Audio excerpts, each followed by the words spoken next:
There we go. Right, just so. Wanted to test if I could still stream. Internet's out at the moment. I'm using a hotspot, but let's see how this goes. Alright. So, what were we at? We were at yesterday. Where were we, my friend?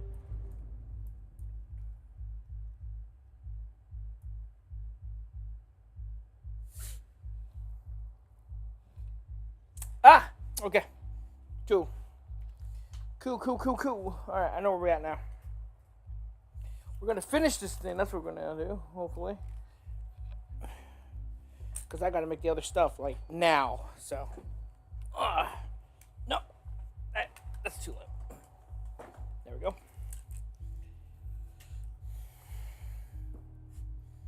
That works.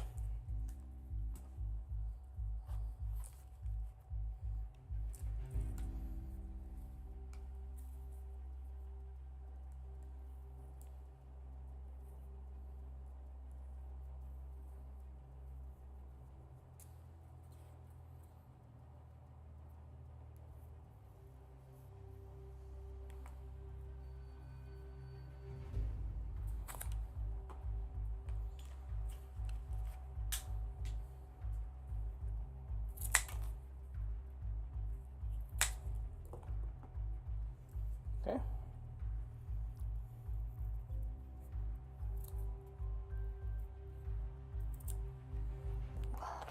I'm not a fan of using scissors much anymore to cut circular items. It's all about them hobby knives now.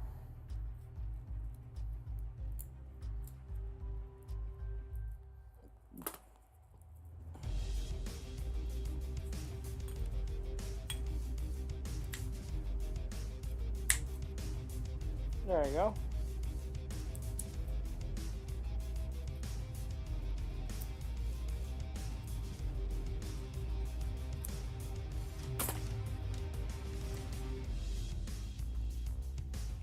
Oh, thank you, DJ. Wait. Hold up. Is that? No, it can't be. Hold on. Is that who I think that is?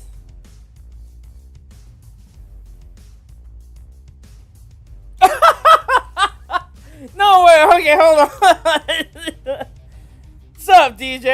Yeah, my vest. Yeah, it happened yesterday. I got tired of having to, search around all this crap for my stuff. So right now I decided, you know what? I have a spare chest rig thingy going on. So I figured instead of throwing it away, I might as well restrap it and then just use it to hold my immediate tools that I need. So cutters, marking utensils, wire cutters, glue sticks, a lighter for deburring the edges and glue after I'm done attaching something. Marking utensils. Basically all the essentials. So since you're here, I figured this would be a good time to show you. Sorry, the sun's in my face, so I can't really see anything. Gosh dang it, the sun is out, so it's like super sunny. There you go. And unfortunately, the lights. I'm gonna show you the Proton pack. Give me a second. Yeah, there you go. So I've been working on this Proton pack. What's up, my man? If it works, it works. Yeah, it works. But let me show you the Proton pack, dude. Let me show you what I've been working on this past month. So, let's see if we can hear this. But there we go. There's the Proton pack. And then when you switch this on, there's sound.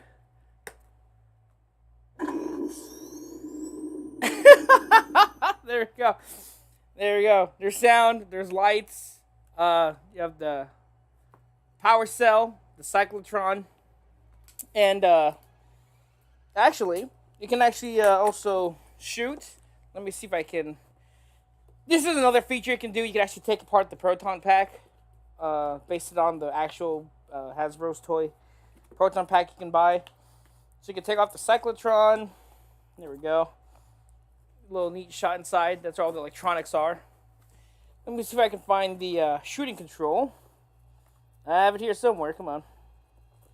Ah, come on, show yourself. Trigger control. There we go. Not now. All right. Check this out. Hear it?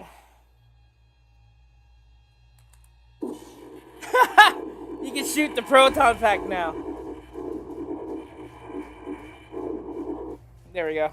That's going to be part of the neutrino wand later. So, yeah. And then, where did I put my tape at? Oh, it's right here. But yeah, that's what I've been working on so far. And then, what else? Oh yeah. There's I also installed a volume control on this, so the speaker won't be as loud. So if someone wanted to, let's say, see it on a more quiet area that's not, too loud, I could lower down the volume through the wand, and it won't be as like super loud as that or something. So yeah, all this wiring right here is gonna go to the neutrino wand, so I gotta make it longer than I need, just so when I actually run it through, there we go. In fact, let me just show you the insides of it.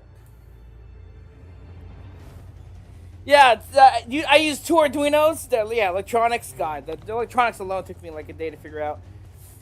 But basically, electronics alone, there's electronics in the cyclotron unit that flash all 4 lights. That's right here. And that's wired to this whole entire unit. The other one, there's also another one that powers on the the power cell, that array of LEDs doing that. And then, what's that? Oh yeah, the switch here, and that turns it on. You have 2 modes I intend to put on. One just turns on the lights without the startup sound. Another one does. The reason for that is, in the movies, there's 2 ways. There's like the one you flick a switch on the back that turns it on, and then on the other way you could flick a switch on the neutrino wand. So I have a control for that here too, but I'm not gonna do all that. So that's all that. And then there's a little. Those 2 little doodads right there are actual voice control modules that you could upload like 8 megabytes worth of MP3 files to it. In my case, I uploaded the startup sound and the firing sound into them, so you can do that. Oh yeah, and then of course, if this is too bright for you, you can also sort of adjust the brightness. There we go. So it's not as bright, but that's just more of a way to show off in a way rather than actually anything useful. So yeah. Put that back together. Yeah, so that's all I've been up to. That's what this thing's had so far. Oh yeah, and of course the crank generator can move, even though it does nothing. Tubing's has been laid out. I need one more corner. I have a 3D model of the thing open, and I need one more little tiny. Here we go. Wire noose, or loom as they're called. Yeah, here we go. This one. There we go. This size right here. I got this stuff. So that's going to go from the hydrogen unit from here, and then run all the way down to like another piece that's right all the way through here and all that. So I got a lot of running and routing and tire tube wiring to do and all that. And of course I need to finish the little ion arm as well. But yeah, for the most part, the most major tubes here showing up in the system, or at least in the Proton pack, is good. The main one I need for sure is the ribbon cable. And of course you can't just buy it. You're going to have to probably make it. So that's what I did. Pulled apart some, it's like a mixture of different sorts of elements here. These are actual ribbon cables. There's one I got here, gray ones, and then like some Cat 6 cable thrown in the mix there, according to I'm guessing some speculation. I'm not trying to make this 100% movie accurate, so I'm not really too fussed. And that's gonna go around right here, and then that's gonna loop, and then hopefully into there. Yeah, approximately right there. So I got a lot of work to do. Yeah.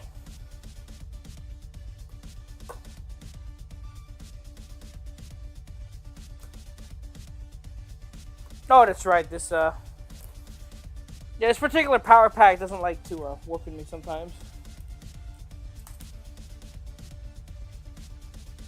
There you go. Yeah. There we go. So far, that's what we're doing. Switch views. So what we're doing right now is essentially we are gonna finish up running the wiring, quote unquote, the tubing, the decorative tubing. Yeah. Oh yeah, and then one last thing is you can actually unplug the tubes if you really wanted to. There's no reason for it other than I just want to feel like I'm, maintaining a proton pack. So it can be plugged in, unplugged from different parts of the pack. Some you can't, but that's understandable. For the most part, the major ones you can. So. But yeah. So as I was doing is I was cutting out the 2 little circles I may have lost already. Uh-oh. That happens a lot here. Okay, there's one. Where's the other one? Oh, there it is.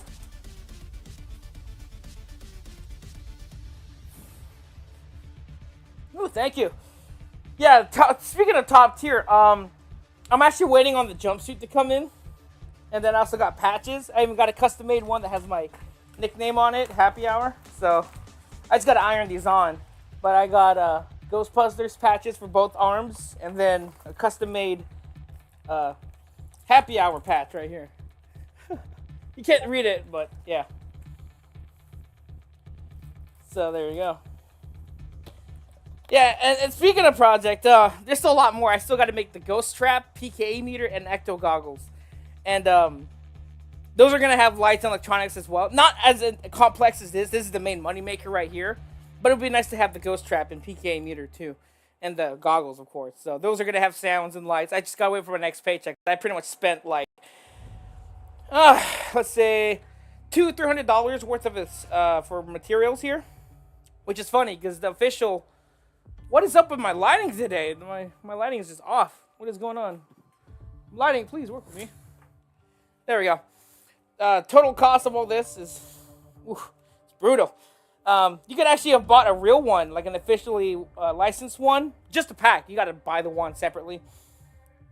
You can buy both the officially Hasbro, the official Hasbro Proton pack for like $500.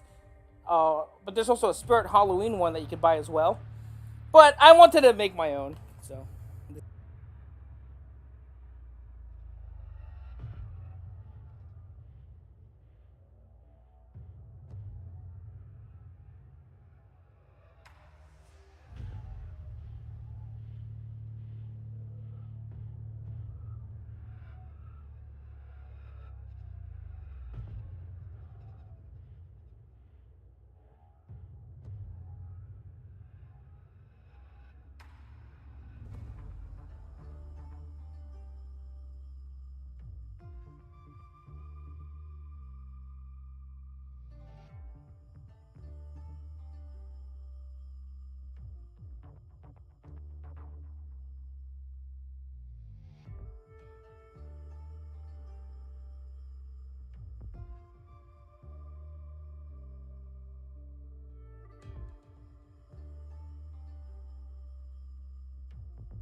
Oh no!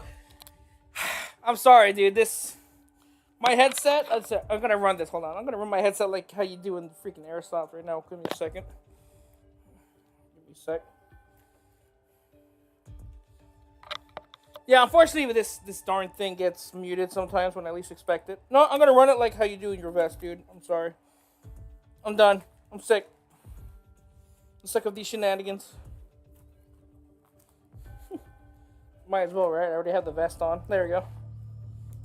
But yeah, as I was saying, there we go. So stupid looking. There we go. It's like a communications thing now. There we go.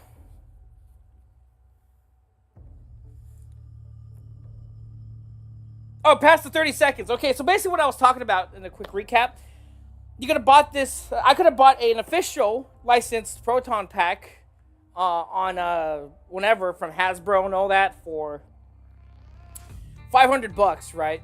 And that's just by the pack. And then with the wand, another $300, so like $800 in total. I'm not sure how much the prices have changed since then, but or you could buy a Spirit Halloween version that also works sufficely. But I figured I'd make my own just for the lulz and also for self-fulfillment. Because when I made my very first Proton pack, almost a decade and a half ago when I first started this channel, because one of my first videos on YouTube with this channel was a Proton pack and the equipment. So I thought it would be kind of cute or kind of interesting to see how far I've come along in terms of making a Proton pack or cardboard things in general, just to see how much I may or may not have improved and all that. So, and then before he cut off, that's what I was talking about. And then so as I was saying, the cost of total for supplies here so far is like $200, not excluding the accessories. So it's worth it because, like I said, I wanted to see how far I've come along in terms of cardboard, at least. Yeah, that looks about centered.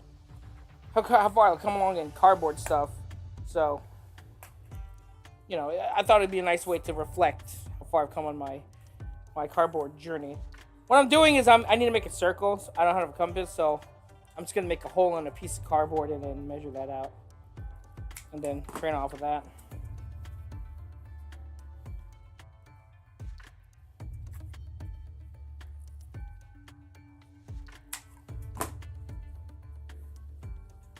Yeah, there we go. This is about right. Okay.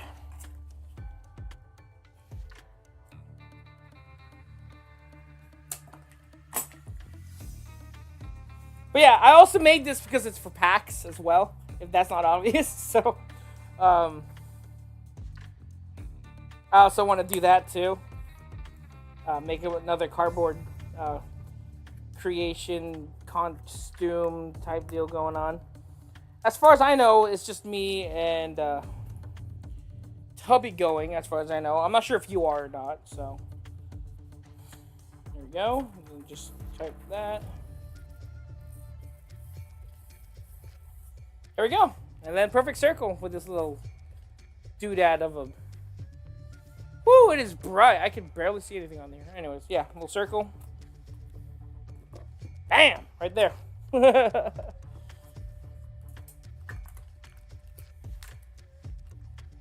Oh, you're... Oh, nice. All right, well, I'll tell you right now, man.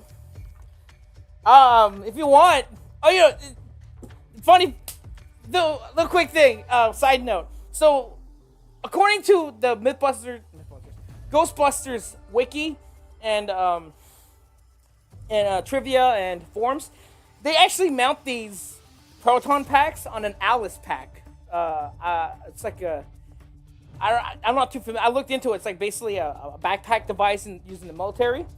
And so I figured, just to keep with the tune, the theme of the build, I decided I'm also going to make the Alice pack that these mount to out of cardboard, just for the fun of it. So, and that's awesome. Yeah, but I was mentioning why. It's just, when we meet up, I'm going to let you try on the Proton packs so you can feel what it's like to have an unlicensed nuclear accelerator on your back.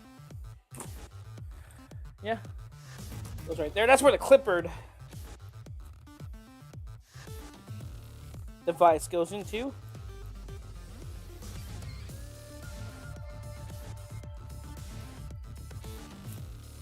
Nice. But yeah, speaking of tickets, which ones did you buy? The 1 day, 2 day, or all weekend passes? Because I'm coming there on Friday. I actually managed to save enough hours so I can actually attend the Friday, Saturday for once, and not just to attend for 1 day only.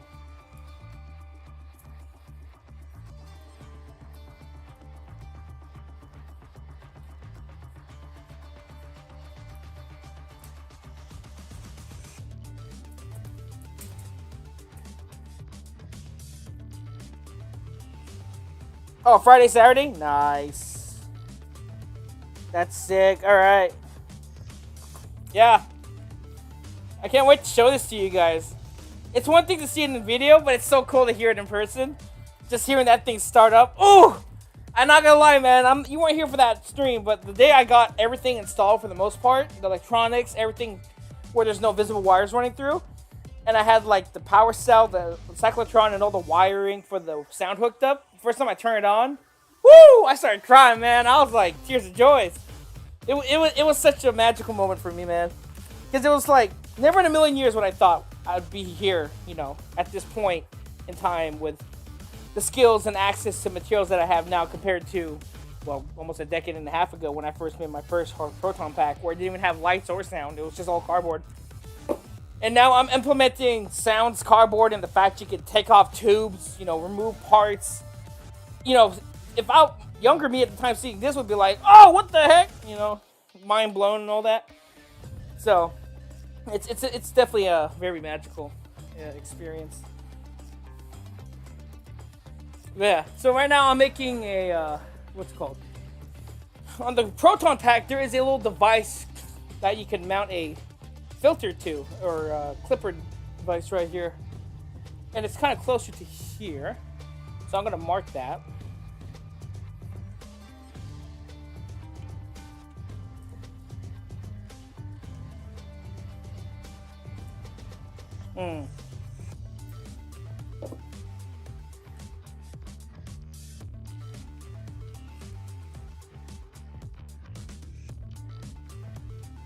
Okay, get down the way. Nice. Alrighty.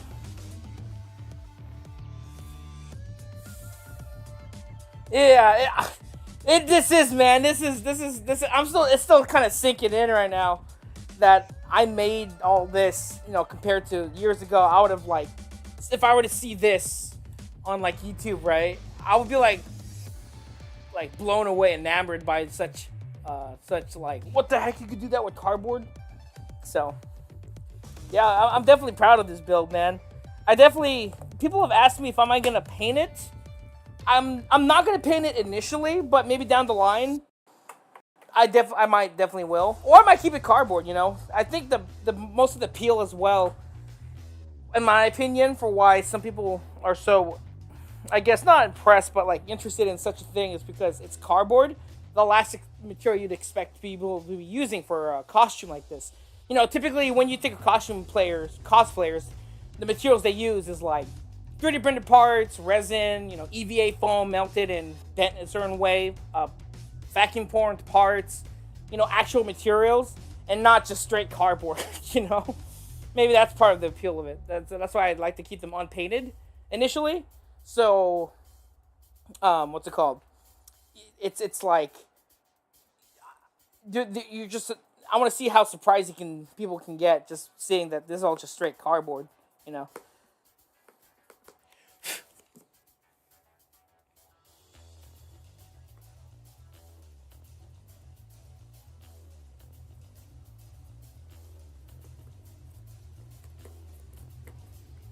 Just erasing some pencil marks I made.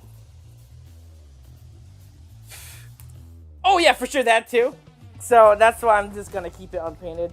But like I said, maybe there's a chance I might paint it one day, but I think that's not foreseeable in the future. One day, but today's definitely not that day for sure. So I messed up the radius on that circle. I need to remake it. I messed up. We need to go bald. So I mismeasured it by like literally half an inch on both sides, so I need to remake a new one. Oh well, that's life. But yeah, right now I'm just trying to pretty much finish this out so I can make the neutrino wand, because that's gonna be not as hard, but it's definitely gonna require its own source of finesse, because that one has a particular function in it I didn't know, where it has a barrel that extends after pulling a green lever on the side that I never noticed until recently. And me being a sucker for mechanical stuff like that, I have to include that. I just won't feel right if I don't.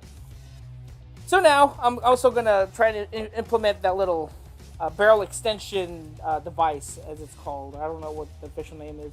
It's basically considered to be like a safety. There we go. It won't fire unless you extend your wand. Sounds so weird out of context. And all that, so. Oh, barbecues. Also, pro tip, barbecue skewers are your best friend for these kind of crafts, like legitimately.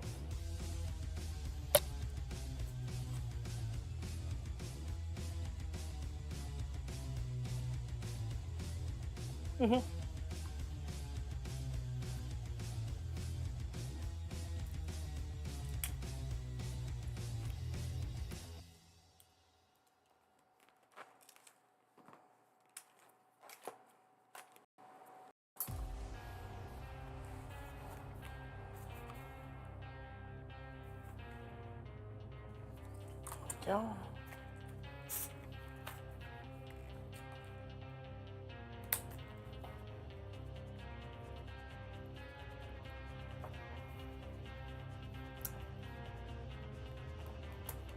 There we go. Also, holy moly, it's hot here. Goodness gracious. I have the fan running in the background, but that's still not helping me. Woo wee. Is it hot where you at? Oh no, wait, never mind. I forgot you returned back to back to Washington. Never mind. I thought you were still in California for some reason. Welcome back, by the way. I'm not sure if you I'm not sure you saw the text, but welcome back, my man. Glad to have you around. Back safe and sound. There we go. You know what? I think that really got skewed. Oh yeah, that really got skewed. I'm not happy with that.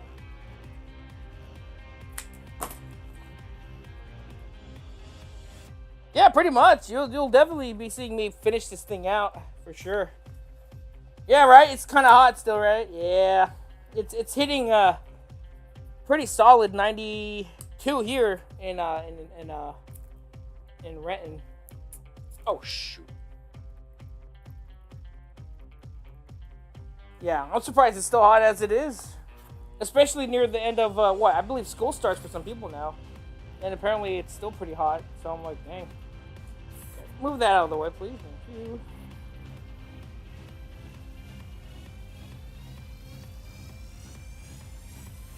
That'll do it. Peace.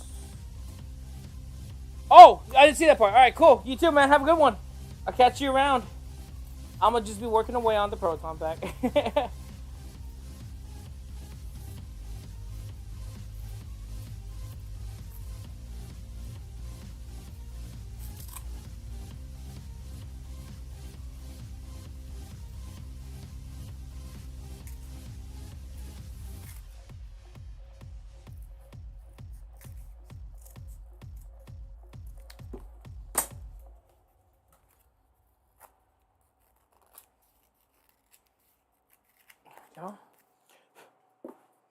What?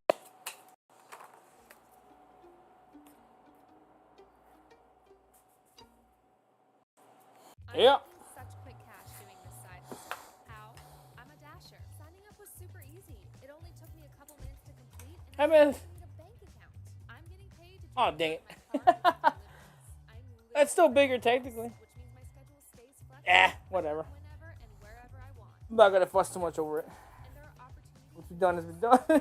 Whoops. The best part is I can Dang it. with no extra fees. I never have to wait for payday again. Download the DoorDash driver to get started.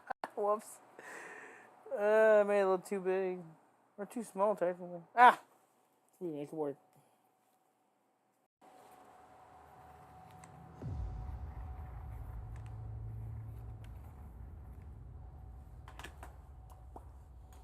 Ooh. Yeah.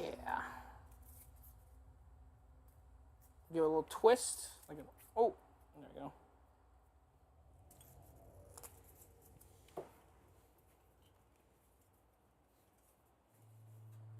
There we go. Yeah. Well, the edge is a bit. Oh, there it is. That one goes around there, I believe. Yep. Okay.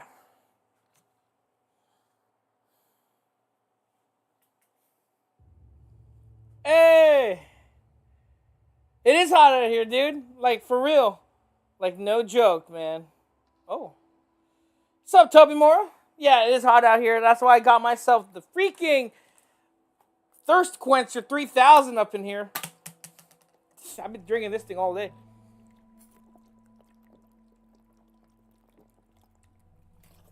Rockin' Stone. But, yeah. It's, whew. One of those things. What's up, Esteban? You still doing the tour? I would, but right now I gotta finish this cosplay. It's already halfway through the month, and I barely almost finishing this thing, and I still got the other things to do. So, in fact, I'm waiting on. Let's see, what time is it? 5:29. Oh, I'm waiting on something to arrive in soon. I'm excited. Come on. Dang. Okay, still waiting on it, but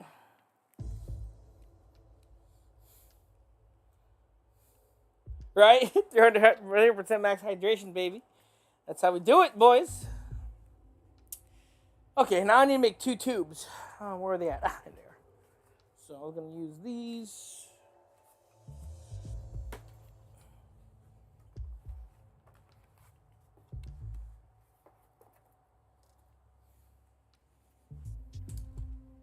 So how tall is this thing exactly? It's a little bit. Oh wow, it's actually a bit taller than the cyclotron. I see.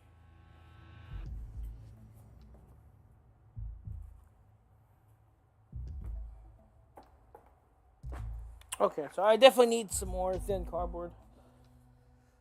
Or what I can do. No, that's not gonna work. That won't work, unfortunately. Okay, so I'm gonna do it the old-fashioned way then. Dang. Okay. So how tall?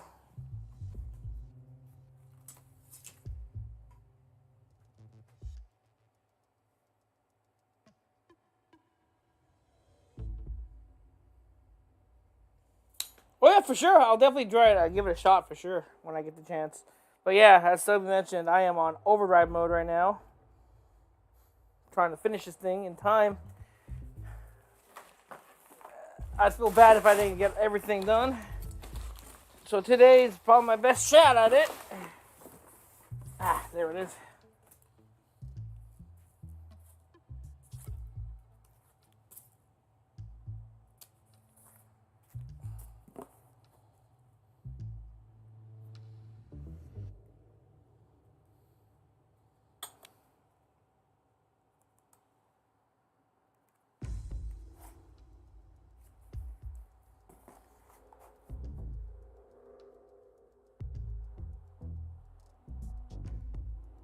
There we go.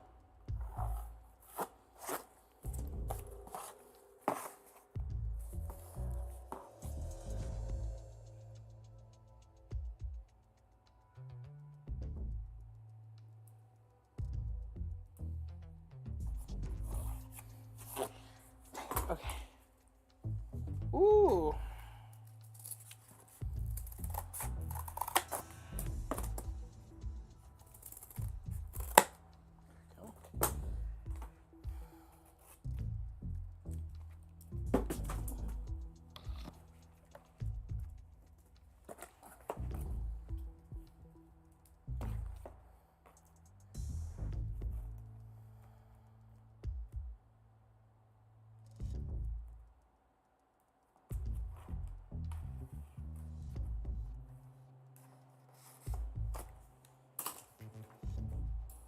Pretty good. All right, there we go.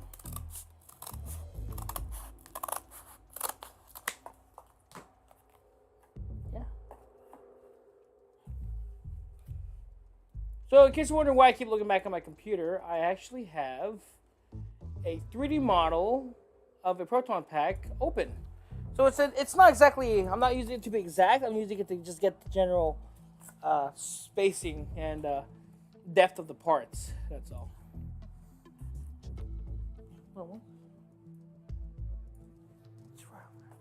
Okay.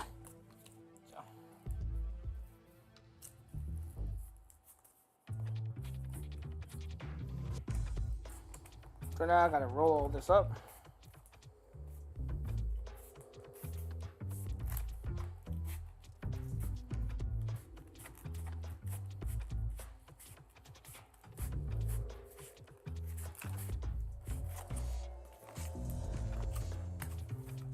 Oh shoot, I should have done that first.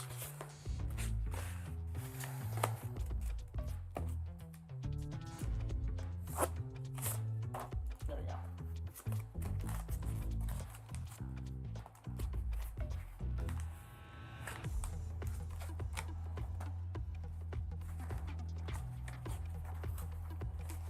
There we go. Yeah, these aren't that big actually, looks like. These little 2 tubes right here. Oh, hello.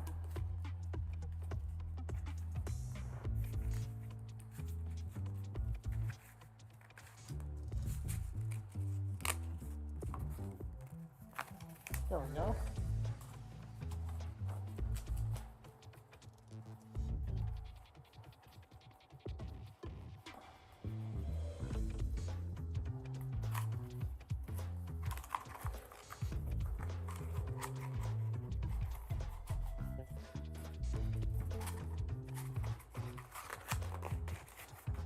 There we go. Discrepancy right there.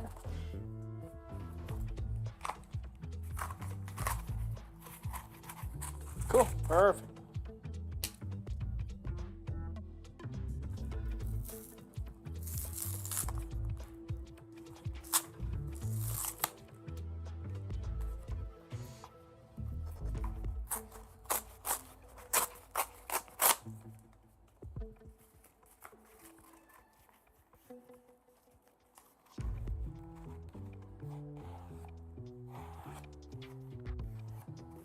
There we go. Cool. Ah!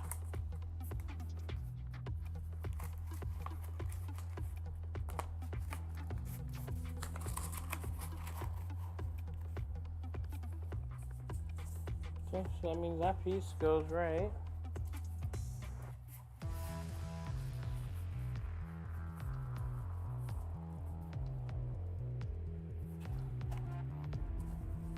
But that size will do it. Yeah. Perfect.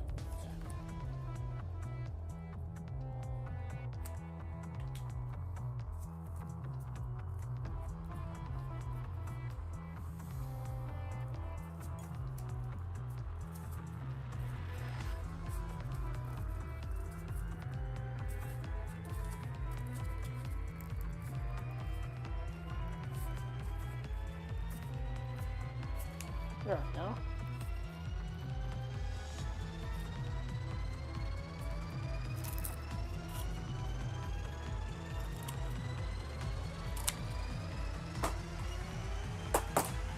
Perfect.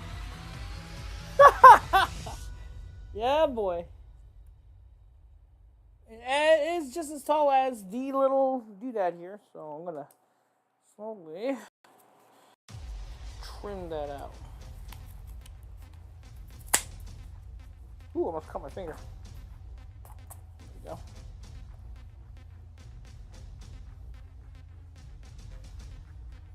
Just a tad, just a tad, just a tad, just a tad.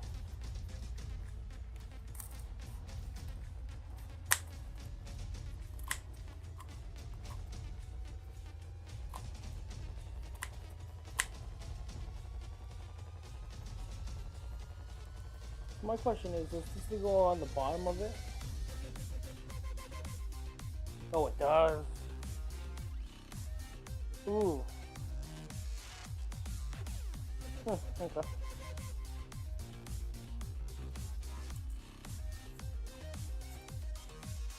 Yeah.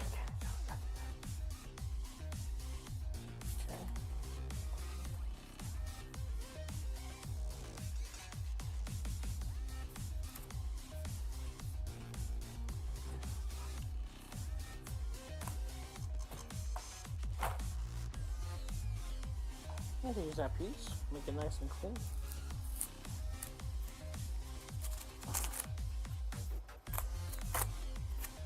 There we go.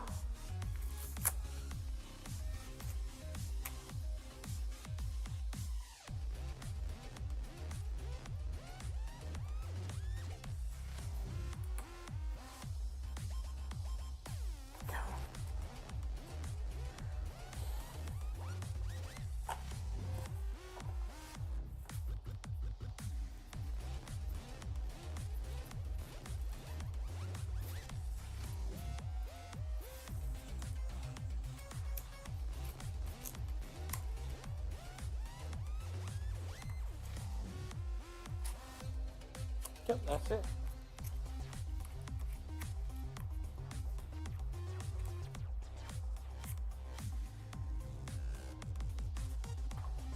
What I'm doing is, right now, I'm trying to give it a lot more diameter in the inner diameter of the tube by giving a spacer here you can glue onto. So, that way, I'm not making a grenade. It looks like one though. This little piece here. Oh, this little doodad here, when I insert it, will give it more rim diameter to glue onto. So that will hopefully fix that. So.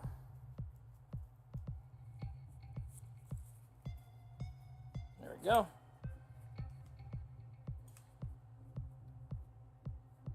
Oh wait, wonder why. So off.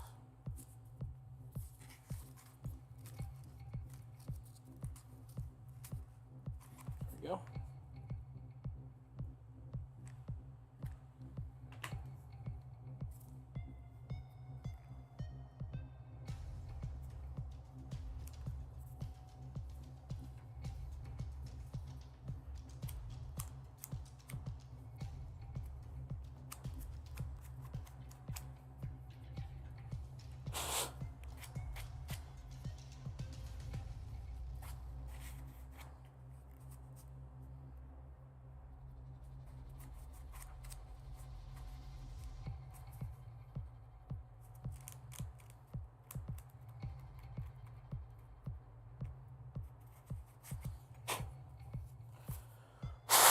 There we go. Cap tube is done. Yeah.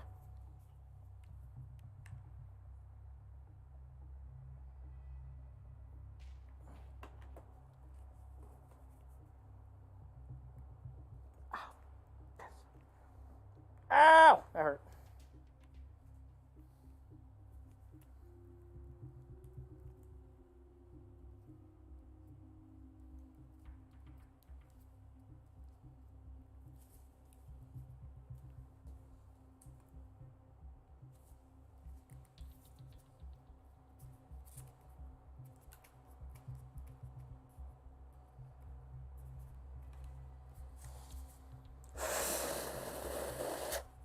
Let that cool down while I work on the next one then. Where did I put the next one? There it is.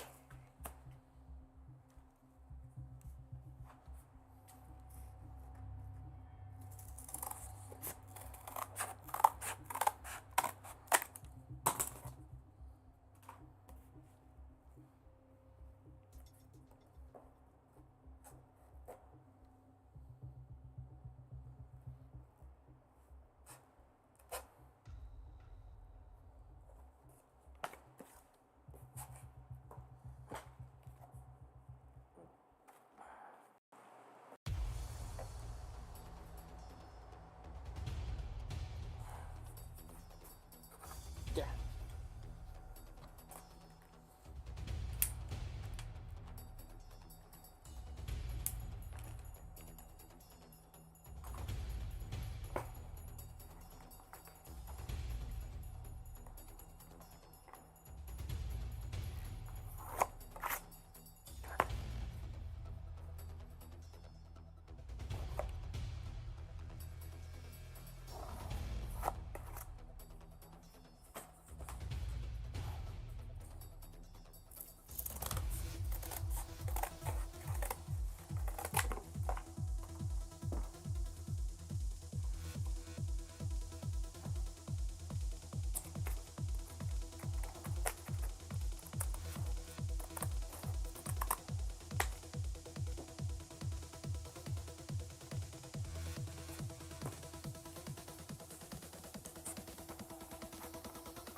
Alrighty, thank you, man. You have a good nap.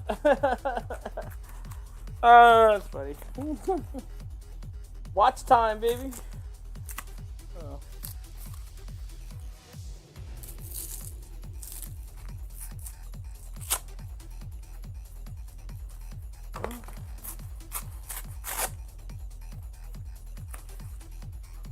There we go.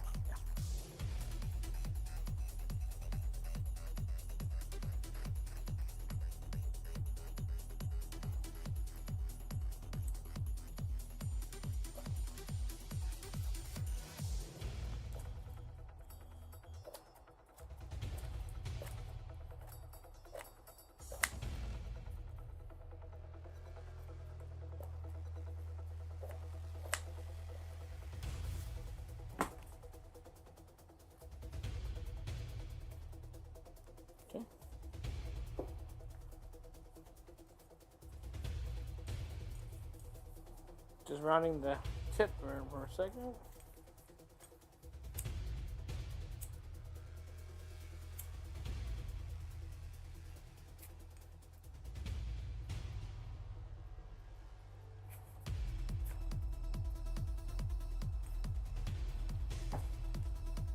Go.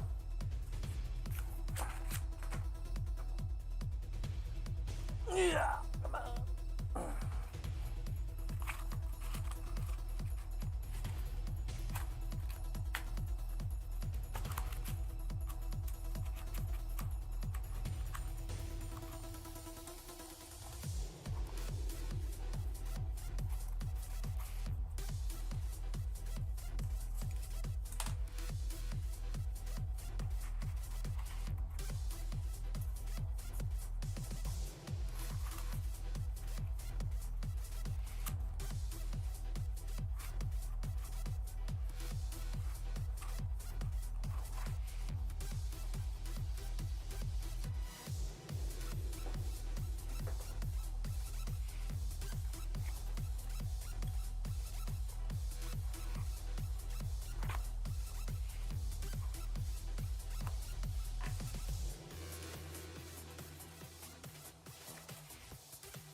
Okay. Go.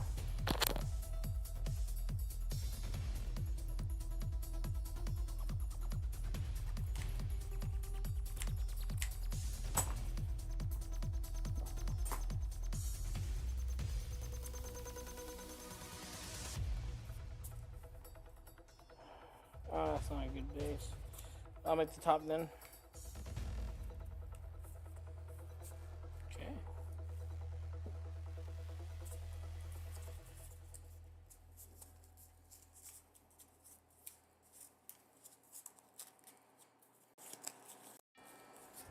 Rocket, we know buying and selling a home is a lot. Rocket has a way to help with that. When you sell with Rocket Homes, you can get up to $7,000 back after closing. Plus, you can buy with Rocket Homes and finance.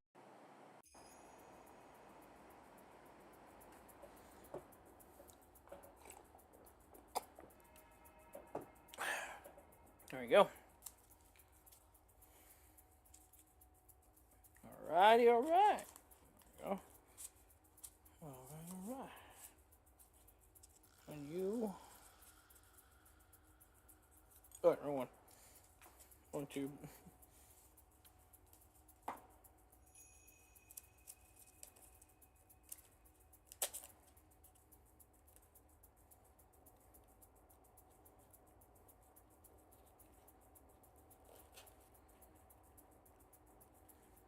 There we go.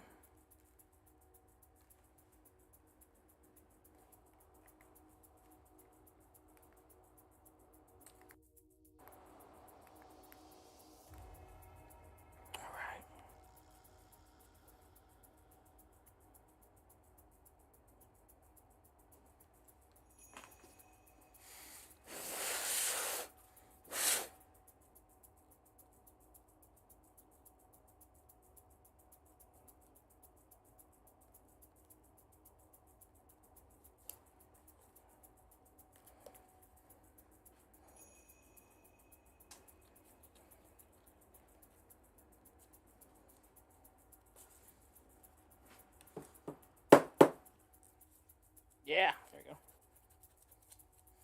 Okay. So I put this down, there's no going back, so currently goes right there. Why is it so edged? Oh.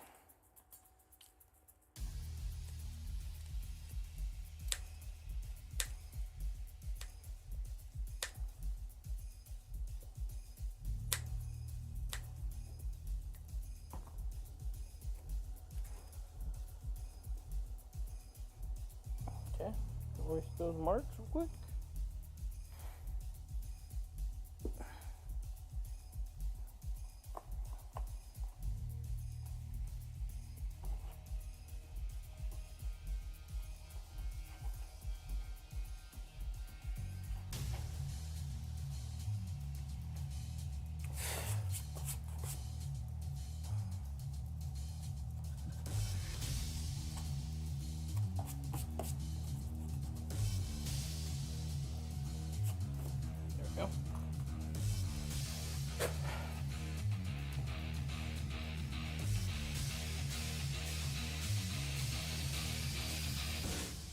does that feel so odd? Oh, there we go.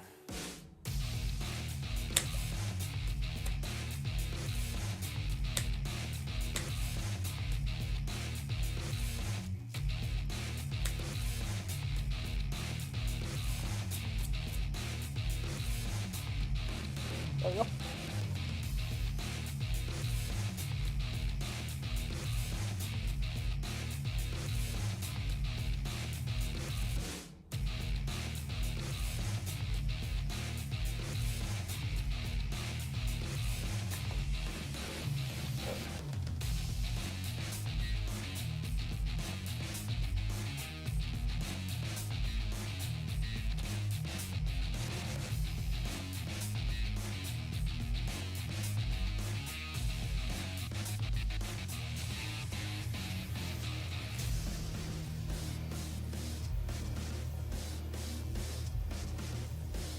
Yeah, that'll do it.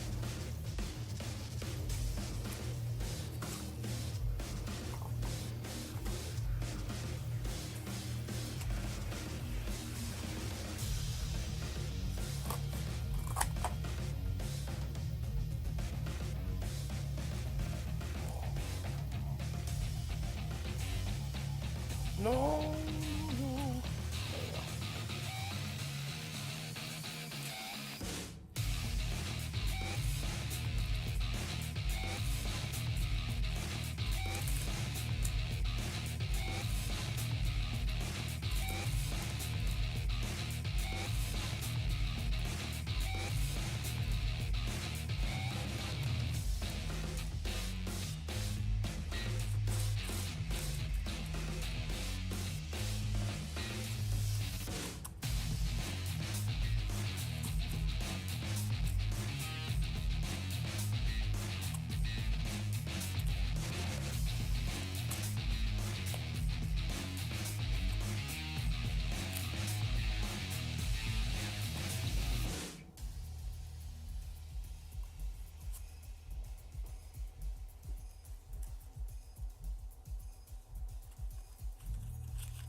Yeah.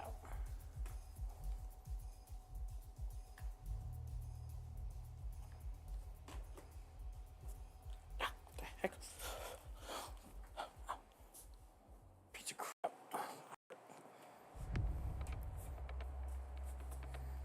Ow.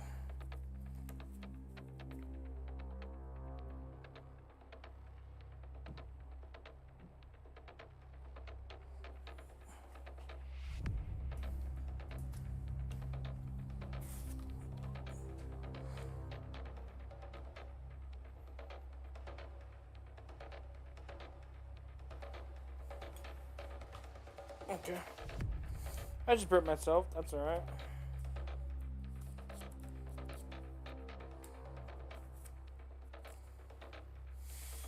Ouch.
Oh, there it is.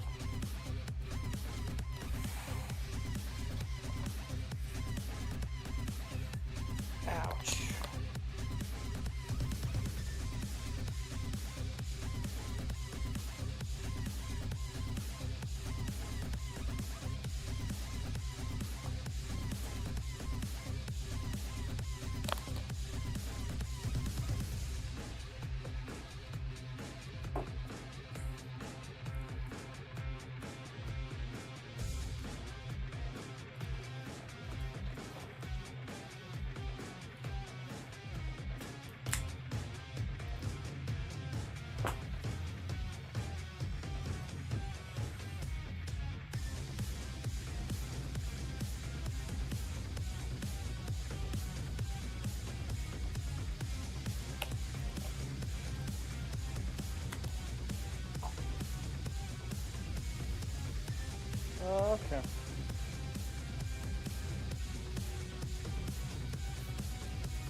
Someone calling me?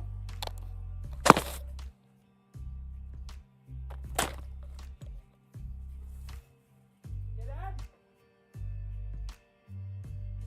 Oh,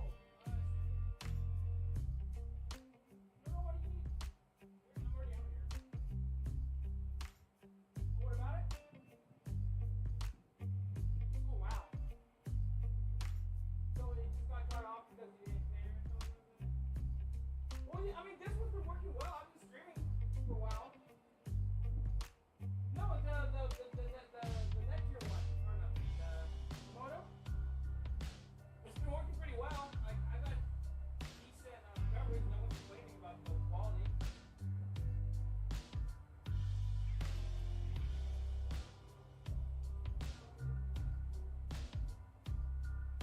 Does that work? Yeah, go for it. Yeah. So far as it's okay, it's working. I have both my phone and my computer. So it's just two items at the same time. Yeah, streaming, and I had no issues with at the time, at the moment. So, yeah, yeah. I keep my angle. So it's okay. Nothing. I can't walk or anything. I can't walk. It's just I don't want to risk it. Yeah. Oh, I didn't tell Mom, huh? I didn't tell Mom what vacation I have, huh? Mom, I have 28 days of vacation.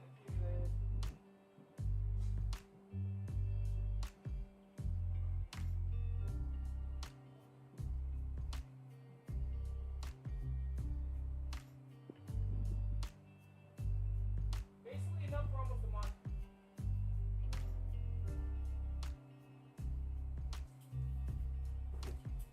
Okay. Whew, that was funny. Oh, my headset is so slimy because I'm sweating like crazy. Hi, Crazy here. You probably noticed that the 3D printed part. You've probably noticed that the 3D printed part that fits on the front of here has these facets to it, and I did not follow those facets in making the part that I was making out of Delrin, because I found some reference of screenshots that make this piece just forward of the barrel. Right? Yeah, there. It doesn't have facets. It's actually rounded. I have some other STLs that are more rounded, but they're not the right scale. So I've just modified this one to fit the other parts of the 3D prints. I like this relationship. I like this relationship. I'll have some detail parts here. It is nice and solid. Grabbed, and then I have a hole here in the bottom of this, which actually screws this part all the way into this part. Okay. Yeah, with a threaded insert. It's nice and strong. So now I'm just going to take this onto the sander and finish it off. Coming along.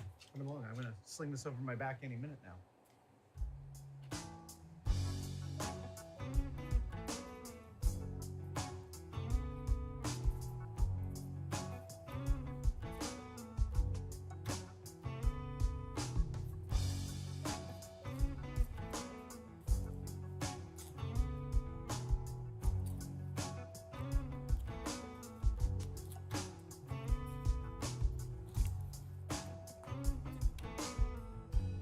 Okay, so we're almost at the last engineering challenge here.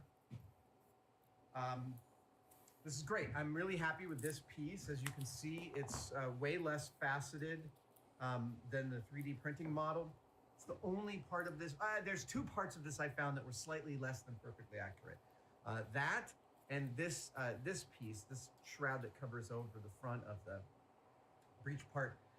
It's just a little bit fat. I think it's a little bit too fat here, but reducing its thickness. Perfect. All right, we can make that work.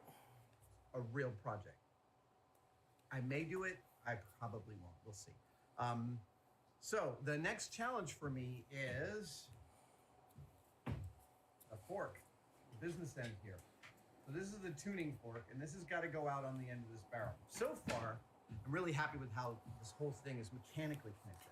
I've got I've got screws holding these two parts together. I've got one screw coming up from Oh, here through 10 into stops this part. away I've for got one screw coming down from here into this Jones part. suit. I just got a notification. This is mounted with 10 two more screws stops. coming Ah. through into the main body. This is mounted with a 1/4 screw that goes through this and into this. Really nice. This tube goes all the way to the back of this and goes up to about here. Then this continues on this, and this brass tube sits in the middle of these two octagons. I will have to, finish that seam and make that one single part. But now the question is, how do I get the fork on the end? This is going to take all the abuse, right? Everywhere you're moving this bit of costume, you're going to be banging this, right? Now, I already molded it out of the Form Tough 2000 V1, and I really like how tough and flexible it is. So, the material I printed out of, hopefully will aid me in this not destroying itself when you're moving it around. But the other thing is it's got to mount to the end of the barrel. It's not going to mount right there.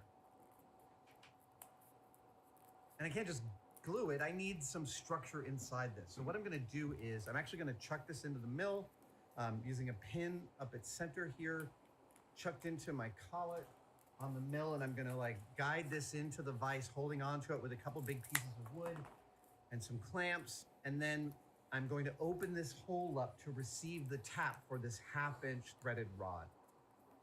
The 1/2-inch threaded rod should give me the strength that I need to go all the way into this front piece. Yeah. This is the only thing. This is the only 3D printed part on this gun that is not 3D printed here in my cave. This is printed by some friends of mine in sintered nylon. It just happened to be a more accurate piece. I've been running sample parts of this rifle for a couple of months now. Little runs here and there to kind of wrap my head around the structure and understand it. I'm gonna end up with a box of semi-accurate parts when all this is done. All right, so I think I have my marching orders. Got to get this fork. See, let me just explain why this is an interesting problem to solve. This hole that is through here, you can see it. There you go. It's got some support material which I can get out, but that hole is parallel. If I try to widen that hole, there's a lot of opportunity for it to get less parallel. And that's... Sometimes it doesn't matter. For this, it totally matters, because every bit that this is off is going to look and feel off. It's a long cantilevered piece. Switch it. Straightness. There we go. It's like your eye is going to be able to see quite clearly that it is not straight when it is not straight, and that's going to be problematic. So, the mill is how I'm going to solve that problem. Ow.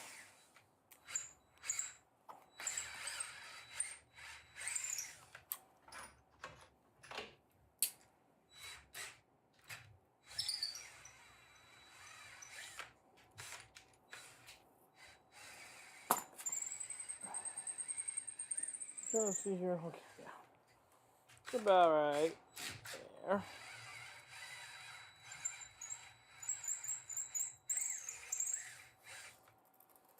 I know. I just said that I was going to go onto the mill and do this whole thing with this, and then I realized I could creep up the diameter of this hole a 32nd of an inch at a time. 30 thou. That's 15 thou on either side of the diameter. Given that, it is possible to maintain a relatively good concentricity. I even, on the last one, I just did a thing where I spun it in the drill and my hand went in here and I put my finger down here and it cleared, right? So these are turning on center still. Not a very scientific way to figure it out, but good enough for me, good enough for government. All right. I did actually, so I turned down the very front of this 1/2-inch rod and drilled a little hole, so hopefully we will be able to see a little barrel sticking out there. I'm just gonna put this in now. Let's see how it works. It's a nice fit. This tough resin, this tough stuff takes threads well, that's for sure. I'm gonna need to get a little gription just to continue with the last bit. There we go.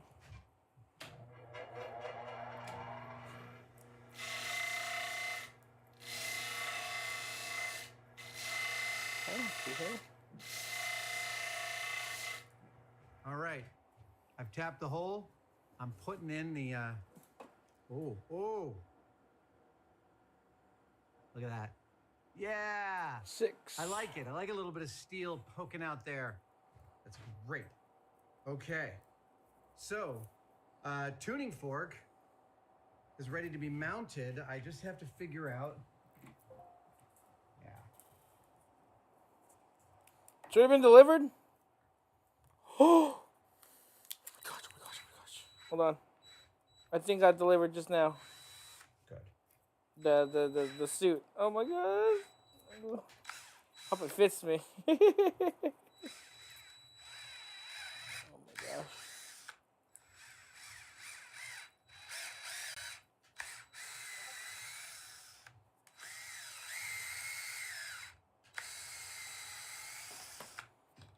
All right. That might have been it.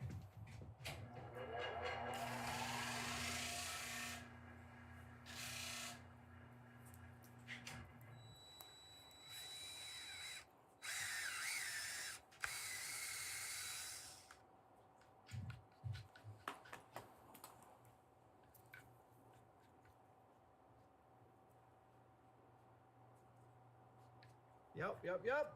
It's happening. There we go. It's happening. It's beautiful. All right. There's still a host of some other problems to still solve. But What the heck is that sound? this was once I've got this, start to actually think about some other stuff. Okay, so let's bring that down just a tiny bit. Weird.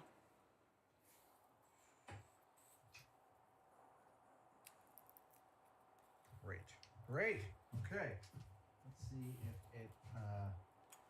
Feel like I'm loading a musket. All right. So I'm off by a tiny bit. I'm off by that much. I just have to shorten my brass pipe by that. But, dude and dudettes, this is an almost impossible thing to photograph. Yeah. This is the whole structure. Gotta make sure it's equal to that. There we Disrupt go. the structure. Oh wait, I don't want that top showing. There we go. Oh yeah. Go like that. Look at that. Take care of crate dragon. Yeah, that is. You really recognize that from the show, right? It's like this comes way down. Yeah, that's really neat. All right. Got a little detail I'm going to put in here. Okay. Weird.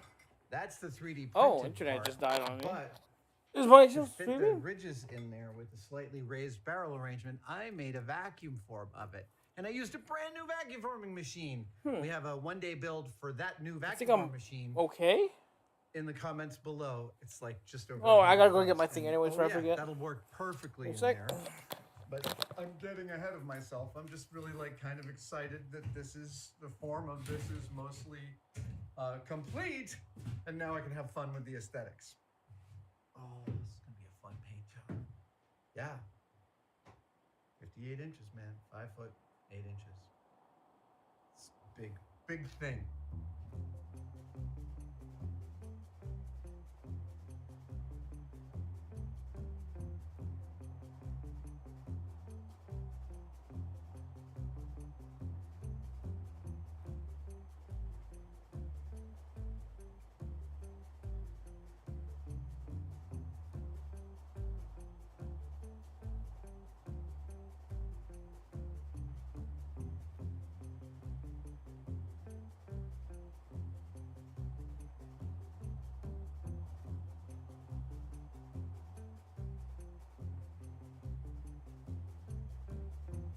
All right, there's my scope.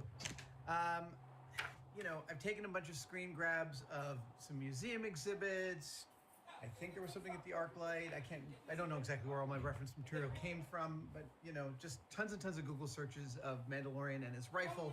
And I finally found some pictures and allowed me to break out the measurements of his scope to my satisfaction. And that's the next step. I'm going to build his scope. I'm going to build Mandalorian's scope for the Ambar rifle out of aluminum. I'm not going to 3D print it. I have a 3D printed version of it. It's not as accurate as I would like it to be. And also, this is a part that's like sticking out. So there's like 2 brass arms that hold onto it. I'm going to make the whole thing out of brass and aluminum. So it's like a nice robust part of the build. It's going to take a little while. This is like kind of its own knockout little build, but I should be able to do it in 3 or 4 hours. Half a day? We'll see. I love this process of like taking all the screenshots and figuring out how to make them work until I get something that I can actually machine with. Yeah.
I have long heard that WD-40 works great as a polish on aluminum. I'm here to say it works.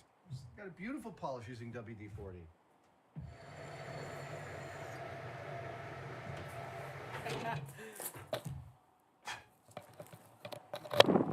Dude, Well. scope. Look what just came in the mail. Oh, this is so exciting. Yeah, there's all sorts of little things that aren't perfect about this, but yeah. Ultimately, I'm really happy with how it looks. Did I switch my camera view? Yeah, I did. Look! So, the suit came in. It actually fits me, just looking at surprisingly. this. I ordered 3XL, but I feel like it's a little too big, Totally wrong. surprisingly. It's not totally wrong. But, yeah. I Maybe I just gotta break it collect in. I reference don't know. material from all over, and I attempt to Oh, sort it shoot. into Hold on. Let me buckets get one of the things. that are like fan makes, commercial remakes. So I gotta do just this? Official movie remakes, screenshots. Like I really try and divide up my information so I understand the sources it came from. I can't wait to And finish this project now. I Now we had gotta what I finish it. thought I'm was a shot of the contractually real Mando obliged rifle, to. and then I found this sequence of Mando loading the breech on his Ambar rifle, and suffice to say, this doesn't look correct at all. I'm about to print it up again. Luckily, I have one more piece of this 1/2-inch ID, 1-inch OD aluminum, so I'm gonna do it again. This is not a bad test run. I am still getting to know this multi-fix system of tool holding. It's an adjustment because I've been using Aloris BXAs forever, but I really like the angularity of the multi-fix. It's a lovely thing. I even bought it for a lathe that I don't even have in this shop. I bought a separate system for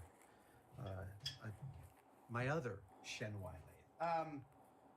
At any rate, this happens all the time. You make something, you realize when you look at the reference material you had that it's not right. Got to do it again. Sometimes I get so like upset with myself, it takes me a week. Sometimes I'm like, ah, put away the project and then I come back to it months later. Today, only an hour later, I'm gonna remake the same part again. I mean, yeah. Say la vie. Here we go. Okay,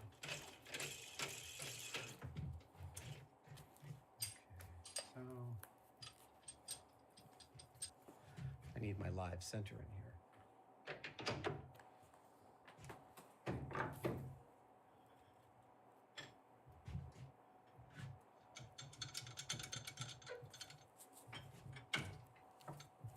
Oh, there they are. Excellent. Occasionally when one is lathing, one ends up with like a little ring like this that is like a cutoff, and I kind of love those so much, I save them.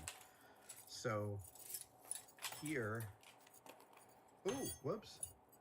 Oh, yeah, I see. So here is my collection of lathe cutoff rings. Who knows what I'll eventually use them for, but I don't throw anything out over here. There you go.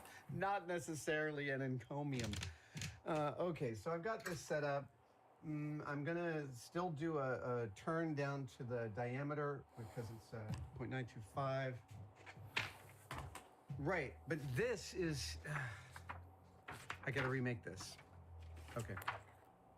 Okay, so here's a piece of reference that's not enough reference for me. This is one of the stunt Ambar rifles slung over Mando's shoulder. So that's it's good taking for its some sweet time to proportional dry. Details, but not enough for the other stuff. Here is the other piece of reference that I found.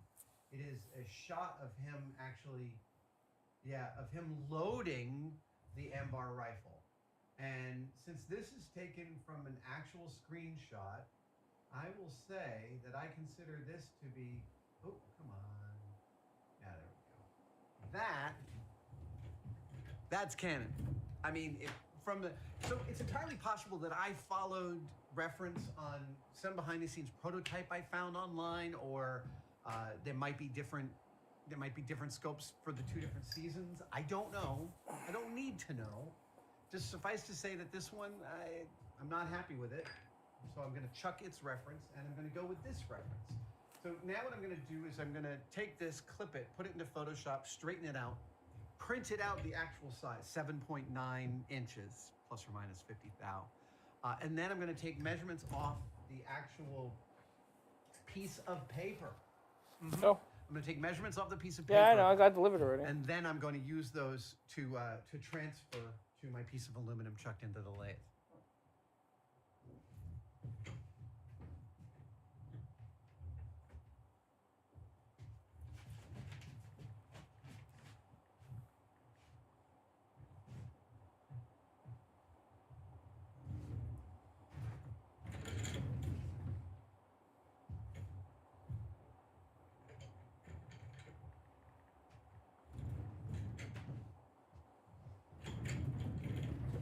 just waiting for it to print. Sometimes I send a print. Takes my HP laser printer like 25 minutes to spool up a single print. I wish I knew why. Okay, we're good. So here is my reference now printed out. And again, look, I'm gonna have some camera parallaxing and there's not much of a way I can take care of that. So because at this end, it's fairly straight on, whereas this end, it's at this angle. If I held this up against the original, some of those measurements just aren't going to track perfectly. But again, it's only a precision problem, not an aesthetic or visual problem. So I will follow these steps and critical measurements to remake a plan for just how big this scope is. Oh, what's this?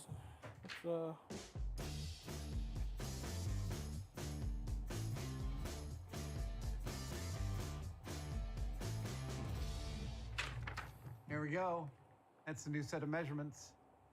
Looks like to be a outer diameter of a maximum outer diameter of actually this one. Sorry, the outer left. Oh right, yeah. Okay, so the outer diameter is 0.85 with this, and this all having minimal dimensions of 0.75. These bumps are both 0.85, and then this little arrangement in the middle, I'm gonna have to, there's some of it's a little blurry, I'm just gonna have to make some calls there. And then this and this diameter, those are both point.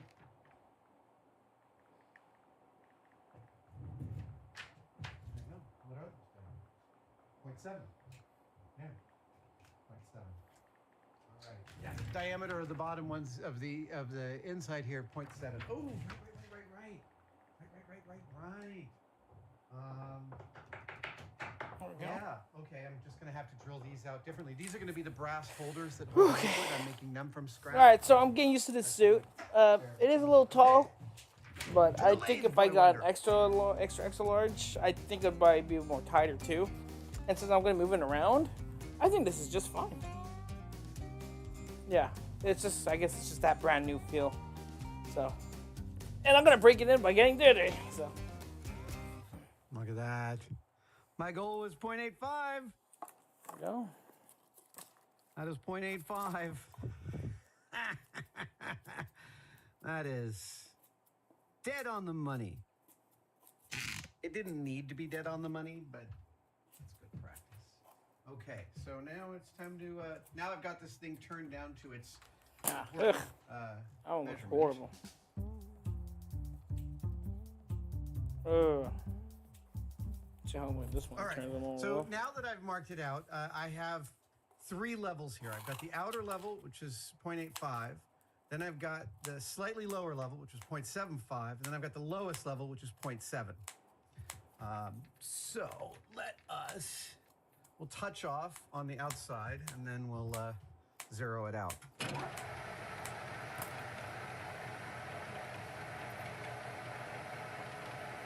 we go.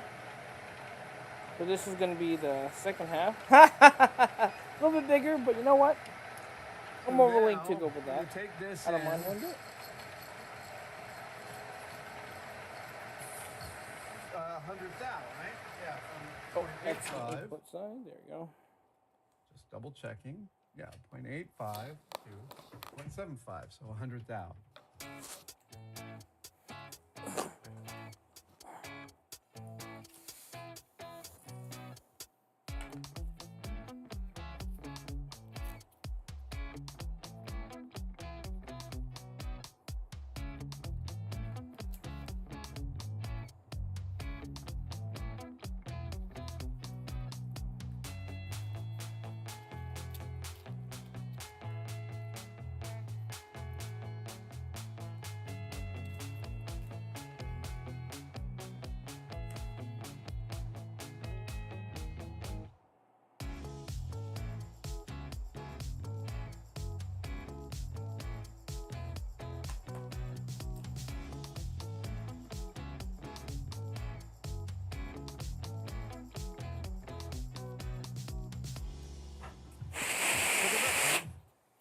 that was a final pass with the lathing bit, then an application of some 220 grit sandpaper to take out the machining marks, then Scotch-Brite, the brown stuff, and then some quadruple zero steel wool with WD-40, and I think that is a good looking scope. Let's cut it off.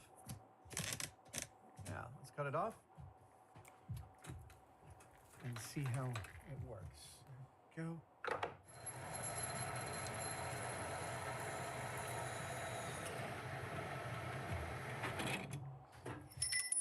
Whoop.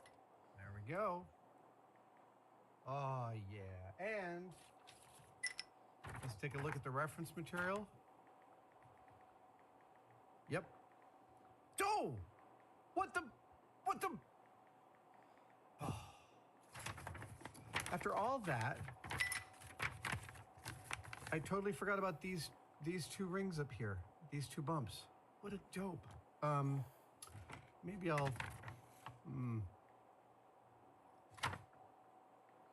For right now, this is fine.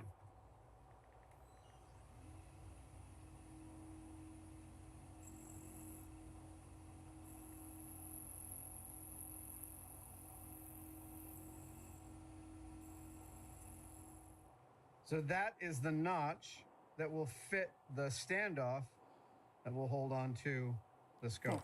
There we go. Okay, so that's gonna take a while. So I have some other stuff in that needs to be got. Elbow pads, which are actually volleyball knee pads, which have been used as elbow pads, which I can see working.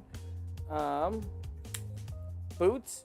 I'm not sure if I want to spend all that money on paratrooper boots. That's what apparently they were. I'll probably get myself something similar. As for the gloves, you can probably just pick those up at any sort of lab equipment store. They're just black chemical gloves, as far as I know. Oh.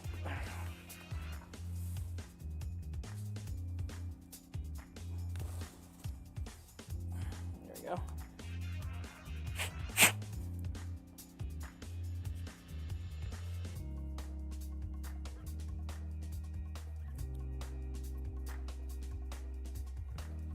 Okay.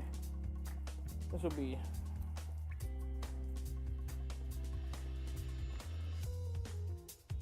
it's actually pretty close to the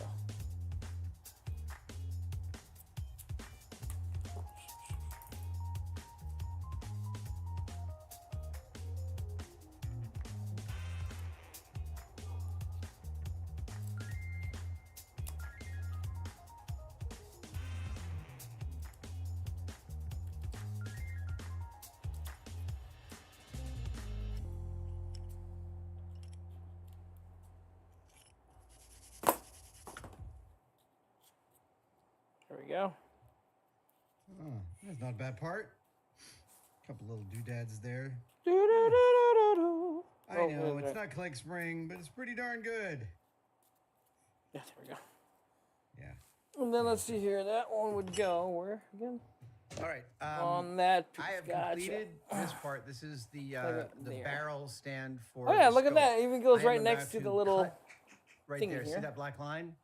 I'm cutting right past center, so that hopefully somehow it's this will higher than actually the other one, grab which the isn't scope. right. Yeah, we'll see. Oh, So wait, I've cut it just past center, right? So up. oh, it is higher. Oh, I actually got it right. Look at The that. lines are parallel, but past center, Right. they're tangential this way. So hopefully this is coming up a little bit and it'll actually grab the scope. See that? See, it doesn't sit all the way in. Oh, come on. Come on. Just wait. Sorry. I gotta look at my reference material here for a second. Oh crap! I should have. Okay, so the long one is on the other side, and that goes right about there. Nope. Twist it. Nope. This is that one. Goes right there. Yep. Okay, so. Hey! Oh! Okay. Nailed it!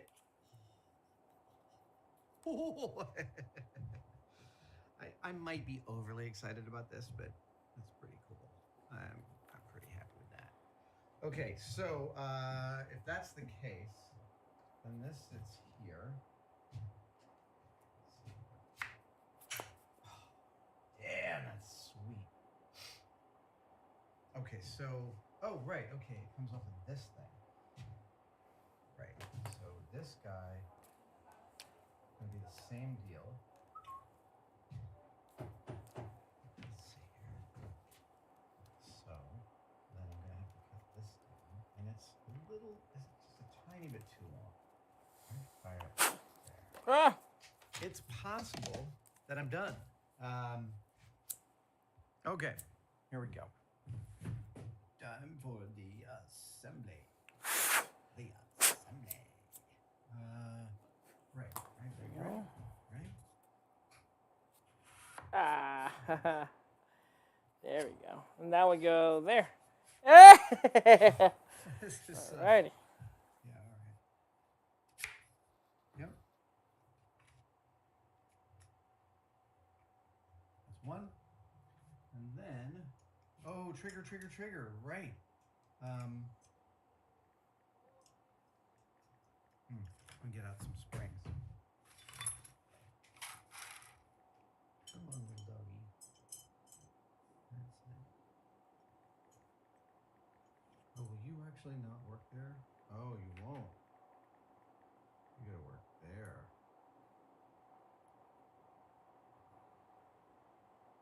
Dude, did I really just get that? I did. Hey! Awesome. I'm not sure. Wasn't sure I could do that. So, I'll put this in here. Inside. Yes. There we go.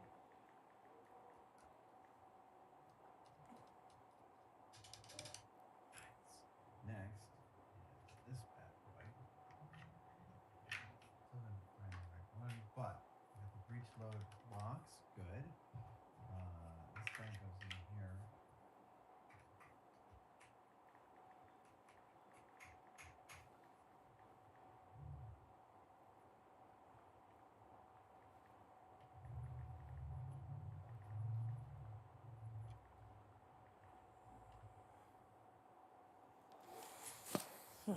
Where? Okay. Here.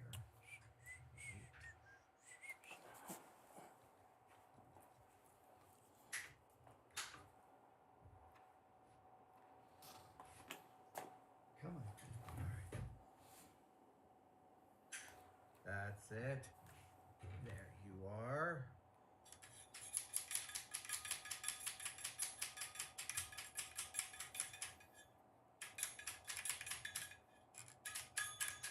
Come on. That's it. I think that's properly deburred. Yes, 'tis. All right. Okay, So got now to let that dry. these Cool. guys. Okay. Yeah, that's about the right angle. Now that sits like There we go.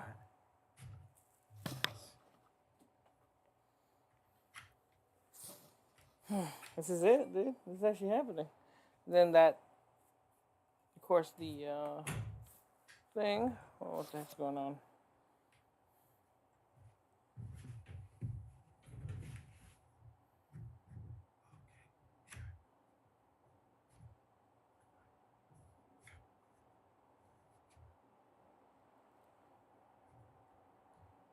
Oh! Oh!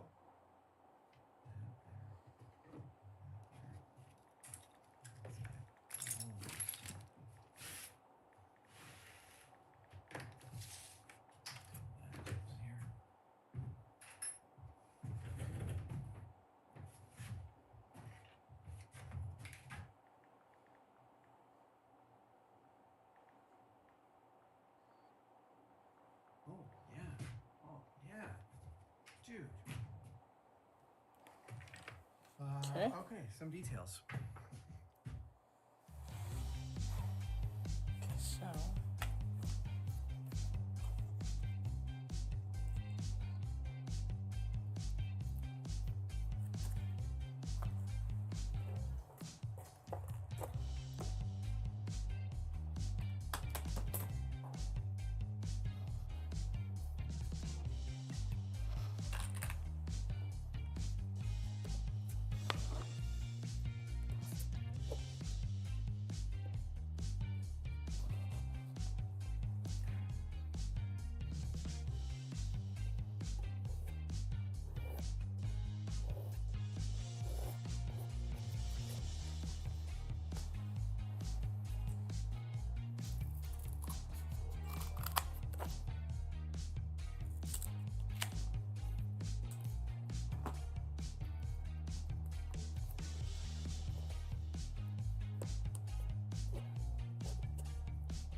think there's something wrong there.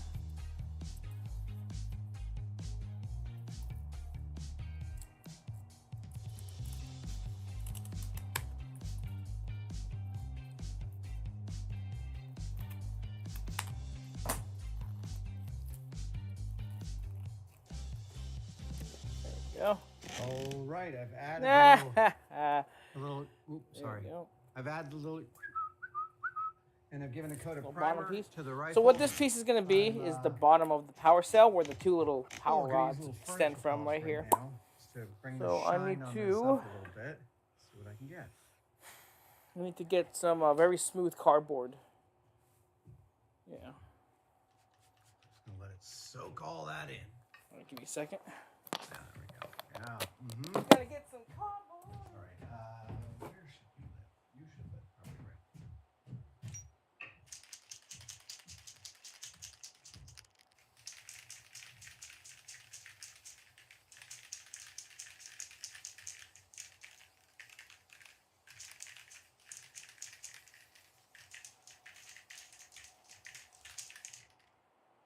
And there it is.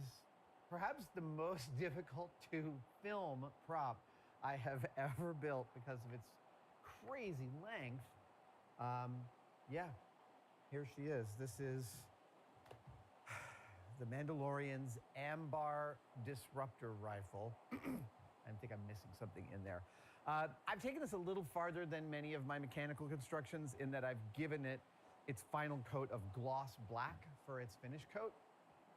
And that will be a totally separate video, but it is ready. I'm really pleased with how solid this feels, and I'm pleased with its aesthetic fidelity. It is just gorgeous, and I cannot wait to paint the burnt metal pattern on this tuning fork. That's going to be the hardest part, and it's probably going to be the first part of the next video. Thank you guys for joining me for this one-day build. I will see you next time. Thank you guys so much for watching that entire video. If you would like to support Tested even further, well, I'm here to tell you that you could become a member. If you follow the links below, you will see there are several tiers of membership depending on how much you'd like to pay and how much access you would like to me and the Tested team. And membership comes, as always, with some excellent benefits, including questions that I'll answer in live streams. The questions have been so amazing, and exclusive videos and exclusive content. Follow the links below, and we will see you next time.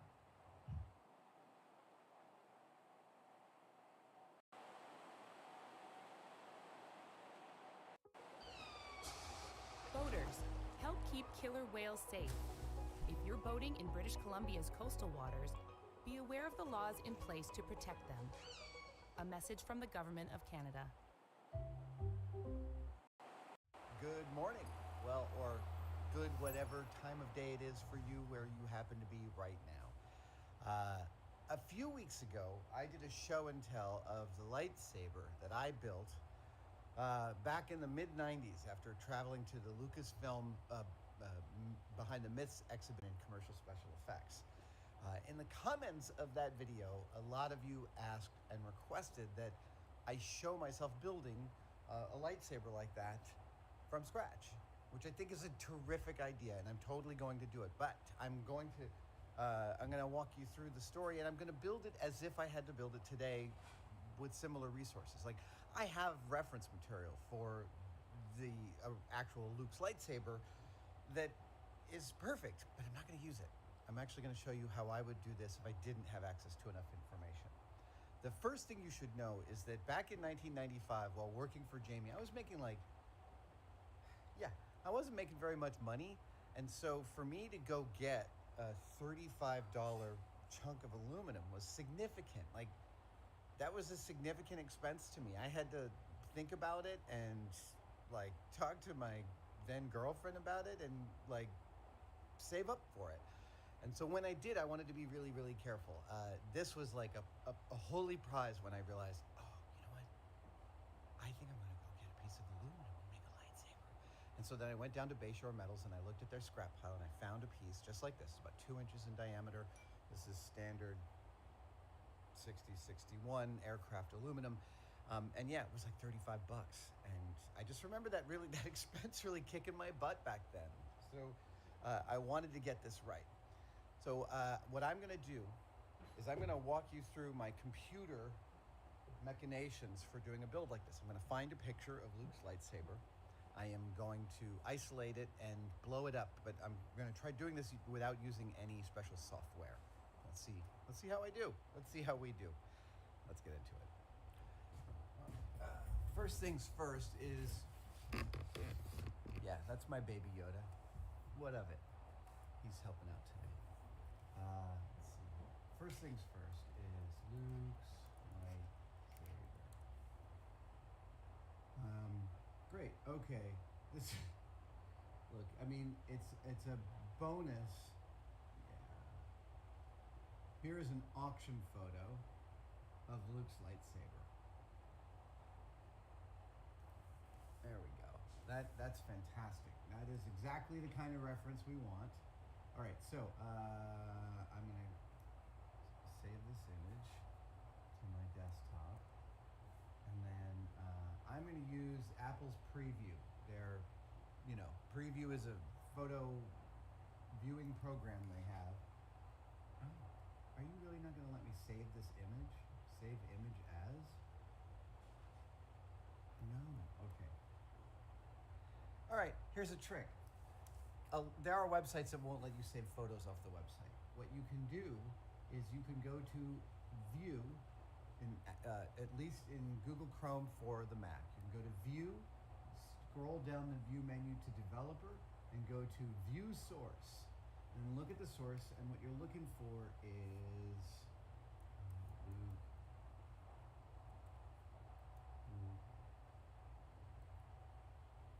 Loot lightsaber. There we go.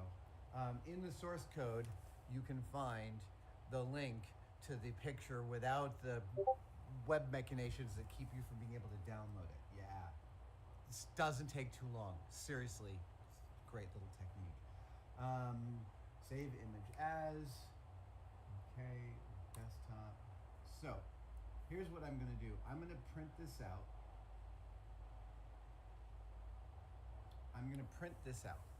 Onto paper. And yeah, so I kind of got that working, and I'm not sure exactly how. This is a tutorial in making, not in web resource management. My apologies. It's confusing sometimes. It can be, look, this is one of my difficulties with Pinterest, is being able to save good high resolution images off of stuff. They don't make it simple. So I frequently do my Google searches with a minus sign in Pinterest, so it doesn't include them in the mix because I find them so annoying. Sorry, Pinterest, you're fine for assembling groups of stuff, but when it comes to the kind of research I do, you're often anti-helpful. Okay, so I'm going to print this out. Print on my print. Oh, I think I printed it to the printer at my house. Hold on. Okay, I'm going to go get the printout. Okay.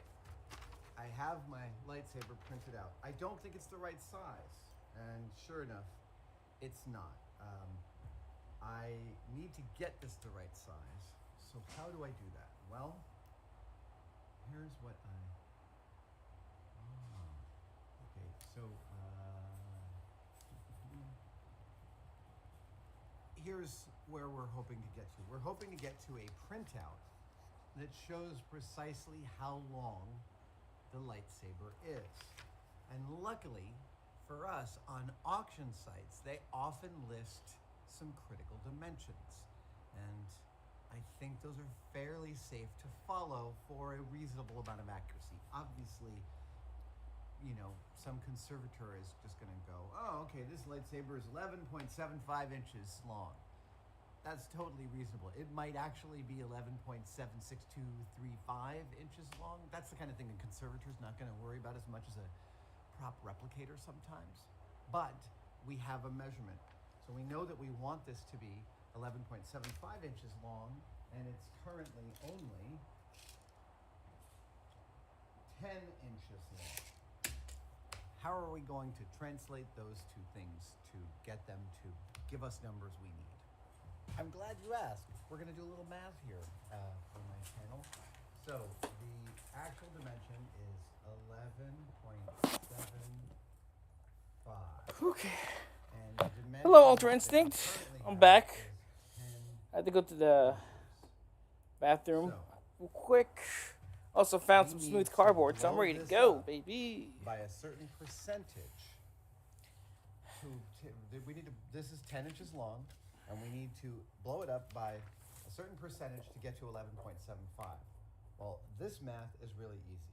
11.75 divided by 10 equals 1.175. That is 117.5%.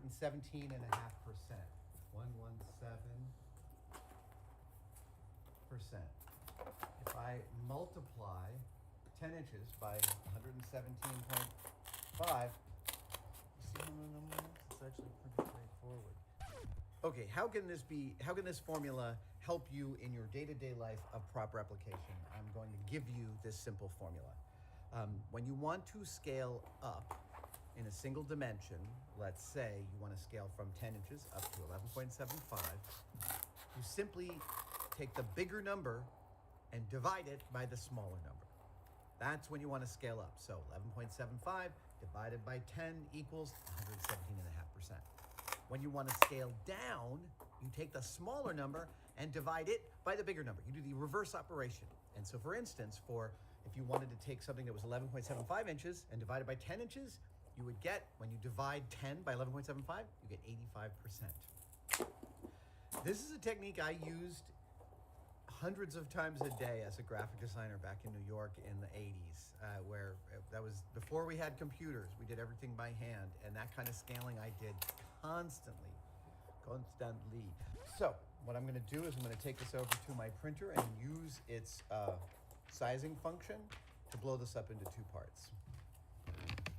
I am back from the printer, and I have my lightsaber in 2 pages. So this is now 11.75 inches in dimension. You can see it's nice and close to my lightsaber.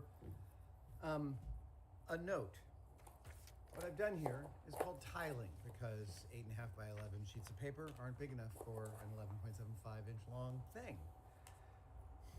And I tile a lot, but it's bizarre to me that it's still really, really difficult. For instance, on the Mac, it may be different on a PC, but on the Mac, if I wanted to tile something up to like full-size me, I still have trouble finding a program that can take an image and let me say, blow this up to 72 inches long and then divide it out into sheets of 8.5 by 11 paper I can print out. I still have to kind of manually do that in Photoshop, which seems crazy to me. I know you're saying, why don't you learn how to code and write your own software? I have chosen a different path in life. I am suggesting this right now so that somebody else maybe tells me about the right tiling program to make big posters. There you go. Because I haven't found it, and it drives me nuts. I can't believe in this day and age, this is such a simple thing. This should literally be a print function in every print dialogue. How big do you want it? I want it this big. Start to make some critical measurements off of it. I have a piece of aluminum that is perfect for it. It is 2 inches in diameter. That is the tiniest shade too small for the edge of the emitter here. But this is what I was working with back in 1994, 95, and that's what I'm going to work with. The emitter will be slightly smaller than normal. Perfect. Oh, I'm trying to pull up pants that don't exist. It's on a diagonal because it makes it easier to find the line. Oh, you. This, by the way, doing this is such a classic assistant animator in-betweening move. So on animation, they'll often draw the first pass of animation on what's called fours. They'll draw 1 keyframe every 4 frames. And then the assistant animator's job is to go in and draw the frame in between each frame. And I used to do that. And you would do lots of this lot A/B testing of your drawing. Back and forth, back and forth. Yeah. Super low res worked every time.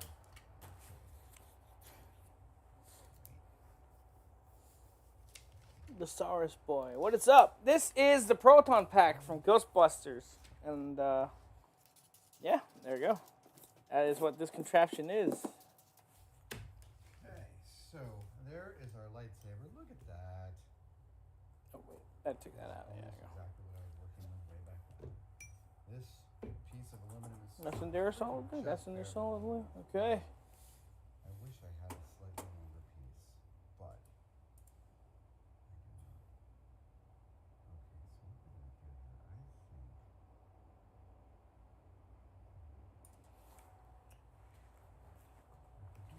I think. so that. There we go. Actually, that needs to go over there. I could There mill. we go. Yeah. Okay. And you could mill Alright. back half of this while I can still hold on. Yeah, so those need to go onto. And then put an expanding Mhm. collet in there. And then cover that with a cover plate.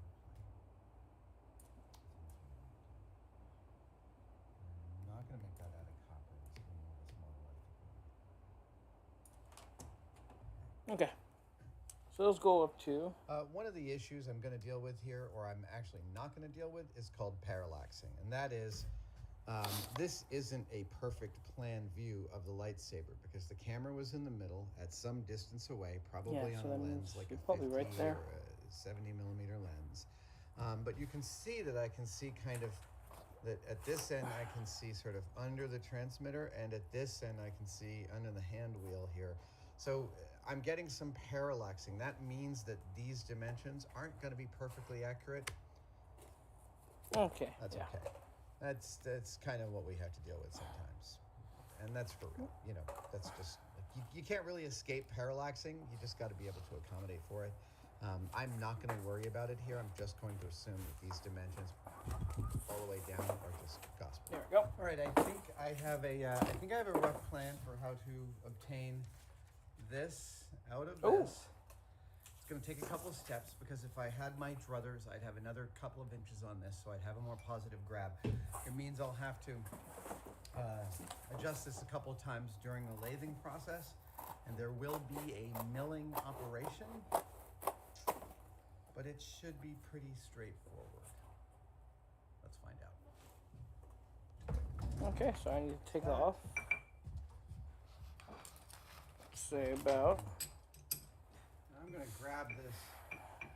Oh, actually, right, I've got a 2-inch center. Cool. So I am going to start milling off the back side here. And the first dimension I want is this dimension. What is the outer dimension of these 8 crenellations on the end of the lightsaber? Gotcha. Okay. Answer that question. All right. The answer is There. Okay. 1.88 inches. Just me doing this as if I was doing it back in 1995, working with the drawing. So 1.88 inches, and this is currently exactly 2 inches. Yep. To the Need something? 2,000. Yeah, that's fine. What's up? What speed am I at? Like 2 people. What's up? Good speed. All right, I'm going to zero out my DRO. You see my cable? Oh. Behind the TV. Yeah, that's the only thing I can think of. Yeah, because all the HDI other ones I'm using are all plugged into all the setup here. So. Yeah, it is. So that's perfect. Okay. Yeah. Now, works. and I want 1.88.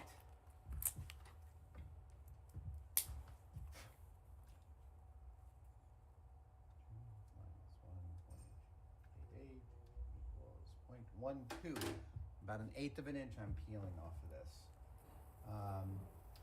In general, 120 thou is a lot to pull off of is a lot to take off of a piece of aluminum in your lathe. I try and do about 30, 40 thou at a clip. So 0.1. Kids next door. We'll go to I say 0.35. You know what's funny? I can see it. I can definitely see it, especially I'm since just I'm using trying to get cardboard to make all this fast. stuff. And Just trying to well, fast. I'm wearing this just to break into the suit. It came in just today, maybe a few hours ago. Yeah, an hour or so ago. The suit just came in, so I'm trying to break it in. Where the handle And then I'm wearing this is more. vest so I can keep all my tools in one place. So I don't keep losing them. There we go. I can make that mark. 35 thou. Let's just see how it.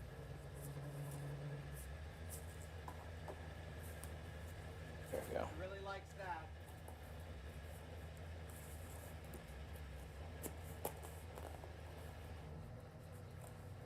Awesome. Okay. Another 35.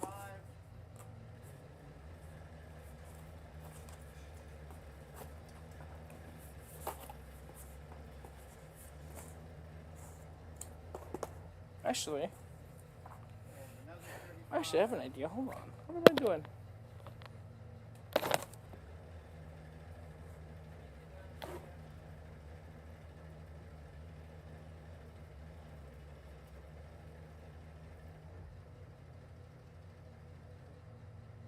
Now, I want to go to 0.12, so we're going to take my DRO to that critical dimension. There we go. And now I'm going to use the auto feed. It'll give me a... There we go. Give me chatter is what it's giving me. What the hell? Oh, right. I'm not pulling up. Some of these bits have a certain amount of light to move. And if you pull off less, you get chatter. It's funny. Dropped it. No. That's okay. We can file that Of course. off later. So we go back and forth. Okay.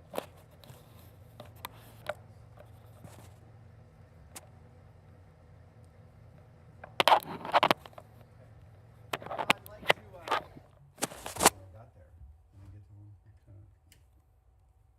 Look at that. There we go. A little bit higher, 1.888. headset. So Cardboard. I'm 8 thou over, which is fine. It's kind of exactly There where we I go. need to be. Sort of make some of my small adjustments here based on giving myself a little room to move.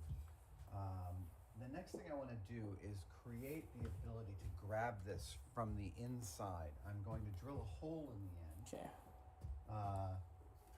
First, I'm going to drill this a little bit more. No, I don't think so. But I want to pull it down to a dimension. There we go. There's that first half. 375.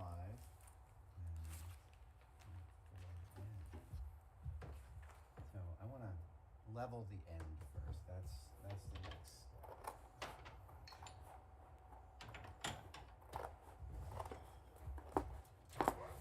Okay.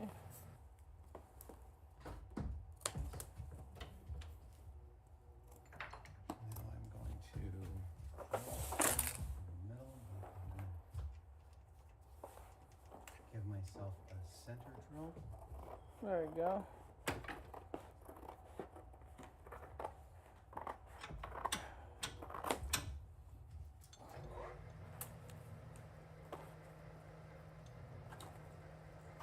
Yeah.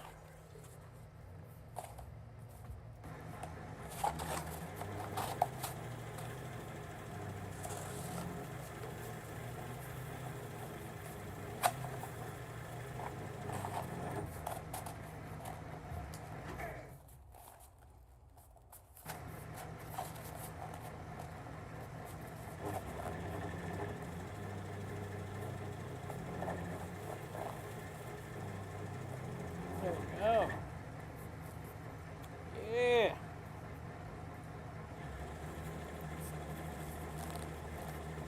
There's one side. There's two though. Okay, so that is 4/10. That's 4/10 of an inch deep. That is 1.375 in diameter.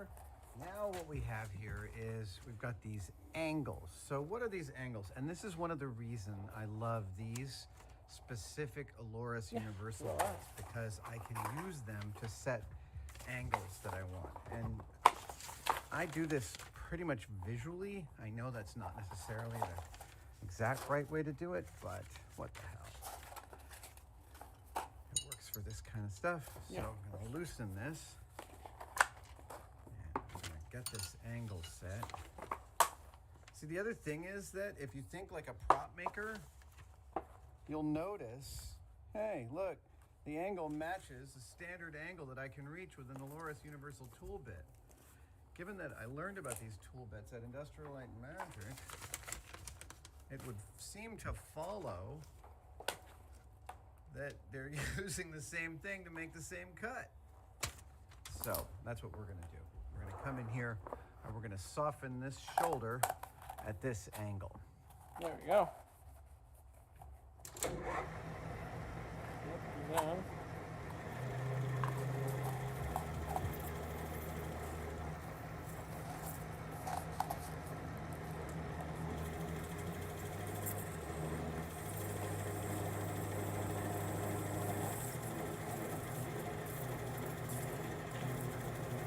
Yep, one. Need some tapes to test this out real quick. There we go. Now we're going to soften the other side of that shoulder, doing the similar thing.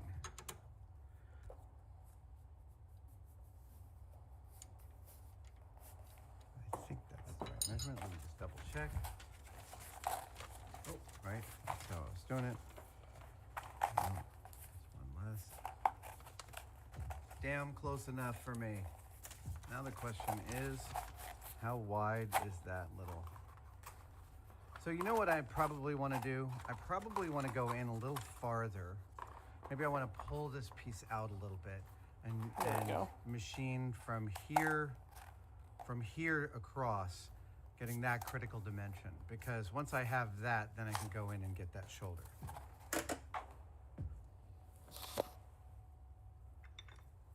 Pull out my other universal bit. Leave that one there. 2-2. And let's see here.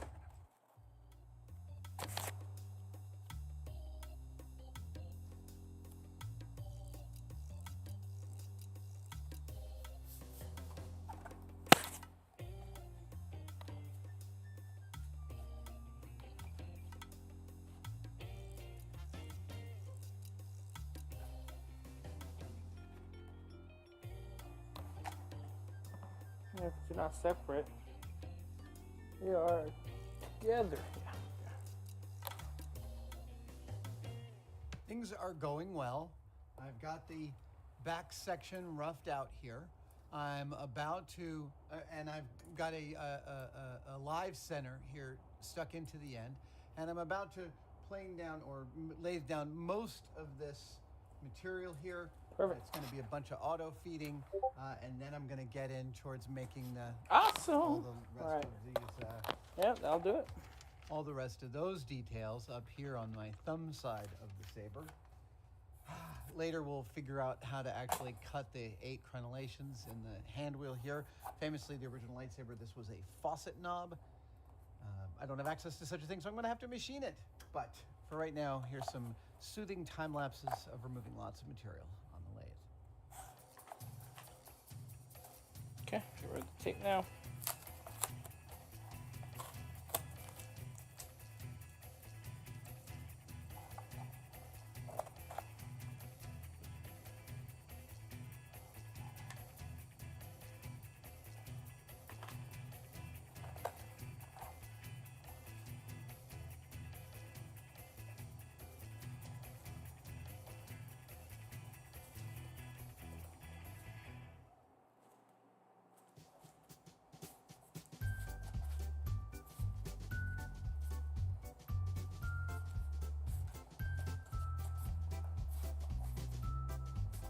Go.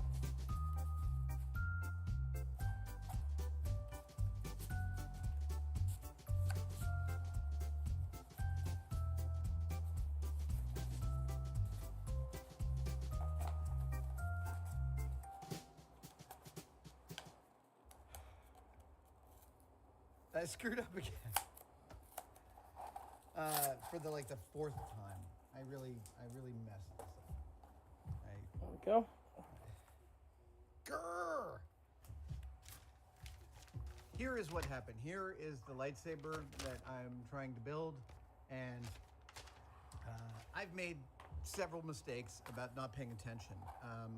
One of them was out at the emitter. I cut a little too much material off here, so I was going to have to make the emitter a separate part.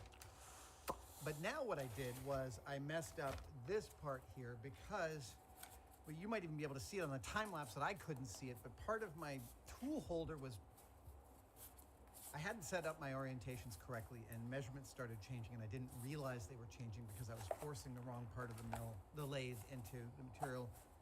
I was ending up, how many, I totally screwed it up. So, Oh, that's itchy. I have a choice. I can order a new piece of 2-inch. I can order a new piece of some 2-inch rod, some new 2-inch aluminum 6061, and start this from scratch in a few days. Or That works. I can muscle through and adjust to what's happened.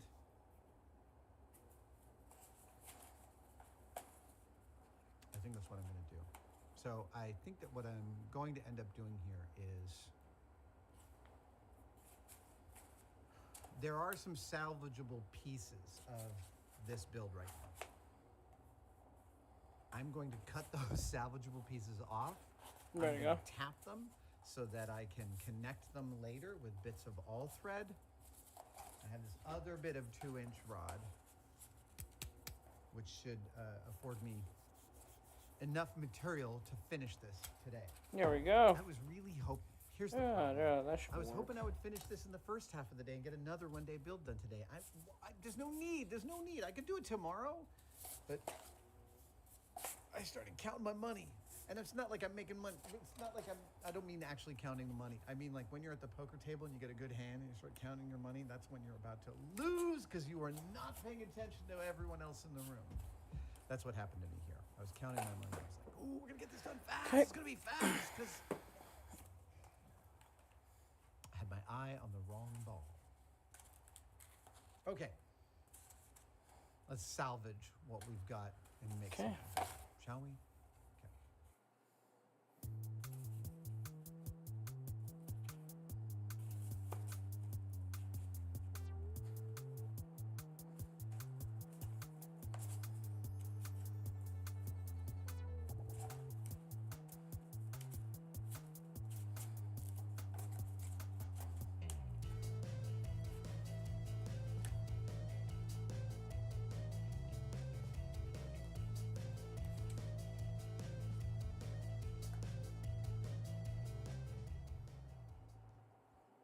Yeah, that works. Okay.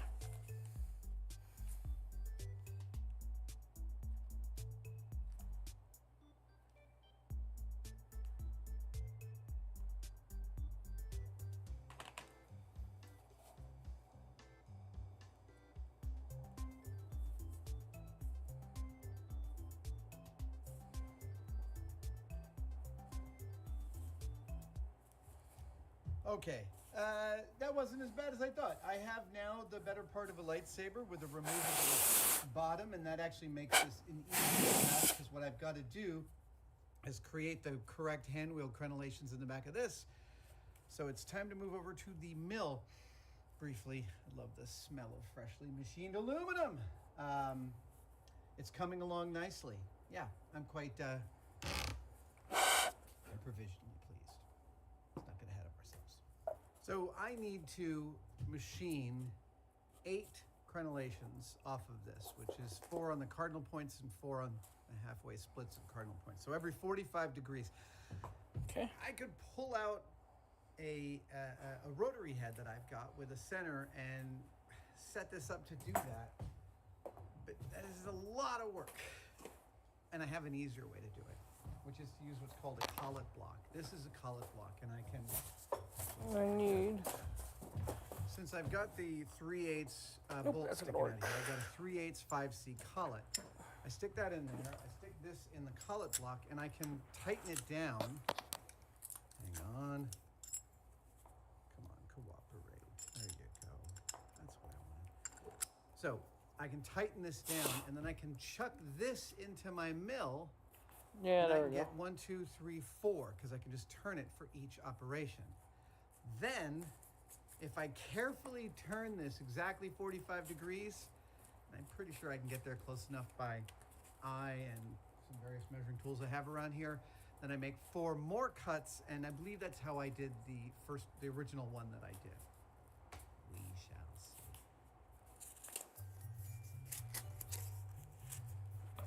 Okay.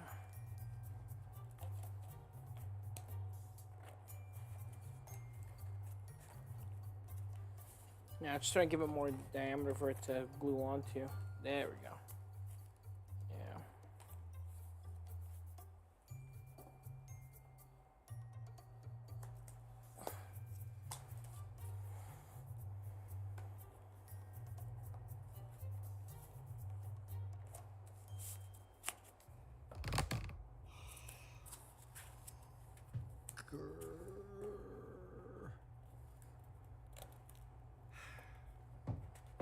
I didn't think through the forces involved. I didn't think through the forces involved. That's what I didn't do.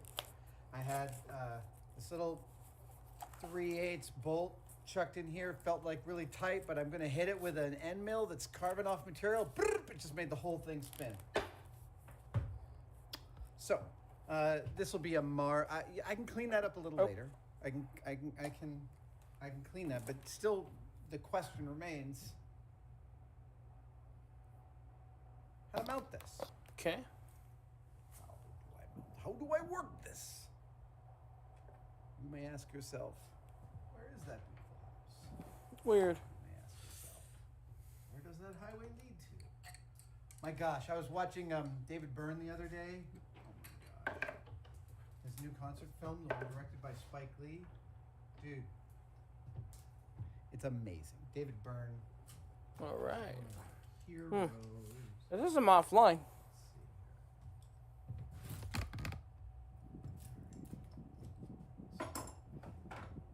Lame and extreme. Uh-oh. Unhappy. Uh-oh.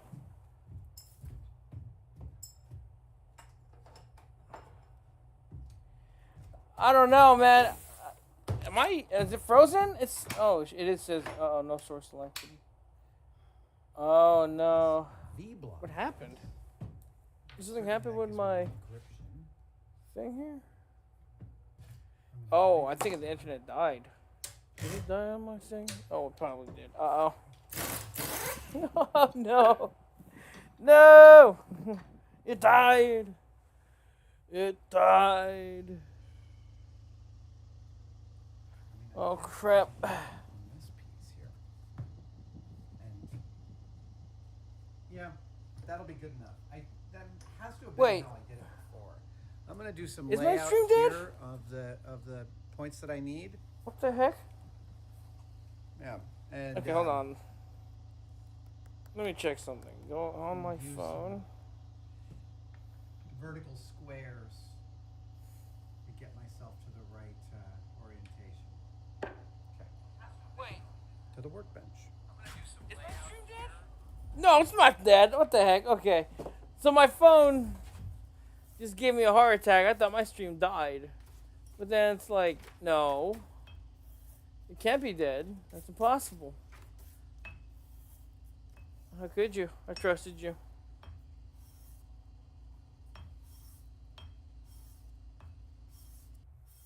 That is a good canvas.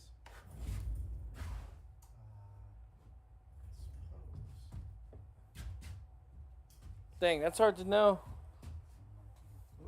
Loving the stream. I can feel the sarcasm from all that. I'm loving the stream. I ain't. If my thing keeps acting up like this. Ooh, there we go. Back online. Yeah, thank you for that. My channel. Thought this was going to be a super fast build, and that's why I got boned. That's why I'm ending up in this position, because Gosh, okay. Alrighty. Here we go. I'm trying to rush through. What was I doing? Oh, yeah. I was gonna Such my fix bailiwick, this thing trying up. to rush through things. This is the point at which I would say to Gunther or Joey, maybe just leave me alone for half an hour. This is the point. This is that exact point, and they would be like, okay, and they would back away. But here we are, all the warts and all. So, There let we go. me just get this guy held in here. Come on over and take a look. Excellent. There's my center finder. I gotta find my scribes.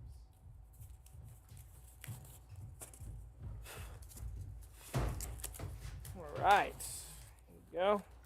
There's my scribe. There you are. Hello, sweetie. It's good to see you again. There's my scribe. So, we are going to scribe a line across.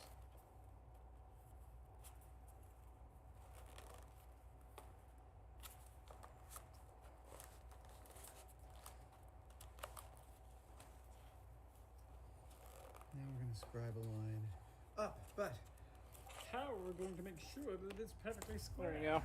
That's a really excellent. All right. So what I'm trying to do right now is I'm adding some cardboard in here so I can thicken up the inner diameter, so it has something to adhere better to the plate here I'm about to use as the base plate for the power cell. Let's see if it fits still.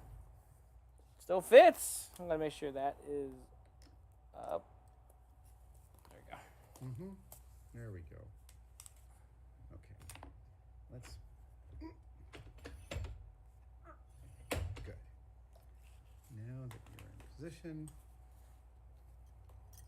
this its right orientation. Yeah, there we go. Yeah. There we go. Okay.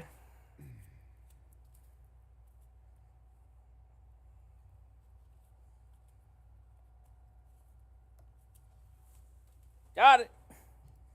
Oh no, I got so many Great. hot glue Now I have the specks 4 on my cardinal cutting points mat. I need. No, my cutting accuracy has gone to 0 now. So now I need. So not much of a difference. 5.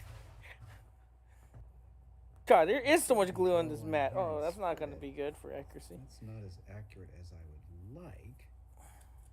But if I There get we go. it right. I got buffed, or buffed. I got nerfed. I got what is it called? There we go. Yeah. All right. Now, let's see the relationship of this piece to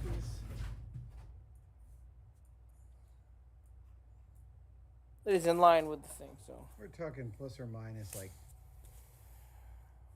a few thou on this. It's an aesthetic thing. 0.95. So half of So it's a bit 0.95 closer to is the edge, right? 0.475. Is that right? Closer to the edge. 5 divided by 2 equals 0.475. Hey, I can do math. So- Hey, I can't. Okay, so that Oh! No, no, no, no! is freaking close. Oh, what's Let's up? see what I can get from that. See how it all looks. Okay, make sure it's nice and straight. I'm going to do the same right angle for these as I did on the first one. There we go. Mm-hmm. Yeah. Oh, the render? Hey, I The really render is appreciate all from the just a random advice sketch you folks fab are currently file giving me in that the I found comments, even online though that that's in allows the you to buy future 3D someday, models. about And the better nice ways to thing do about this. it is it allows you to inspect the models That looks damn good. on the I'm- website.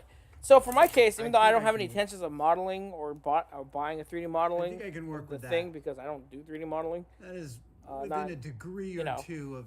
It's nice that the 45 website degree gives you the increments all the way option to around be able the to look 360. at it, to inspect it. So it So, kind of helps, gives me a nice Find the center reference again, for a start 3D milling, in and 3D then space of after like I where mill it parts all, go get and this how on the high they lathe should and be in fix that scale. dumb And shit. not all models will be accurate, of course. So you have to find kind of like the best one. But if it's for like quick referencing for like, oh, is this part scaled right or kind of set the right height or location for the most part, for a quick and dirty guessing of the location, oh, it works perfectly fine. Works perfectly fine. That's what I used to build the M60. That helped me like crazy. And ever since then, I've been using Sketchfab or any website that allows you to inspect 3D models that you could buy for scaling purposes. Well, not scaling, but more just laying things out and hope for the best. Really. It is. I can't show you the computer for share or at least because these are different computers I'm using.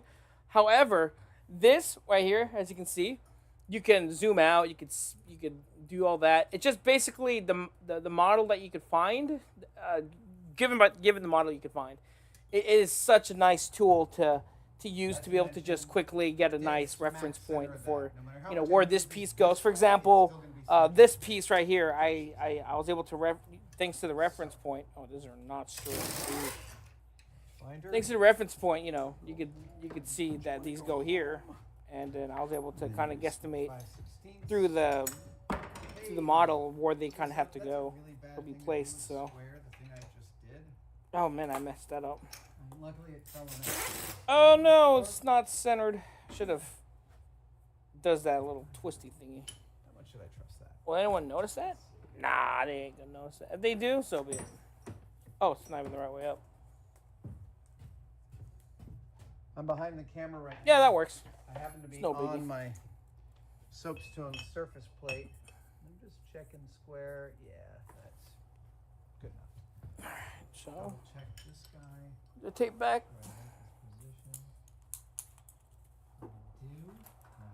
Okay.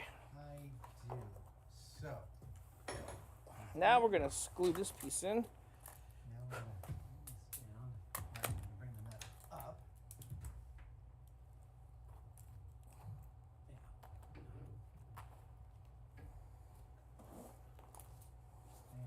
And Okay. bring it all the way through. There we go. Yeah, it is exactly. I need to glue it in first, but then after that I'll show the power cell assembly. Yeah, looks like it goes in nicely.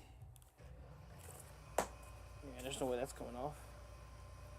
But yeah, if you make things or have like to scales or like to make things replicas, what is it called? Is it Sketchfab? Sorry, let me go check it out real quick.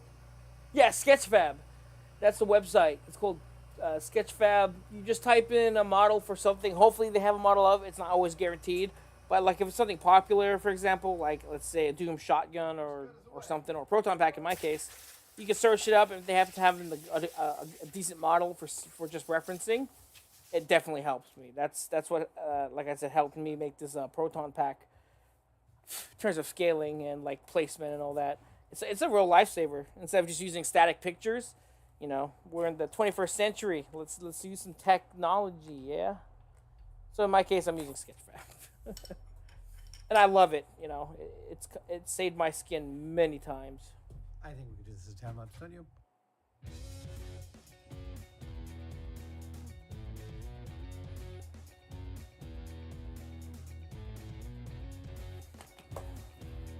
Gotta work fast. Nice, got it. Woo, that was gut-wrenching or nerve-wracking. Oh my gosh. I just gotta hold it there and let it dry for a bit. Well, this has been. Oh! My hand touched the glue. Ow. That burdens. Oh, they call hot glue for nothing. They don't do. Oh, God. Here we go. Let's just talk about where I started. My finger. I started by grabbing an auction photo of Luke's lightsaber here. And God, get that using bit off it of me. as a planned Ooh. view for how big this thing should be. And for reference, 1994, I made this on lunch hours in Jamie's shop from snappy pictures of the self-same lightsaber.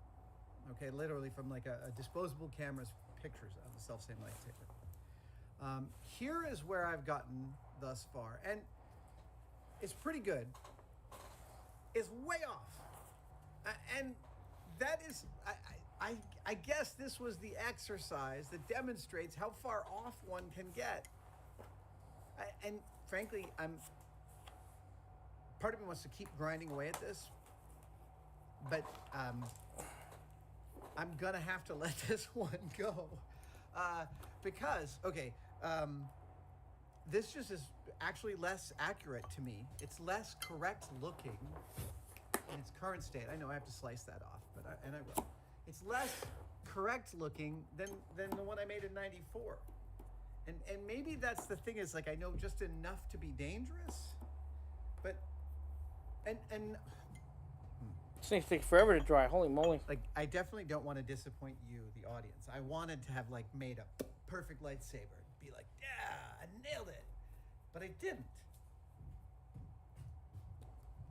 For the record, this is a perfect lightsaber. This is an exact measured copy of what this is. Okay. Here's the thing. Take a look at how different it is. Oh yeah. Look. Okay, so. Okay. Oh, maybe you can't see it. Fascinating. On camera, it looks dead accurate, but in fact, if I line up the tops, the bottoms are off by like 3/4 of an inch. That's where we're talking about parallaxing, right? Those look There like we go. side by side, like great, but they're not. No, this is, it's not correct. So when I hold my 1994 original up to this, you can see the ways in which it's longer. So clearly I was working with a similar kind of parallaxing. All the topological details are there, as I stated. And then in the one that I've built today, Okay. Hopefully now it's also dry. Goodness longer. gracious. So I've been in holding this fact, thing here for like what almost I 30 find minutes. the most interesting part 3 of minutes this now. exercise Feels like. is that these guys are pretty freaking close. Like, these guys, and they're way closer than they ought to be. And that actually follows because I was working with the same kind of reference material, a single photograph, which, again, because of lens distortion, right? It's Okay, a I think that flat should be dry object now. photographed by Better a be dry. single lens, so you're getting this Let's kind see. of If it wrap falls, I'm gonna here, lose it. and that means that all sorts of dimensions change, even from here to here. This is only a few inches, 4 or 5 inches, and yet dimensions can change when you're dealing with the sphericity of the lens that you're taking the picture of. Okay, that looks pretty good. Let's take this all the way to its end and call it. And it is not the build I was hoping to have gotten done today. It is less a terrific lightsaber than I was hoping. But, I mean, part of one of the reasons I got to let there this we one go. go is because I got all the lightsabers. I have all of my favorite lightsabers, and I'm really happy with them. And this isn't like, there is no line standing between me and the perfect lightsaber in my life because I have them. I have a shelf full of them, so I'm totally cool.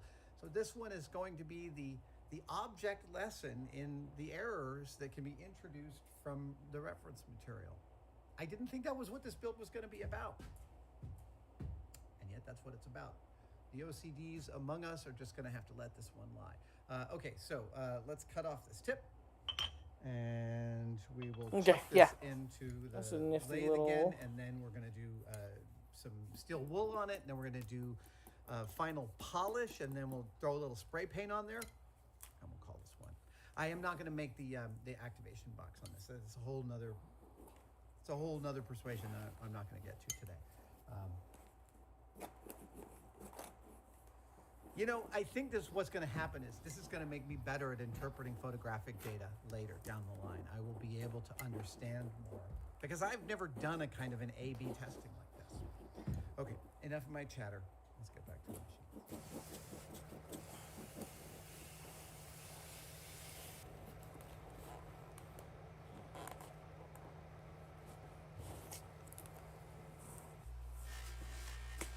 There you go. Get out of the way.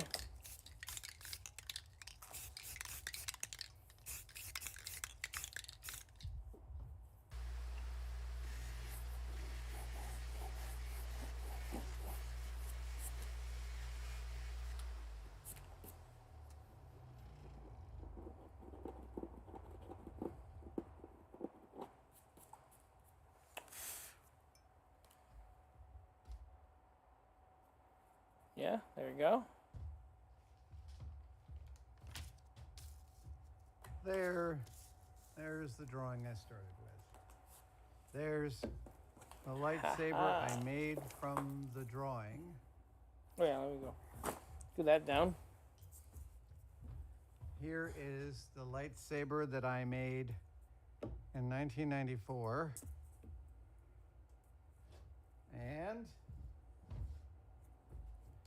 Oh, it has a Here's the slight ring to lightsaber it, that is actually. all of the correct dimensions. Yeah, a lot of different things going on. Lots of different things going on. Per usual, the build I thought would be an easy, quick, and dirty turned out to be long and just a little bit brutal. I certainly could have done better, but we're gonna leave it like that. That's However, the lessons learned are the lessons learned. I appreciate you guys joining me for this one-day build. Here's what I'm going to do. In the next few months, I am going to build myself a personal lightsaber. I have built enough of canon lightsabers. It's time for me to build one for me. My design, my electronics. Well, I mean, I'll purchase an electronics kit and a blade kit and all that. But I will machine the body of this thing to my specs. Because I think that's what was missing today. I think I was like kind of doing a demo, but I didn't have enough skin in the game to get it across the line in this way that I wanted to. So I had to realize that a demo was not what I was making. It's more like a lesson in, well, another one of my lessons in that less than perfect outcomes. However, There we go. a lot of information was gleaned today. There we go. That's how I'm going to call it. Thank you guys so much for joining me for this one-day build. These are the kind of days that happen in every shop, and I will see you guys next time. My hands are filthy. It's awesome. Thank you so much for watching that video. If you'd like to further support us on Tested, there are many ways you can do so. One is through paid membership, and there are several tiers of that, each with their own set of unique bonuses. You can follow the links below for that, or you can go to our merch store where we are always coming up with brand new products. In honor of the holidays, we've got our Tested Ugly sweater in both black and we have a white one. We have some brand new patches. And this is a particular type that I made a joke about one day, and now it's a reality. You know, merit badges. When you're a Cub Scout or a Boy Scout, you get a merit badge for achieving something. Well, Tested now has demerit badges for when you screw something up, because that's just as important in learning as getting something right. So this is the badge for when you measure something once and have to cut it twice. This is the badge for when you accidentally hook up your electronics wrong and you release the mysterious blue smoke that powers them and they no longer work. And this one here is for when you get your finger caught in the lathe and it almost gets torn off. That might be quite me specific. I hope that never happens to you. These are all designed by Tested's own Jen Schachter, and they are not the only patches we're going to release. In fact, these are just the beginning. If you have ideas for demerit badges that we should release, now I got the mount for the we also still have our clipper, regular complement of posters, and they're all back in thingy. stock, including my hand-drawn toolboxes. I love seeing pictures you guys send us of these hanging in your maker spaces and your offices, your man caves, and your sheds around the world. Get to the store, follow the links below, and hey, some of these might make great Christmas presents for the makers in your life. Thanks, you guys. Happy holidays. There we go. Boaters, help keep killer whales safe. If you're boating in British Columbia's coastal waters, be aware of the laws in place to protect them. A message from the Government of Canada. Yeah.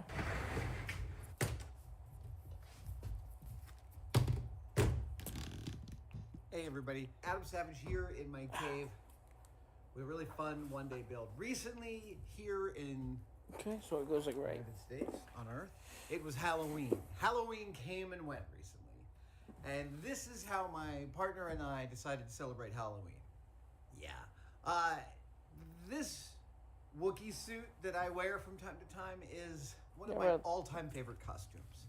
It is a mix and a mishmash of a whole bunch of different pieces. I'll go there. Yeah. The main body and feet were made by Mark Putenis of New England Wookiee Works. At least that's what he was calling himself 12 some odd years ago when I first commissioned this suit.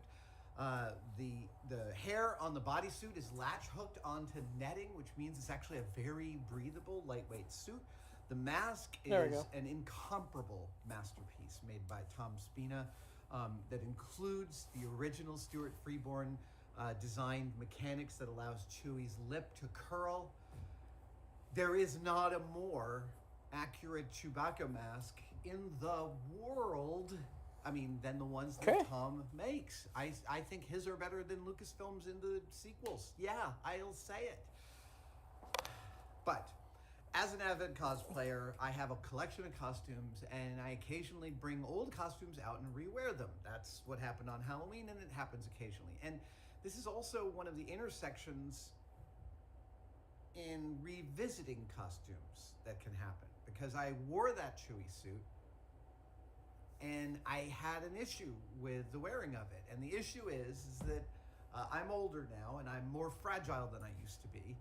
And when I wear the Chewie feet, these are Mark Brutennis's beautiful Chewbacca feet. These are great. Okay. These are beautiful looking and they work really well with the suit. But this is merely a sneaker that is glued to a bunch of okay, I see how this is gonna covered work. in nothing less than Gorilla Tape. Yeah, seriously. And then hot glued with the hair on top. It's Kanekalon hair, so it's about 25 cents worth of hair. I have the correct color of hair, and I'm gonna remake these feet. Here's the reason these are tough. These are basically what you call the Kiss boot design, the super long sole. What is that? That's like 7 inches of extra height. Along with the top of Chewie's head, I end up getting to 7 feet, which I know isn't canon, but it's close enough for me, and I don't want to wear stilts. But the issue with these is my ankles are visible here. There's no ankle support. Cool. All right. Whatsoever. I have an idea how I'm going to attach the clippered fragile engine, if filter I part. accidentally took a twisted ankle in this, If I can find my phone, I have a website for it all. For a couple of weeks. Here we go. It's not a.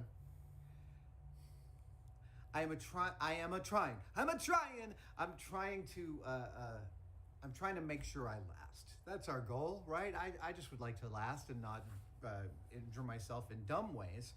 So consequently, I am going to rebuild these boots and give them some ankle support. I may be actually taking them apart because I love these Wookiee toes, and I think I can salvage them. I'm pretty sure I can salvage them. They're good little Wookiee toes. Where are they? I may actually give them a little extra color. I had a page open. Come on. Anything that I'm missing? Yes. The construction will be pretty straightforward, but it's going to be a lot of fun. I'm going to use at least one tool you haven't seen before, and for the boots, I'm going with the awesome ankle support. I have these snowboard boots, and I had actually bought these as part of a space stealth suit that I've been working on, but I'm months away from even starting that one. So I can utilize these bad boys. They'll tighten up nicely. They'll hold my ankles in the great orientation and hopefully be a more injury-free way of trooping around. That's the other thing is, because of all this weight, I get terrible blisters from these, even with really nice gel orthotics inside the sneakers. This should also aid and abet the elimination of that property. Okay, let's get started. Now, normally I don't love taking apart an old bit of costume in order to make a new bit of costume, but in this case, I think I have to do it. No. I gotta say, Mark's work on this costume is really awesome. Oh yeah, it's starting to peel up. I might be able to reuse this hair. I wonder if I can peel it off monolithically. Ooh, I might actually be able to. Huh. All right, so I'm gonna go for a total dismantling of these. Get rid of. Well, so that mention on the clippered valve. Go for a complete dismantling of these and see what I can salvage. Hopefully, the toes. That's the biggest goal. But I may be able to salvage a bunch of the hair, which, to be honest, I'd rather salvage this. One of the great things about a Chewbacca costume is the rattier it gets, the better it looks. So there's no amount of kind of abuse. I store this costume all crumpled up, and every time I pull it out, it looks better. Okay. If you look at this picture of me at Dragon Con, I think in 2008. So I need these pieces. So you'll see that's the first wearing of my Chewbacca costume. Okay. How smooth the hair is, and look how much I. Now that's not the Tom Spina mask I'm wearing with that. That's Mark Putenis's, and it's a terrific mask. It really had a great gesture to it. It was an impressive bit of work for. Are these shoelaces built into the sneakers? What the hey? Okay. Okay, I can use that. I made these little cheaters to hide the shoelaces because I was seeing glimpses of them. The hair color difference doesn't actually. It actually really works with the. So way the top light has a blend here. silver top. Oh my and gosh! this is How am I just gonna? fur left over from my bear costume. I think Oh. I sprayed a little. Oh, bit we of black on there good, just to boys. kind of I have an tone it idea. down. I have foil tape Okay. to make it shiny on top. Yeah. Well, that actually worked a treat. What had happened was I was able to pull off. Here's a roll all here. the I already hair off pre-rolled both just for shoes that because They convenience. were hot glued on, There and you go. man, that has lasted for 12 years. That's a pretty freaking good record. And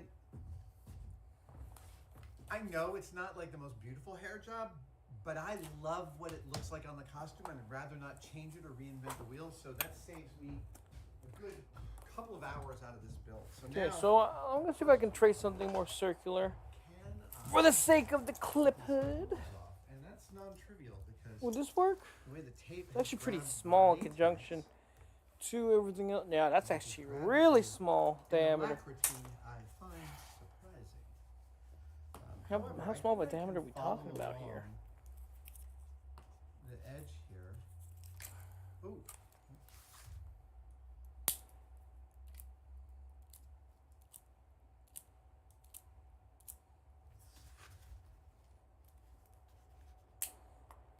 Oh.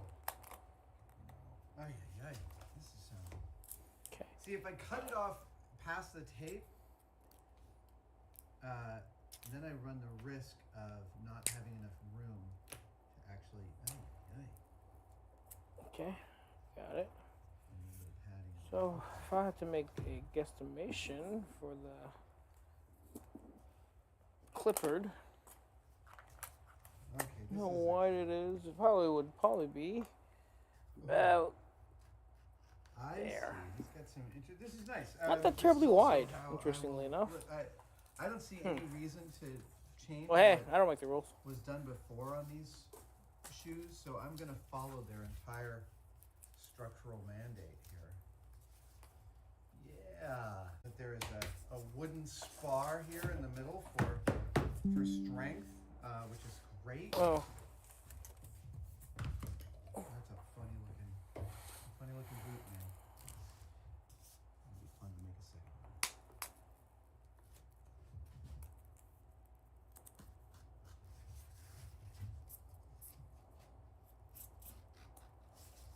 cool.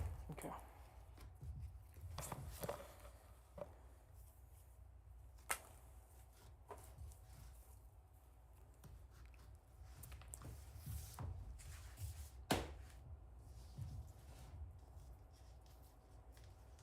Today's pop music, I'm listening to lots of Maroon 5.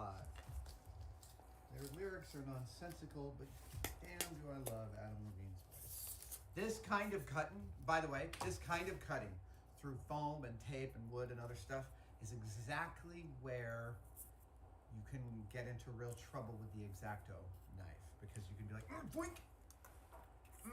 And it's just gonna take a moment to tell you to go slowly and be safe about how you're using the blades in your life. Okay, so. Yep. There we go. That's about There it is. Yes. Okay, so we have the toes.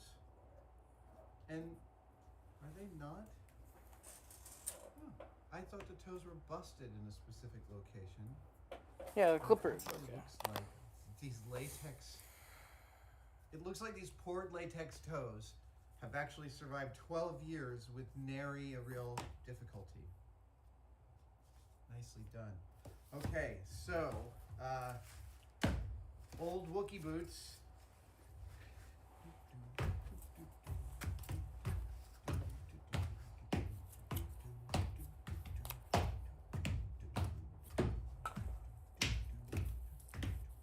You know what? I should probably do that again with the real boots once I'm finished with them, because that'll be funny. Okay. Then looks like it's a valve. Yeah. Wookie boots. Oh, I'm gonna need you for a form factor. Yeah, because we got this nice big. He really did a nice shaping on these. They feel like feet when you see them. So I'm gonna really copy these almost exactly. Here's what I need.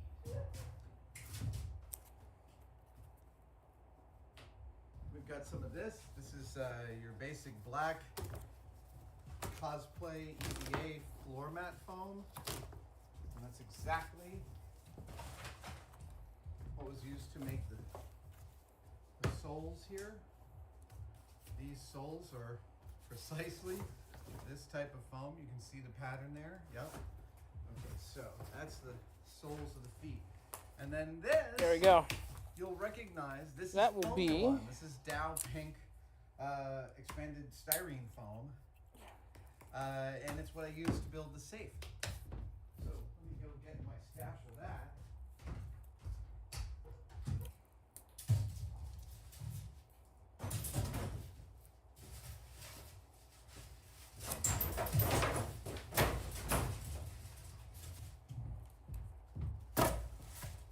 There we go. That should be enough, plenty for a couple of Wookie boots. Now, how am I going to cut that foam? Ooh, it's time for a new piece of equipment. Oh, it is really dusty because I haven't used it in a while. But it's time for my Proton foam cutter. Yes, baby. All right. I seriously need to clean this off.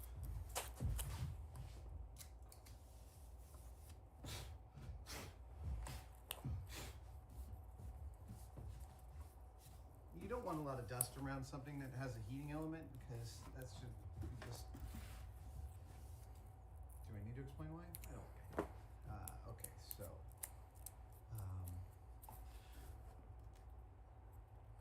Yeah, looks right. Excellent. There's the mount Put it under slight bit for of the tension, thing. secure it, with lock a it down, clip hard. and I gotta make sure I it's. don't know why I said it like that. Oh wait, why are these on here? No, I should have done that. Oh well. That's right. There you go. Okay. Damn. I'm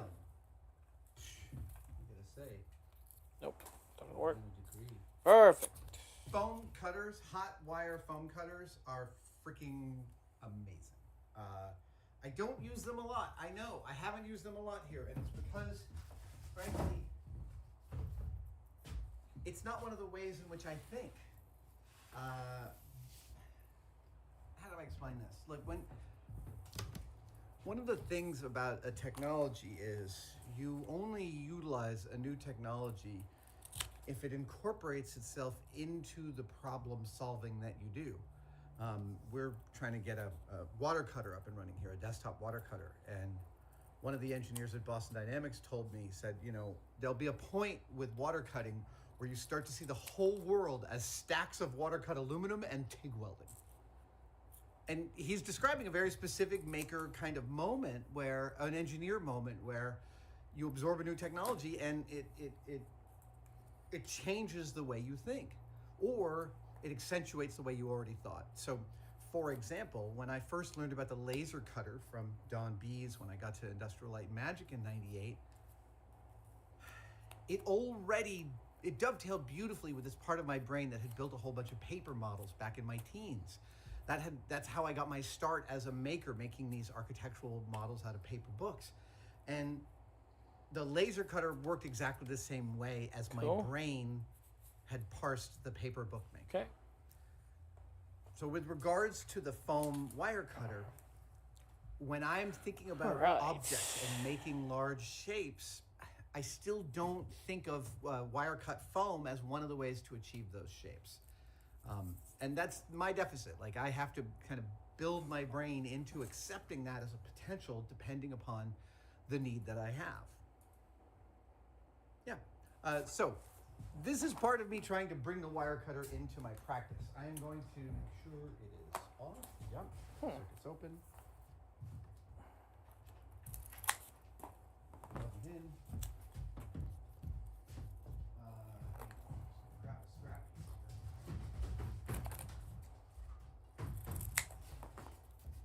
So we're I need that. gonna put this on. Turn on the wire.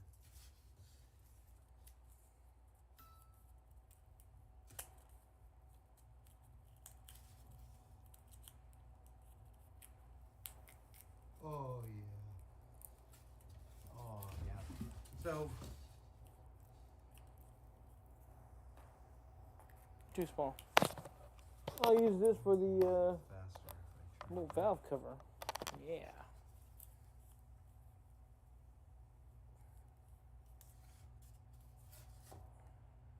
Let's just see if that is square.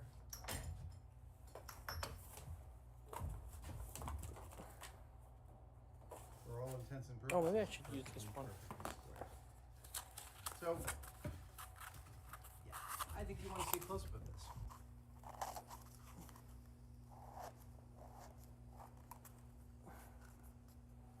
There we go.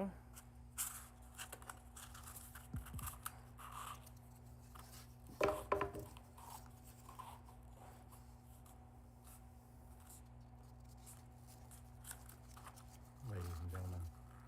Yeah. Right? Right? So many possibilities. So many possibilities, so little time.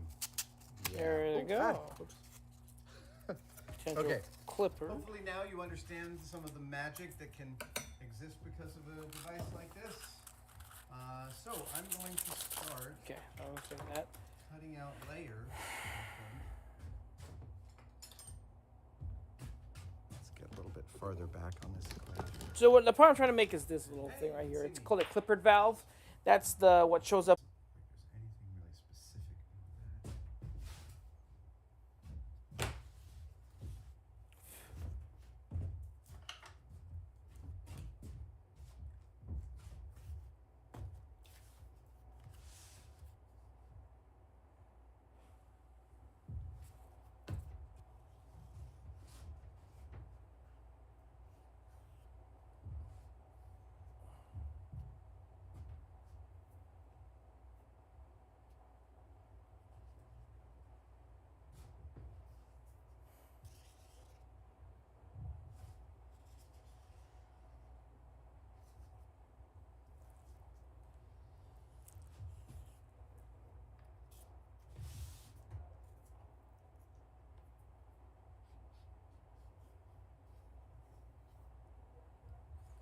I can't find a dimension of these things. That's the problem.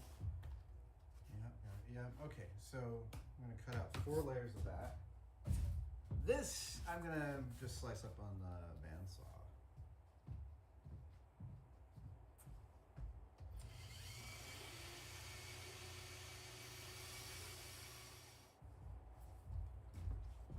Now there's my lefts and my rights, but if I'd had my druthers, so this is left. This is left. L. Oh, these have names. R701, R331. There's a 3D! Give me the 3D, boy. A little overly bulbous there. That's not.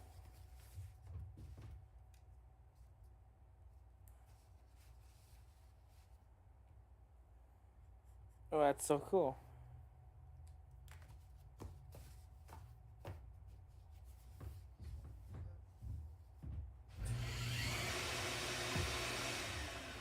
That's cool, okay. Cool. Okay. Now, so I want to label those. Yeah, I know. If I'd had my druthers, I cut them all exactly the same. If I'd had my druthers, I would have flipped half, but it really doesn't matter because it's all getting covered with tape. Just no biggie. That's gonna go on there. Yep. Okay, toes have it. Now I need to cut out some blocks of foam.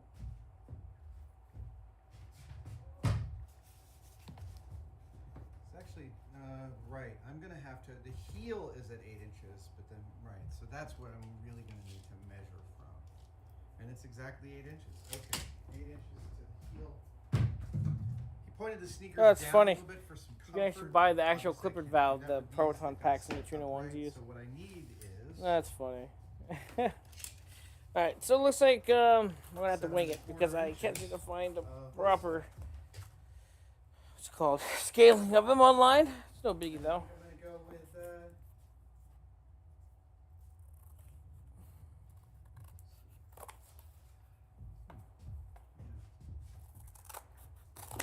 This might be a great template.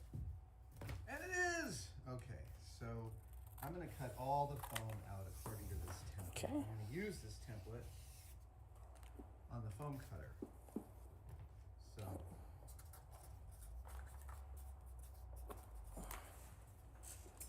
I like to label everything. Savage Wookiee foot cutting template. Okay. No, part of me feels like that's not the right size for the clipper valve. But it looks pretty stubby, so we can make it work, I guess. So, yeah, template. How do we use the template? Well, I'll show you. If, let's see, what does this say? This says for 50 millimeter, it's 2 Okay, inches. Level 5. All right, I'm going to go to level 5.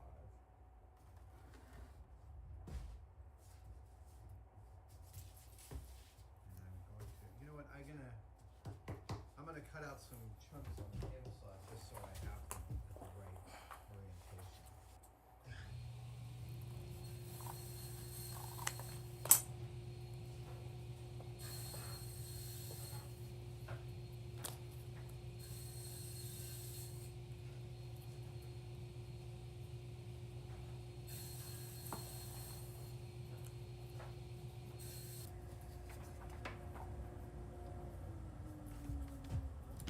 Please remember that repetitive work on the table saw, as I like to remind everybody, is where you can get into real trouble. It's where you can zone out and you want to just.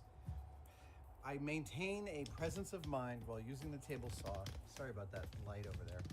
I maintain a presence of mind using the table saw in which every single time I'm about to feed, I think, where are both my hands? What would happen in a kickback? Where are my feet? Is my center of gravity over my feet? Etc., etc., etc. Every single time, I just, the moment you let your guard down, that's where you're going to get hit. There we go. Hey. There we go. I don't like that there, one. ladies and gentlemen. Doesn't feel good. It's 2 Wookiee feet. Yeah. For some reason, that always throws me. So, I'm going to be doing a bunch of cutting on the template. And I'll be doing 2 layers per template. Let's see how this goes. I have never tried this. I know this is how this is supposed to work, but let's see.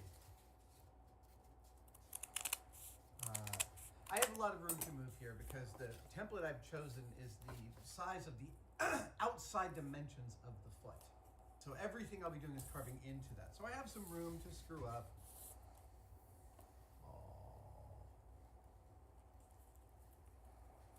And I'm trying not to touch the template with the wire. I haven't smoothed it out. I mean, I suppose if you wanted to use a polished aluminum template, that would be a way. Because right now I can see that the pieces of wood want to catch. Okay. Whoop.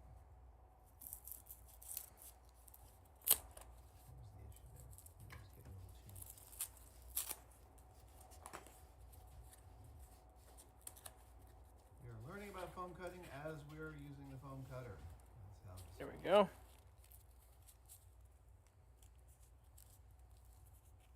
Oh, I know what's happening.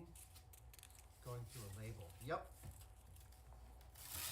Note to self, make sure there are no labels where I'm going to be cutting. I'll bet some of you That was foam more right. veterans out there saw that one. Adam, you're yelling at the screen. You got a label. I'm sure of it. Oh yeah. All of a sudden, everything is easy.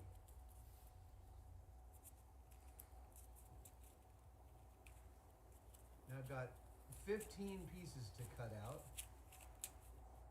One of them, once I cut it out, I'm going to slice it in half because it will be... There we go. Hey, Just the right diameter. Let's glue it. I'm getting caught behind splinters.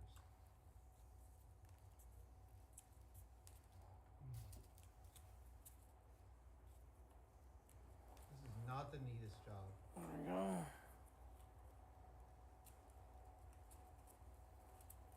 But I don't think anyone would accuse me of being the neatest maker. Yeah, uh-huh. Hey.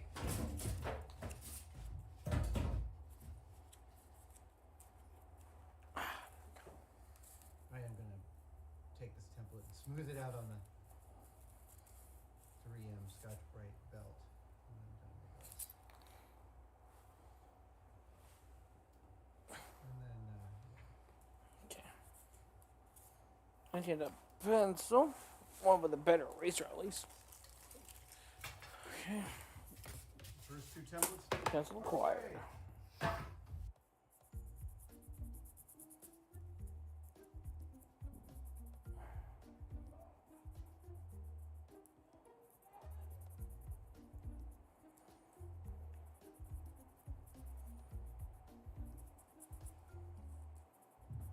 All right. Wow. That is that. There we go. This guy away.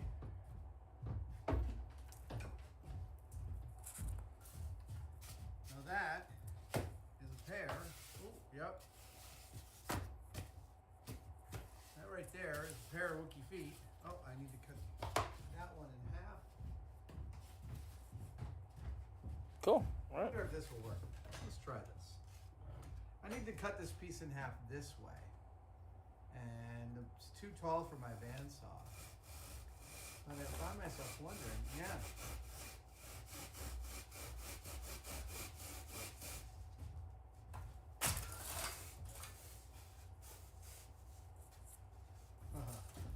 Easier said than done.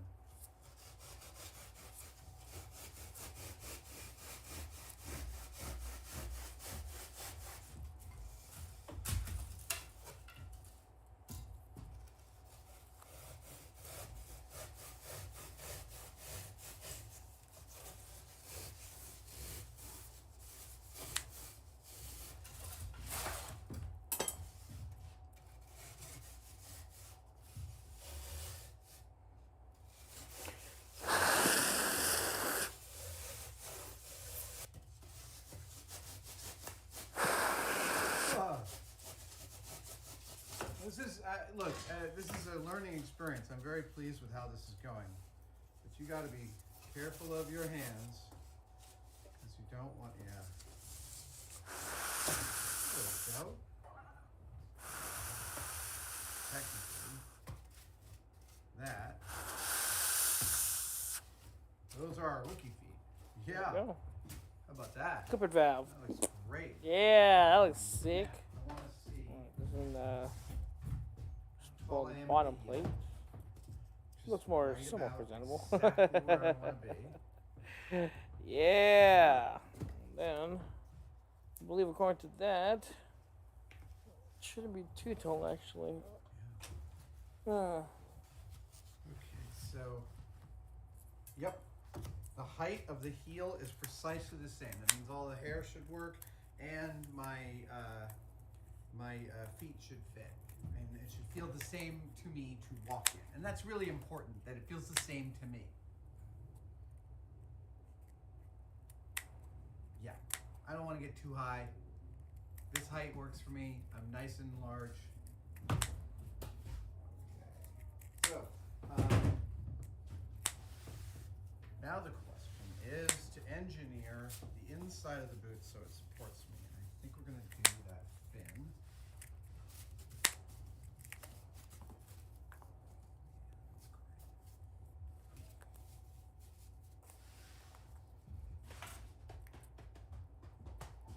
There we go. That's about somewhat. Oh, wait.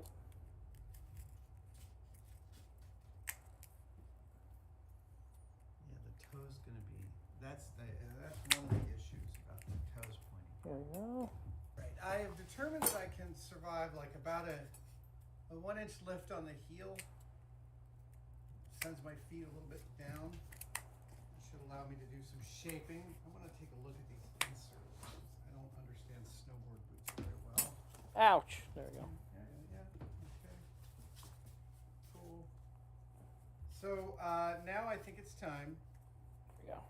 to do some gluing, to glue up these guys. And it's just going to be a bunch of spray There we go. adhesive. So get some brown paper down here.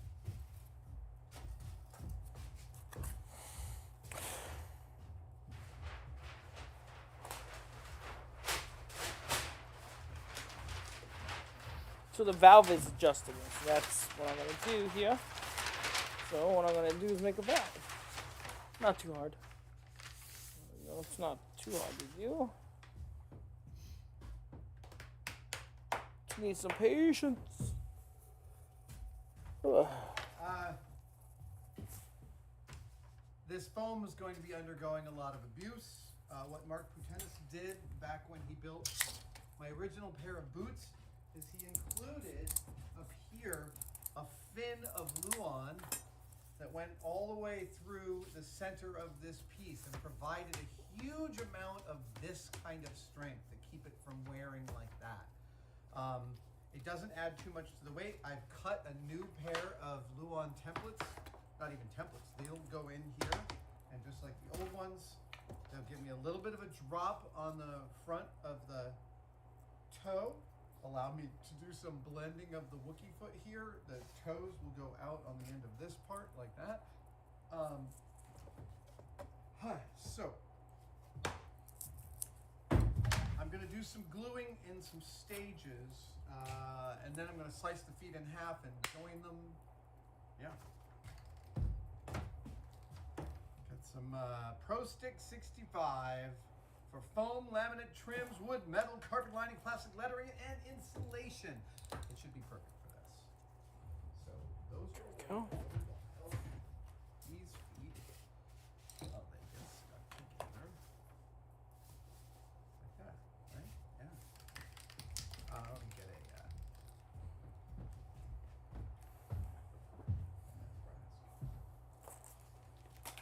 What if I do this? Hold on. mask isn't comfortable. You Hear might me wanna out. wear it. Where's that post at? Yeah.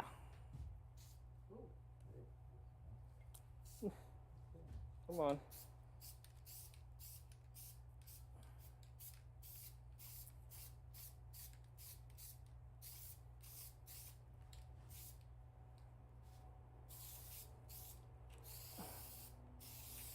No, that's not centered. No.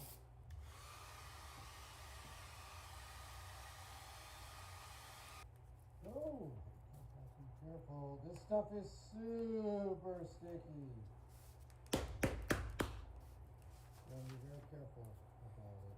There we go. That there. Yeah, adjustable valve, baby.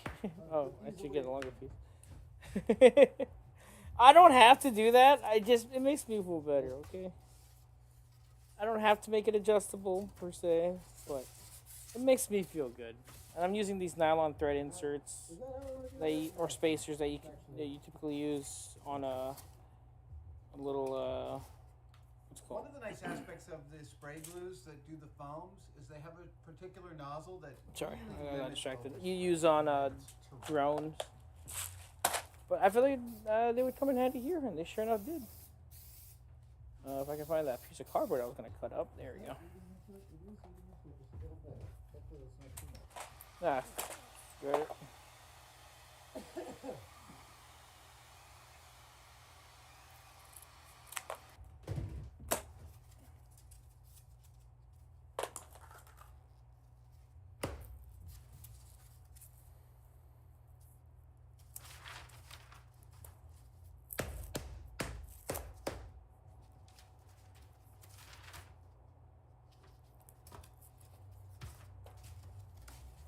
Oh wait, what am I doing?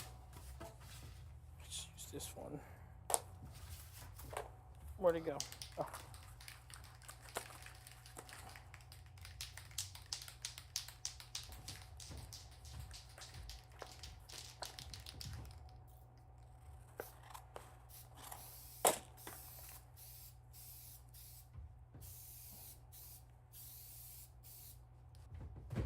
So while the wet spray glue does dissolve the foam a little bit, I'm going with a light touch, and it's giving me the tackiness I need. It's holding these pieces in orientation to each other. And remember, later, I'm going to wrap this whole thing in Gorilla Tape, so I'm not that concerned about the stiction. There we go.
There we go.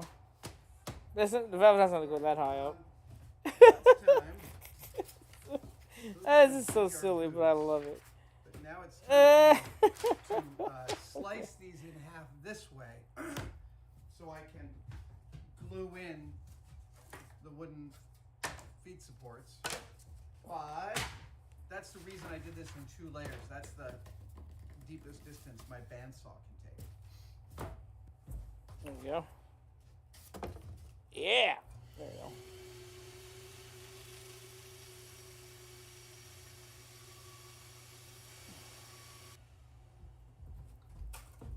Okay. So, right. Perfect. That. Yep. And that business. That goes down. Boink. Yep. Oh, I need to Cool. glue this up.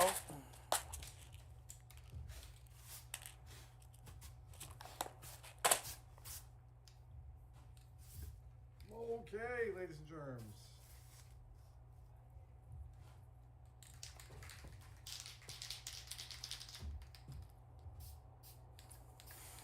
Okay.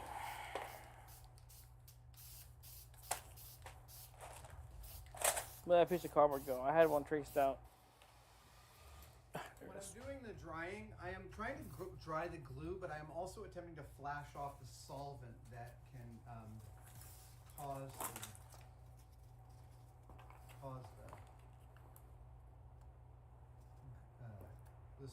the solvent is what melts the foam.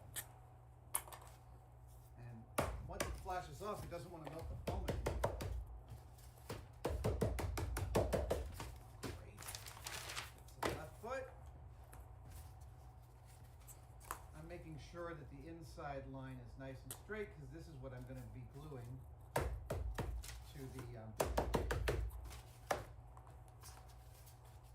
the wood. To the wood line.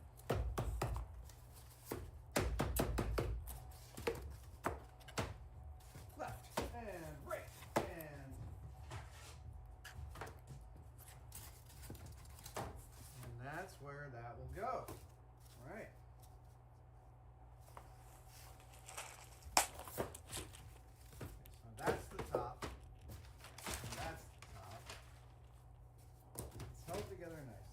So, here's what I need to do.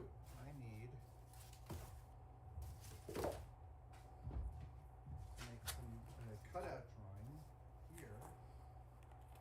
Yeah, that's it. Oh, you know what I'll That's do? how that works. I'll So take wait.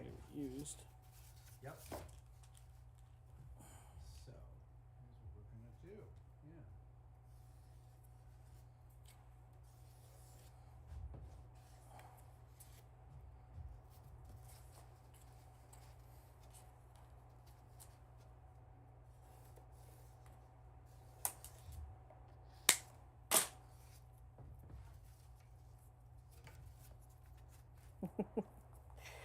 All right.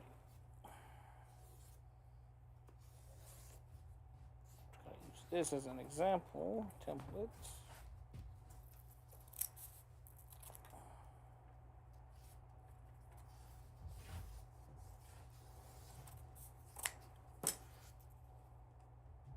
Now then, I'm going to cut these 4 shapes on the bandsaw again.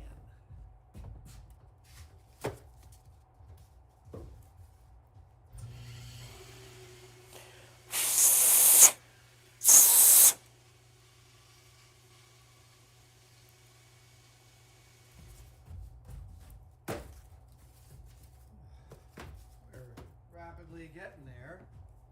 This is kind of going great.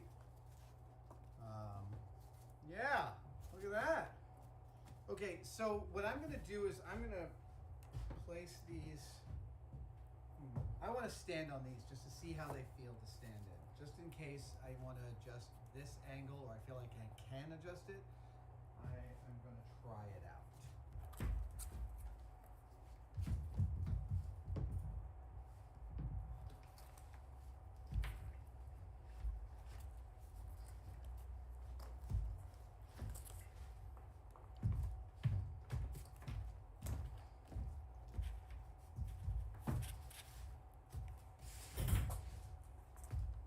Okay. Okay, moment of truth. Yep, that feels great. Yeah, I dig that. I dig it. Yeah, all right.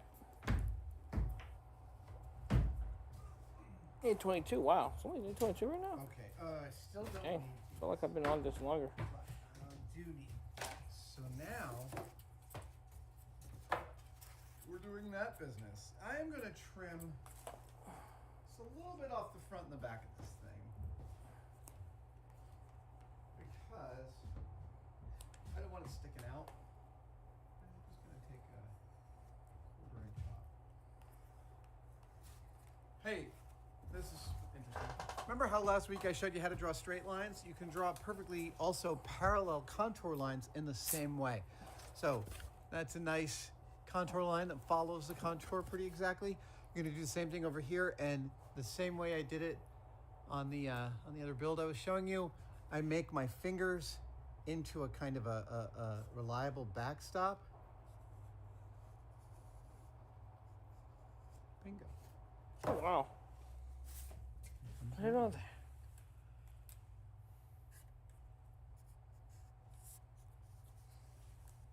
Just one finger is all that's required if you're being careful. All right, I'm just gonna trim those on the bandsaw. Here, you can watch. There we go. Okay.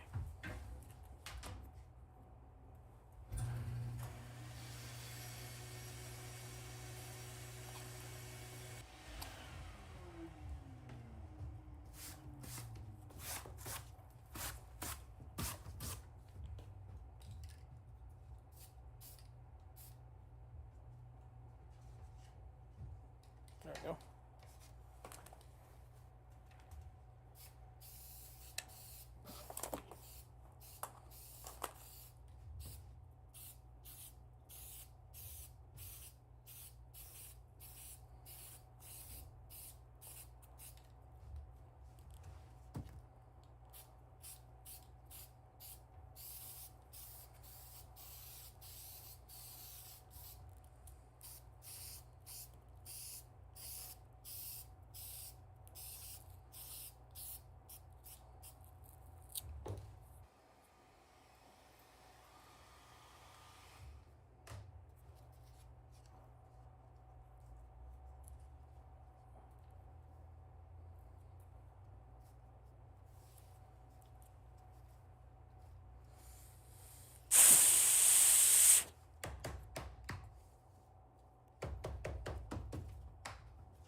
I'm sorry.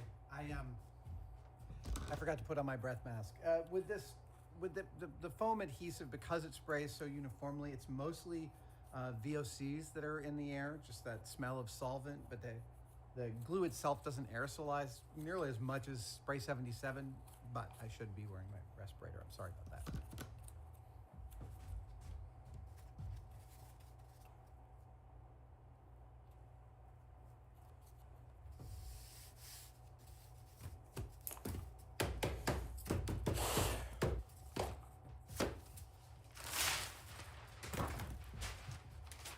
Oh, come on. All right. Now it's time for the sculpting. And this will be... Oh, right. No.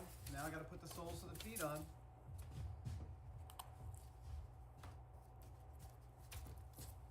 I don't know why I need to keep it bilaterally symmetrical like that, but I... Just gotta wait for that to dry, so... What else do we need? Oh, that's right, we need to...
Yep.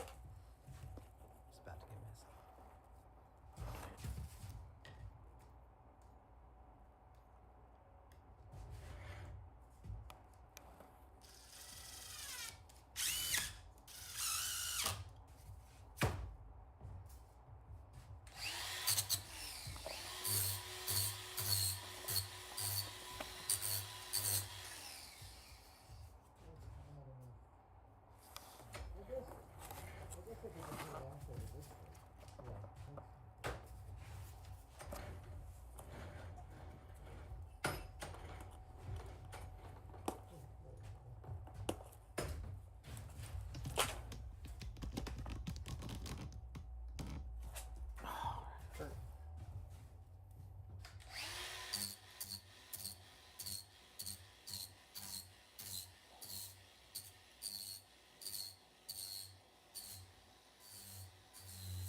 There you go.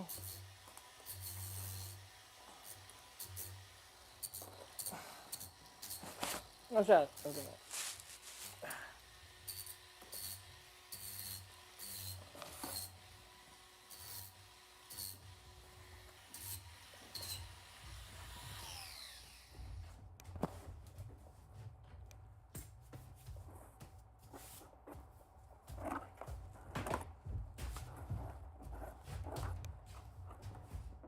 pretty darn good. Pretty close.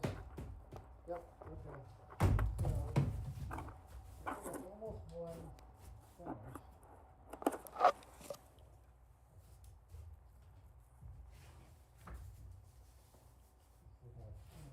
Oh, you know what?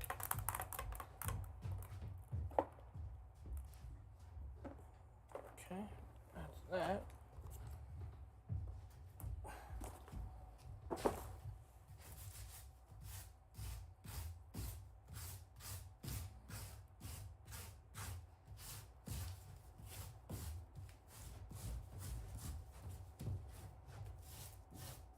There you go. How? What is this?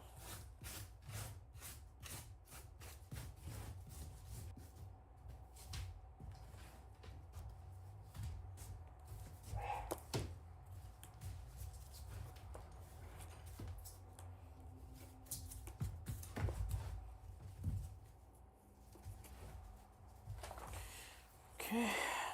Yeah, just those two are the ones that are.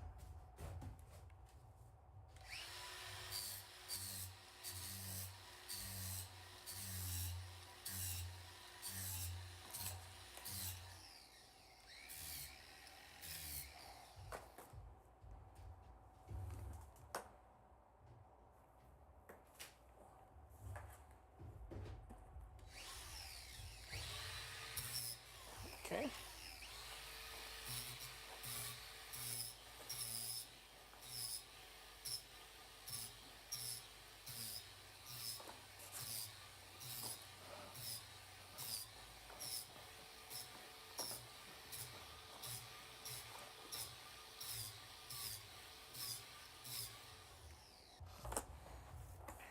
Ow. Okay, how about next? How about this time? Glue the. Ow. That hurt my hand.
All this purple dust, it's like I'm sweeping up Thanos.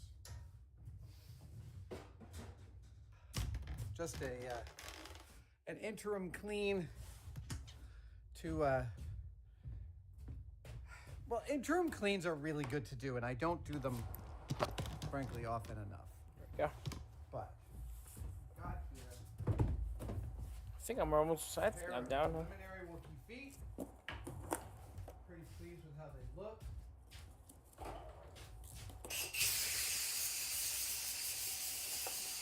Yeah, because that part's going to need some form of attribution. Okay. Oh, no.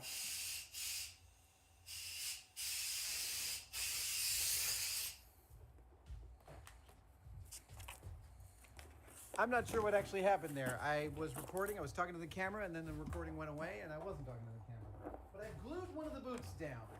I did a bunch of glue on its sole and stuck it down to this, and then I glued one side and then let that sit and glued the other side and let the glue pour down into there. I've gone from the foam all the way up the boot to try and grab some of the fabric here, some of the different topologies of the co-materials that the boot's made of. All that should give me a bunch more extra strength. There's no space underneath this boot for a pivot to build. So hopefully this will actually keep it from doing that. I might drive a couple of long drywall screws just down into the heel all the way in.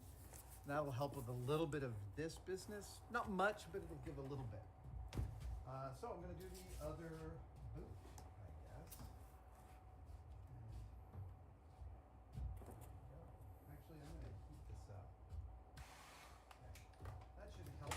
That should help me get the glue on before it sets too quickly. Okay, cool. So it doesn't heat up that It's not leaking. That's good.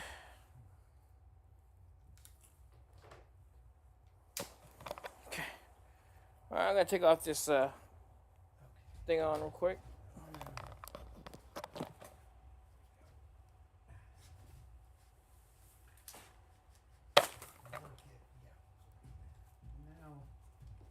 Now, fill it in.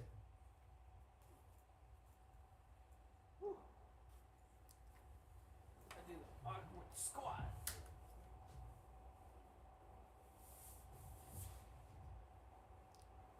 I'm going to let that sit for a minute. While we're letting that sit, I'll do some more strengthening on this guy. I like doing leapfrogging operations like this. Solidify one thing while the other is setting.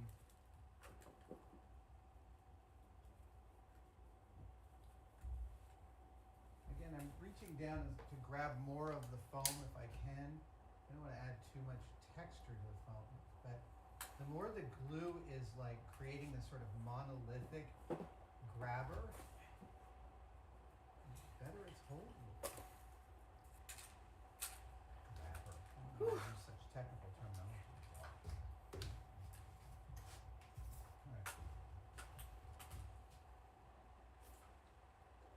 Just gonna let it pour down in there.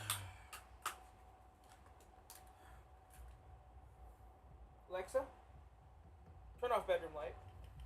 Okay. Alexa, turn on bedroom light. Okay.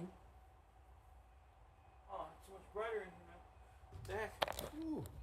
All right. Forearm's getting the grip. It's getting tired. All right, I'm back. Whew. Had to take off the jumpsuit. Ooh. Okay.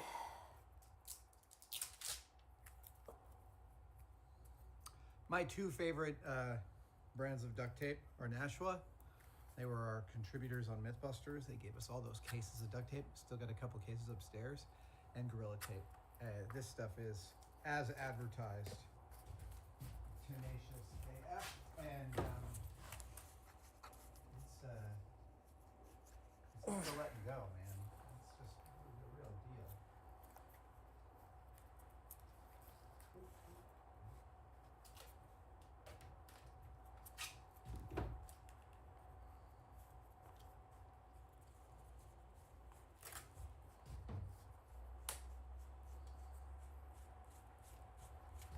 I'm like a Wookiee farrier. That made me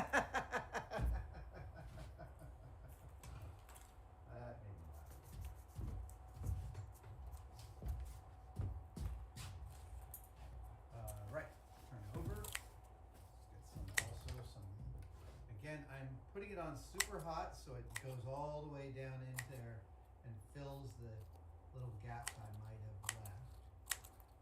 The nice thing about gluing onto foam like this is the foam insulates the hot glue and keeps it warm, so it does tend to actually run a little bit more than in normal circumstances because of the insulating properties of the foam, which is literally the reason it was built. So I'm going to let that hot glue run down there. Happy when I'm done using this gun today. That's for sure. There we go.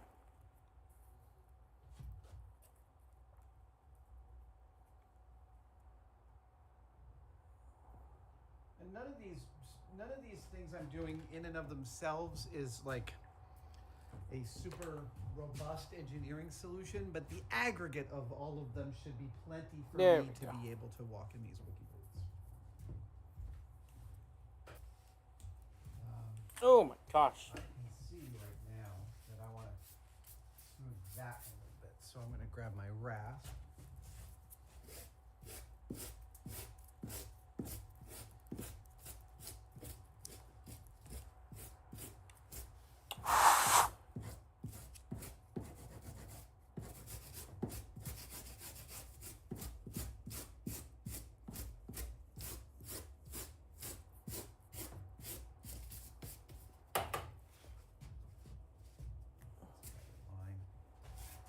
Trying to look at a sculpt like this and see what works, just keep on turning it around, and every time something doesn't quite work for you, shape it until it works. It's like sanding is basically sanding down the high spots until everything is even. Visually, I'm doing the same thing as I'm doing physically. I'm looking for those areas that beg for some modification.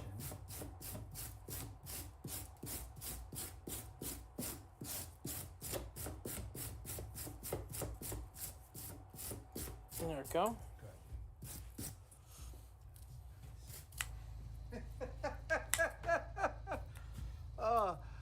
Every now and then I have this moment where it kind of sinks into me how absurd what I do for a living is. And right now I'm experiencing that while looking at these beautiful objects. Yeah. All right. They're as smooth as they need to be because they're all going to get covered with hair. But first,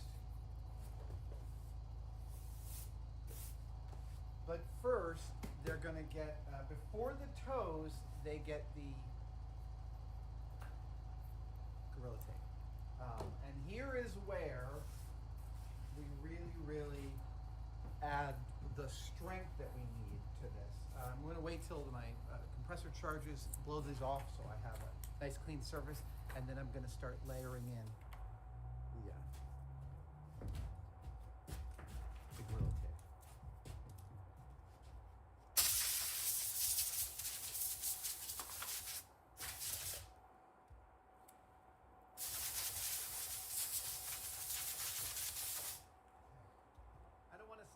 Just yet, because right now the only thing holding these boots on here is hot glue, and it's doing a really good job. I mean, if you had to pull this off of here, you would not be a happy camper.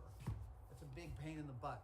However, I'm going to add way more stuff. Look at how I'm going to do it.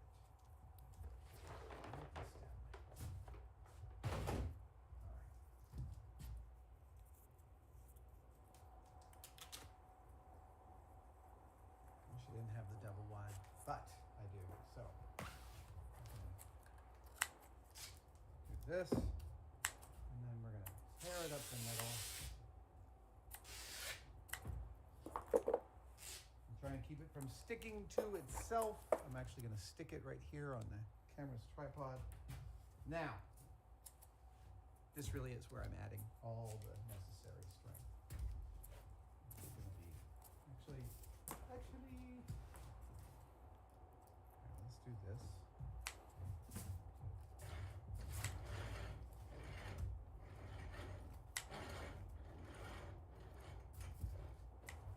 Okay.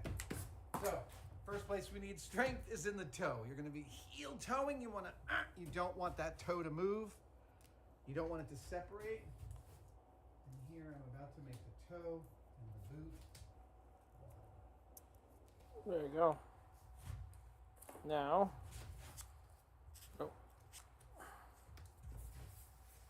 okay, we got the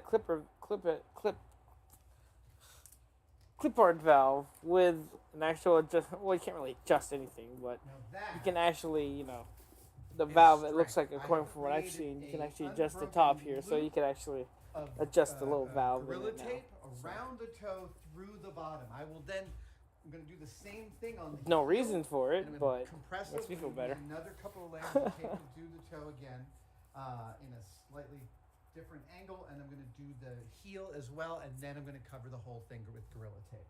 That again, this does not want to move this way because the Gorilla Tape does not stretch that much and is holding the whole thing together. It's holding it this way, it's holding it this way. It's great. And with two loops like this, going one around here as well, like that. Between that and the hot glue, I am confident I get another, I got 13 some odd years out of the first pair of boots. Definitely I'll get at least as much out of these.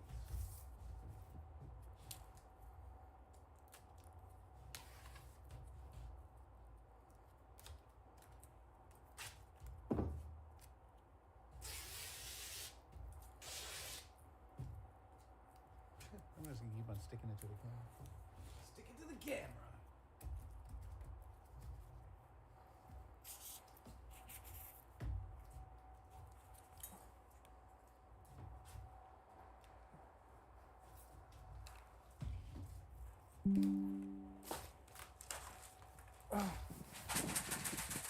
There we go.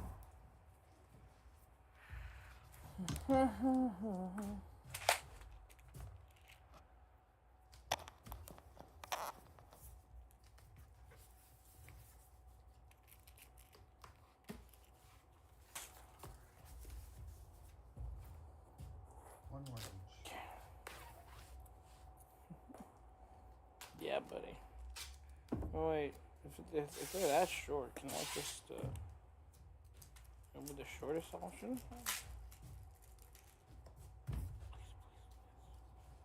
Oh, that's fantastic. Yes. That's awesome.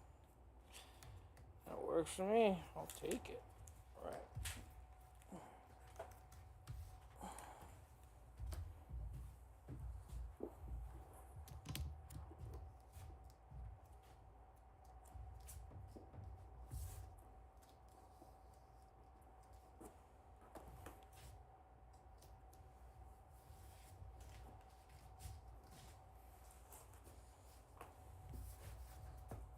That was nothing.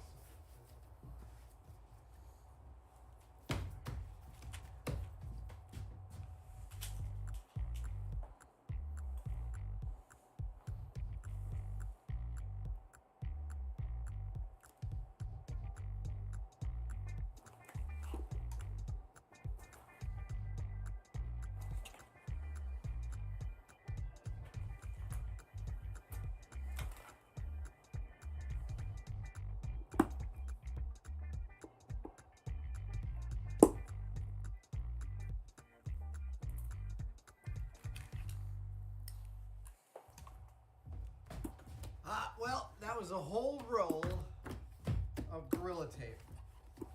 So now I'm just going through and just making sure the tape is stuck down everywhere. You can't overdo this step. This is like mixing silicone rubber when you're casting it.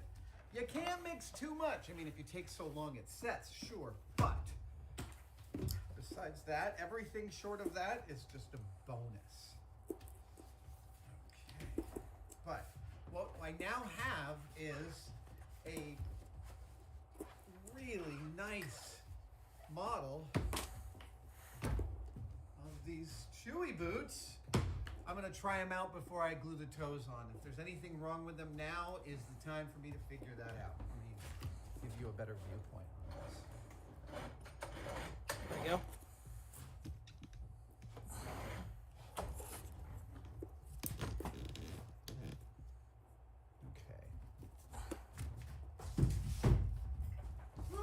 Moment of truth. Oh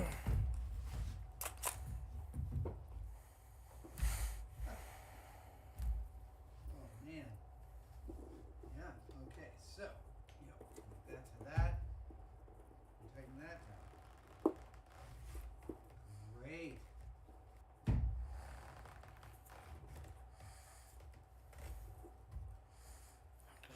find out if it works. Oh, yes!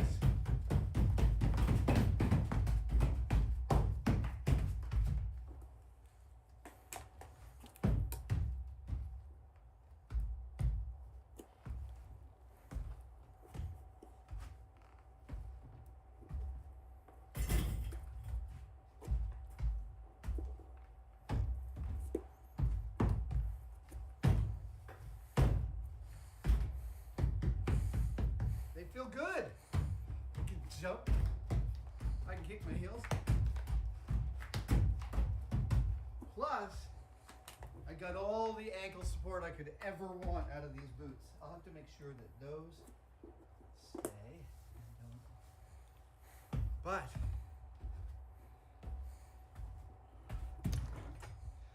dude, I'm tall. Tall. Look at how tall I am. Let's see. What gives you the shot? There we go.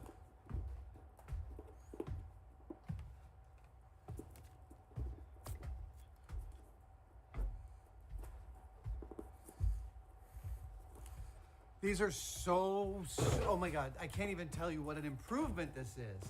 Okay. No. This is a huge, sorry. This is a huge improvement over my previous Wookiee boots in terms of comfort. Look, everything that gives a lower threshold to me putting on a Wookiee costume is a good thing. And these boots feel fabulous. The mechanical part is done. Now it's time for the fun part, and that's the hair and aestheticizing. So, clean off my workbench, sweep up a little bit, and we'll make these feet look like Chewie's feet. Wookiee feet proceed apace. I am now about to put on the toes, and it really would be great if I had the ability to hold this up in some way. That kind of does it. Wait, I gotta put these back in the glue drawer anyway. Here we go. A billet of round aluminum.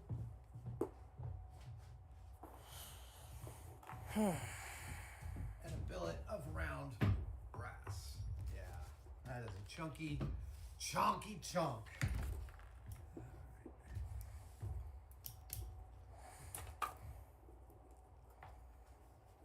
I am going to, I'm going to rise them up just a little bit.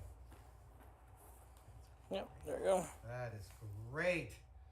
Okay, so what I'm going to do here with this is I'm going to do some hot glue around the internal, and then I'm going to do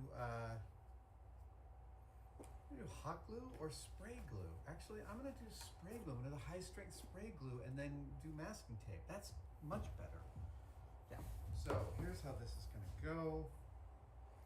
I'm going to mask off what I am not going to hit with the spray glue.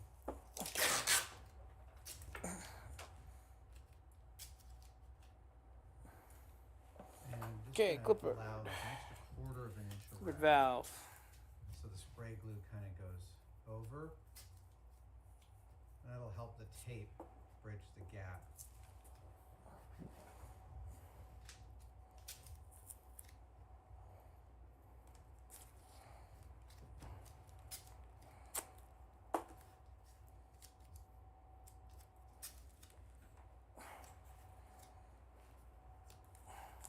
Nice. This will be great.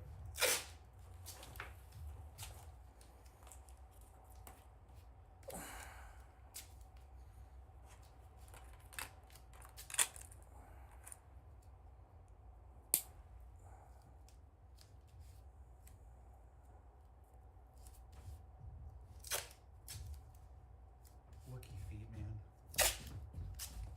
What could be a better way to spend your Friday than making Wookiee feet?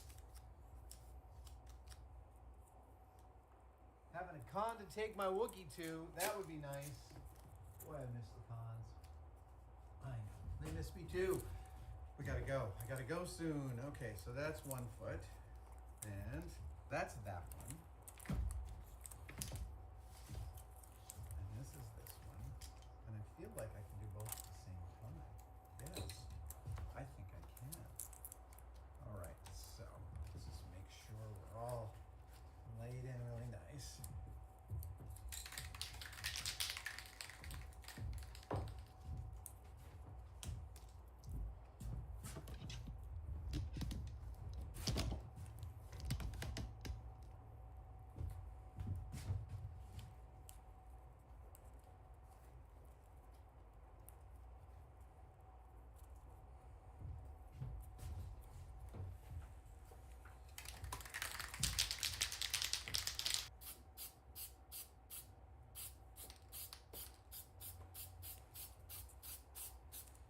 go.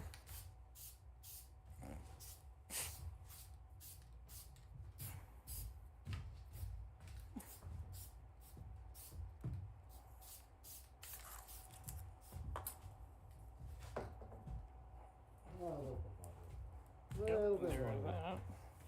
Oh, I don't need to wear this anymore. I'm done spraying.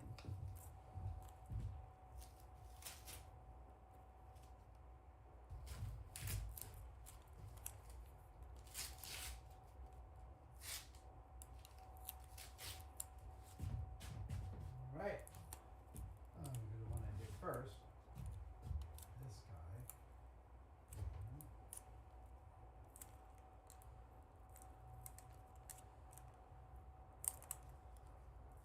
There we go.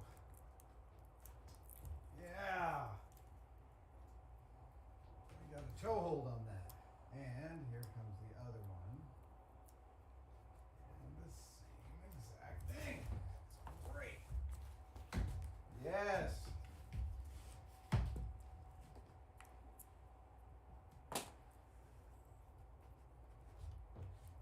Wonderful. Okay, so I'm going to use a little gaffer tape here just to secure the edge.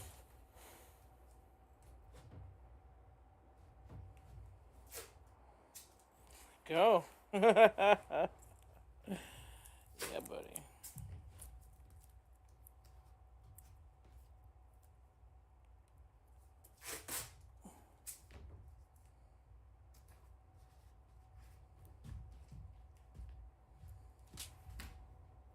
Excellent. Nice. Oh, I'm so psyched about this.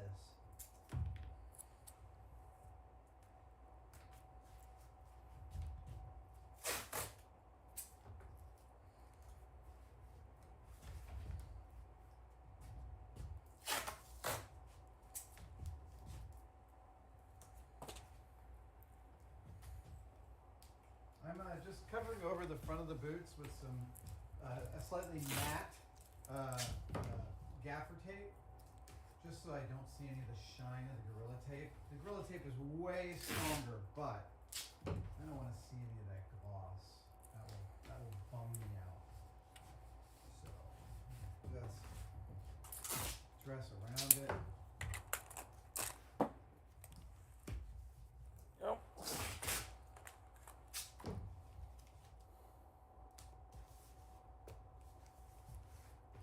Okay. Let's see what we got. This is there's a lot more surface area to cover. That's for sure.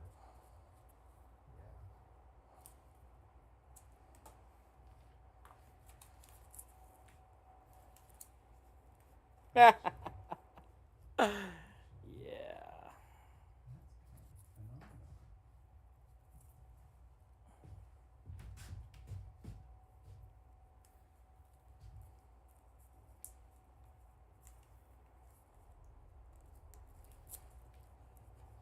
I really like that you can so clearly see the toes. That's fantastic.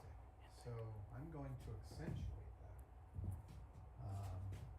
Right, like this instead.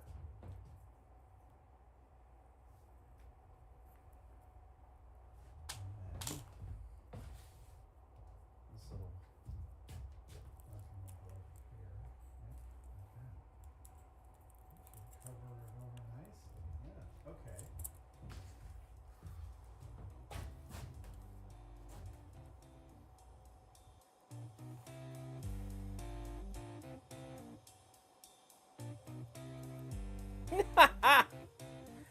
Alright, I wish I had some labels, but the clipper is done.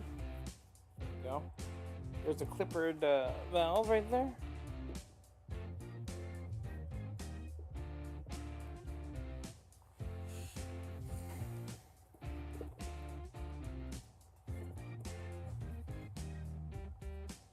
Oh my gosh, these don't want to stay in, do they? Oh no.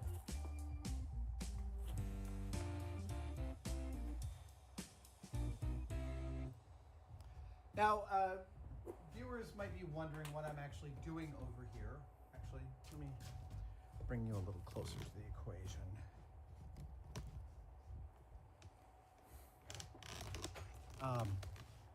Yeah, on this time lapse, I was sitting here taking the Kanekalon hair and for the reference, the primary color of my Chewbacca costume is Kanekalon M27613 Magic Gold. I don't know if Magic Gold is the actual color name, but there's the part name. And there's a bunch of that, and then there's also a bunch of this stuff. Color M44. This is this gray. Chewbacca's got a lot of gray.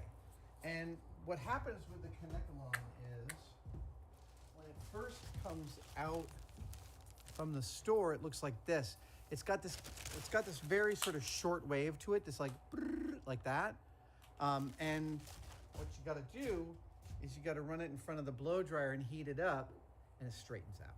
And when it straightens out, it actually also, you get more of that color variance. You see more of that sort of honey gold look that really feels like Chewbacca. And, you know, I keep some hanks of Wookiee hair in case I need to make a repair. Yeah, this is the coolest thing about a reasonable Chewie costume is that it's a toss-up as is the hardest part, the mask or latch hooking the suit. The suit is, here is my Wookiee costume.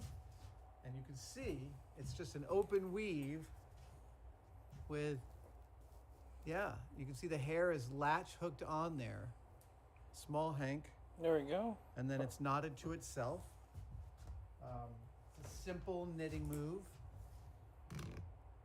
And I think the entire bill of materials for my Chewbacca costume, aside from the mask, was like $100, like at the most. Really, all super inexpensive.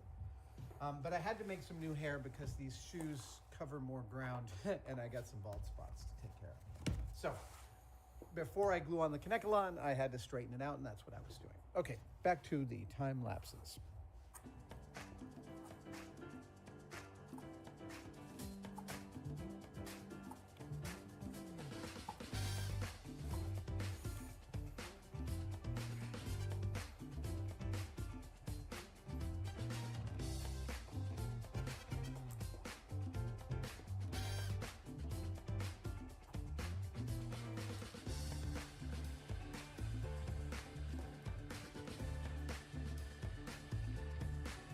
Come on.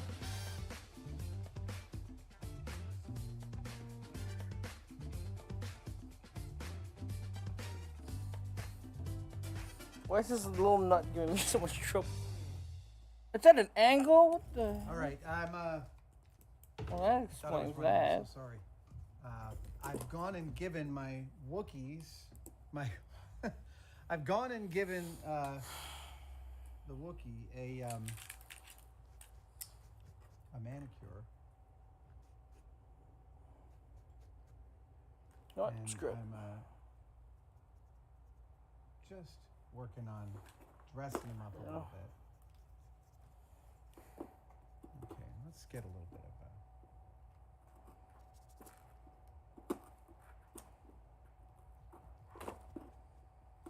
yeah, there you go. That's what you think a Wookiee foot looks like. Oh, yeah. That's the shizzle. Oh, my God. Yeah, totally.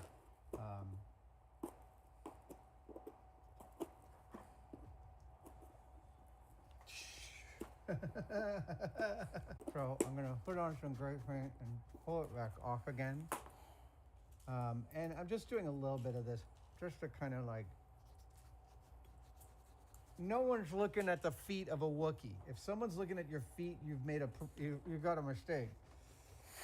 But Oh, thank that you. Hold on, let means me that show you it. you want to be bold in the gestures on the feet. You get a little too much color. What's up, Okay, Equalizer? so How's we it got going, a by the way? black up here with a gray here and a little bit Yeah, of just a yellow simple and little gray on chest the rig I side. made so I can hold all my Now stuff. I'm going to show you. Here we go. So, Here comes a little umber. I don't keep raw losing all that. And I'm just going to do a little bit around the cuticle here and then take it back off. And Oh, that's a little too much glue. now I think you'll Whoa. see that Keep throwing out the. takes that color variance between the gray and the Whoa. black and makes the whole thing work. Oh, look at that. It's filthy. Wookiees, disgusting feet on Wookiees. Just the best. Oh my gosh. Okay, let's get some umber in there.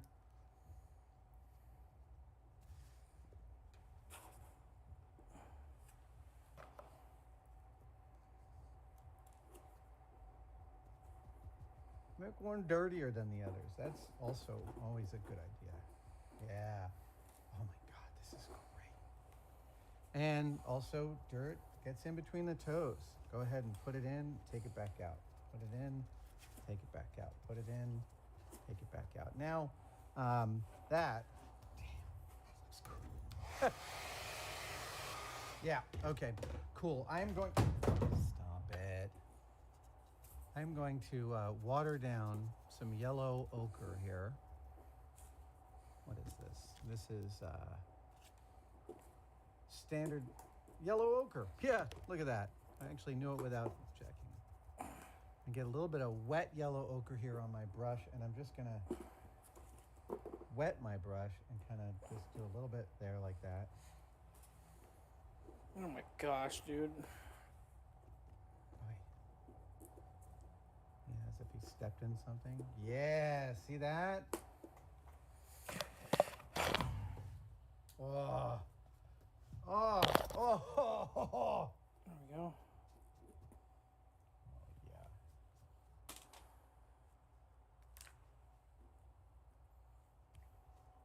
Again, if the paint job is totally terrible and you're unhappy with it, just paint the whole thing black and start again.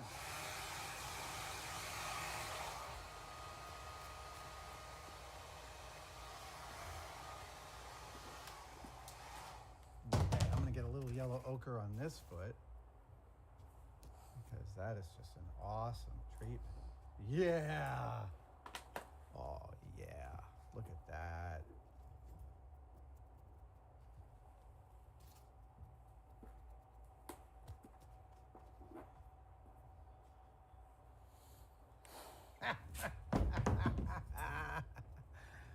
Oh, this is so awesome. All right, let's get some in the cracks. You should do that. It's possible, probably. Just use the body of cardboard as a body. This just sounds like a funny idea. You should try it.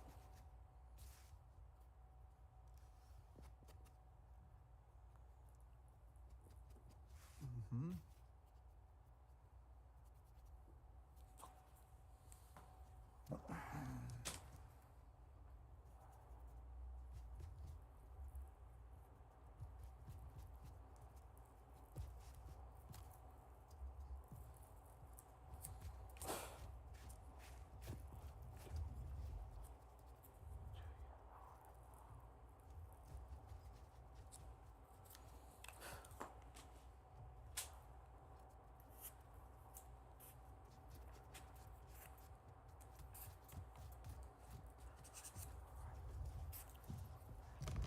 Okay, the moment of truth. It is time to put on the Wookiee feet. Let's bend down there like that. I'm gonna wear the Wookiee pants, not the Wookiee shirt, but the Wookiee pants, so that I can make sure that these cover.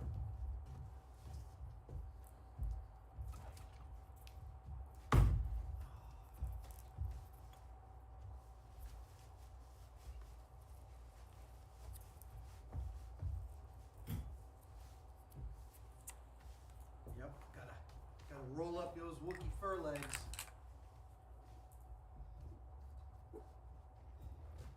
Oh wait, gotta pull out the thing and also the thing. Yeah, there we go. That's right. Okay.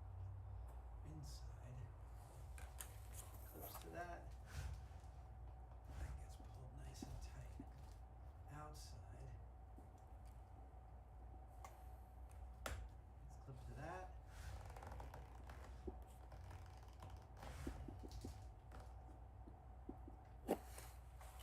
There we go.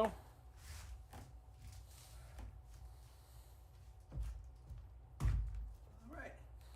Inside one. Oh shoot, phone's dying.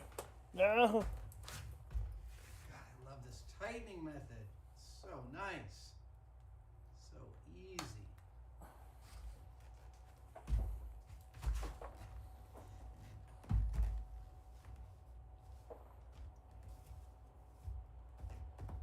There we go.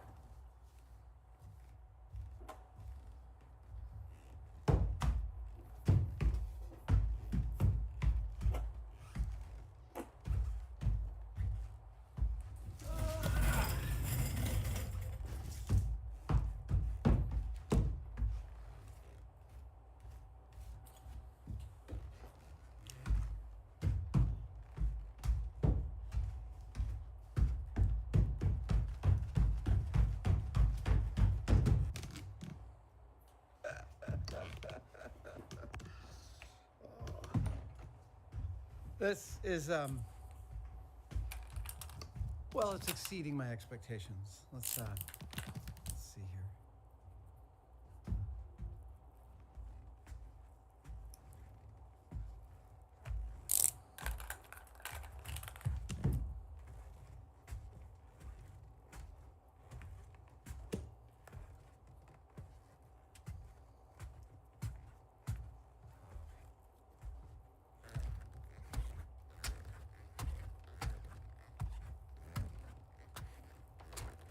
Oh yeah.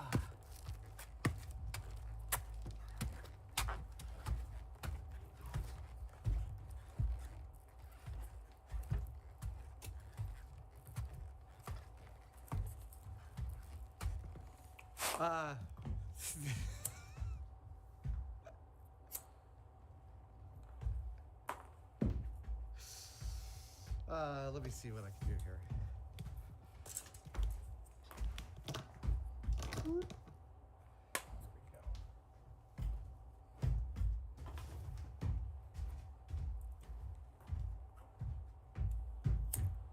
All right, the Wookiee feet are done, but I am not in neither of this video because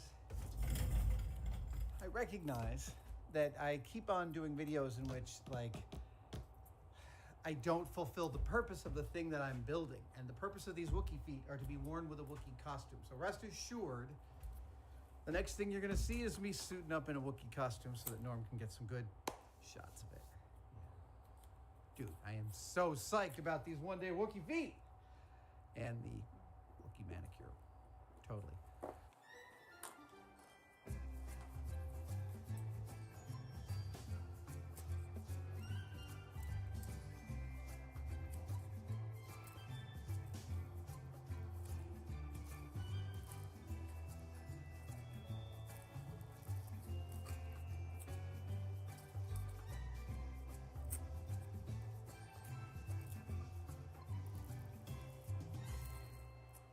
And here's your payoff. It's time for some Chewbacca cosplay, of course.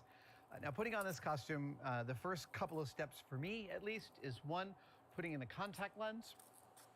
When I cosplay, I always put in one contact lens, not two, because they give me distance vision, and with two contact lenses in, I can't even see my phone. So I keep one in for distance, and I keep one out because I'm nearsighted. Then I put some black eye makeup on because it's really a crime if you put on this beautiful Tom Spina Chewie head without putting black eye mask on. And then we're gonna put on the rest of it. Yeah, okay. I'm gonna take off a couple things and empty my pockets because that's definitely a part. And let's head to the bathroom and do some contact lensing and makeup. Okay, so yeah, contact lens. I wore contact lenses for 5 years back when I was a teenager. Of course, because when I first got contacts, I didn't want to be a contact lens wearer. I didn't want to be a glasses wearer. But then after a few years with contact lenses, I decided, you know what? I spent way too much time with There this was an stupid thing. apocalypse. This would not be a very survival-oriented kind of thing to be wearing. And that is why I pulled them out of my eyes and never wore them regularly again. But once you've broken the seal and figured out how to put in your contact lenses, wait a second, which is my, yeah, right. Yeah, it's my left.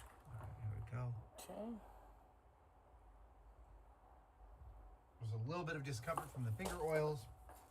Now we put on the black eye mask. This is a Cryolan. I am not going to be too precious about this. It is a, let's see, I'm trying to find something to put the stuff on. Wait. Yeah, I guess I could just use. Okay, make sure it still all works. Use some napkins. Very low pro here. I don't actually have, would you believe I don't have makeup sponges here in the cave? That's ridiculous.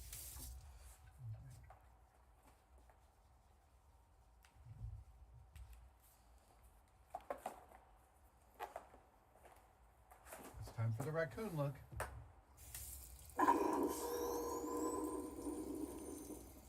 Perfect. Still works.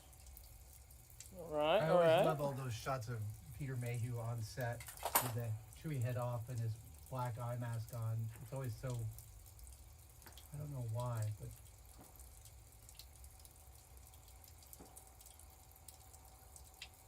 I find it really entertaining. I guess I also look like Mads Mikkelsen from Doctor Strange.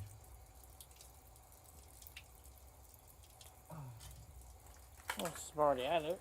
I met Mads Mikkelsen at Silicon Valley Comic Con a couple years ago. What a lovely guy. I told him he was my favorite Bond villain. Because he is. All right. I think we're good. I look totally crazy. All right. First up is the pants. I've talked about my Wookiee costume before, but everyone asks if it's super warm, and it's not because it's all latch hooked onto netting here. It is super, super breathable. In fact, when I'm wearing this and there's like a cool breeze, wait a second, I'm holding the wrong thing. Yes. When you're wearing this and you feel a cool breeze, and I wear black leggings underneath this, it's really delightful. It's a very, very comfortable costume. And the mask gets hot, but all masks get hot. Okay, next is I'm going to do the bottom panels on the pack. Good. Now come the feet. It's important to do So the feet cool. because once I'm wearing my arms, I get hair. I hate it and all love over it, the but way, it's and so hard cool to at the actually same do it. So time. feet I've are had nice. moments where I'm like, with this It's gonna be thing. precarious. Oh, that feels great. Such an improvement over the old feet. I can't even tell you. I mean, I wore those old chewy feet in constant terror that I would make one wrong move and lose my ankle. But these are snowboard bindings, so the process of wearing them goes like that. Oh, right, I forgot. It's actually, yeah, it does that. Yes. Really, really good. And then this one does the same thing. That's it. Yeah. Really, for securing There we go. technology, snowboard boots are amazing. I just grab this thing and, yep. And then it's important to tuck it because you don't want it hanging out there. So there's one. I know, the netting, we dyed the netting to be black and it's slowly the dye has worn away. So a future project with my Chewy suit is to somehow re-dye the netting without getting the Kanekalon hair at the same time. I'm still not sure exactly how I'm gonna solve that problem, but I will. Okay, here comes the last bit of this. Yeah. Secure that in there. Okay, so. Awesome. Okay, what's next? These are actually monkey gloves that I got from an ape costume. I think I bought them on Amazon, but they work perfectly as Chewy hands. I may. There we go. You can they've got adjust beautiful the nails. valve on this thing. I may do some painting on these at some point, but they're terrific. And you'll see when I put on the shirt. Okay, so the shirt You got to put on the shirt in a very specific way to keep There you go. Be right the back. fur from getting all Bathroom. bunched into it. You almost have to turn it inside out. Stick your head through the middle and your hands through. Oh, oh, oh. Let that one go. Yep, yep, yep. Right? Yeah. Yes, okay. And I can never, I don't know why, it's some disconnect with me with Chewy, but I always forget which shoulder. Let's see, I've written it down here. Front over left shoulder. Yep, there we go. So, it's like this. Over left shoulder. Yes, there we go. That is over the left shoulder. Now we put on the head. Okay. So, before we put on the head, he's a little too neat. Chewy is. So you need to mess him up a little bit. Got to give him some unkempt hair. That's Chewy. Chewy's he's always got bedhead. Oh, hold on, before I do this. Reach down. Put that there. Great. And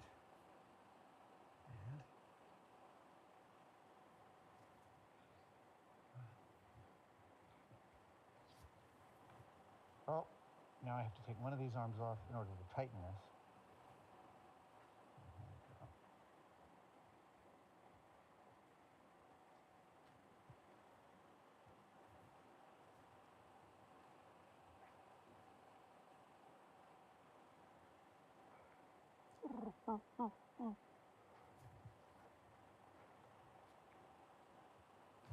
There we go. Ladies and gentlemen, I can't even tell you how solid I feel in these boots. They're fantastic. I've got some good ugly toes to go with my ugly nails. I got my new bowcaster. I think we're ready for adventure. All right, where's the ship I gotta fix?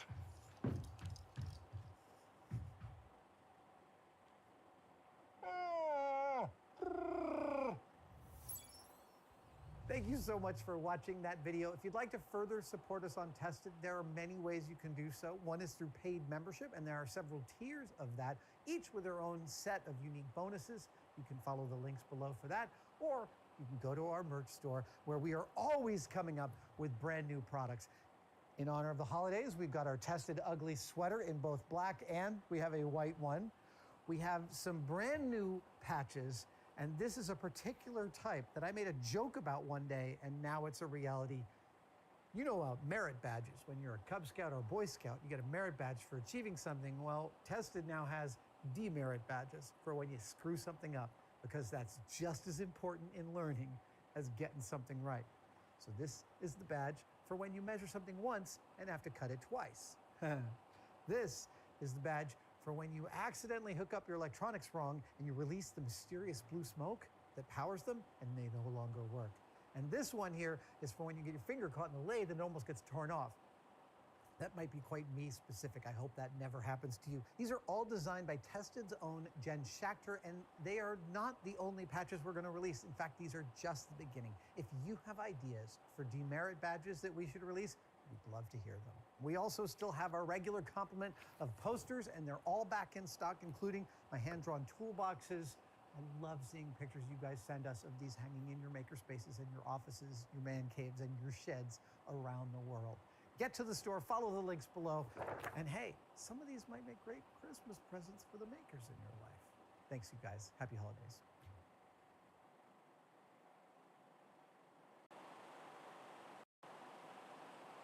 You can't mix too much. You can't mix too much. Here's what I'm going to tell you. You can't mix too much. There's almost no such thing as mixing too much unless you're mixing for hours and then it's kicking on you. The pot life of silicone is... it'll tell you in the MSD, yes, but you've got a lot of time. I mean, you've got plenty of time. You want to make sure you've pulled it off the walls. You want to make sure you've scraped it off the walls. I'm going to swap out this stir stick for another one in a minute so that I can really manhandle it. The reason the kicker is blue is so that you can actually tell when you are fully mixed. But also, I'm mixing in all sorts of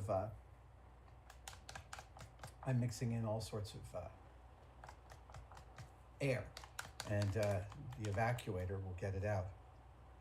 You can actually even see here the streakiness?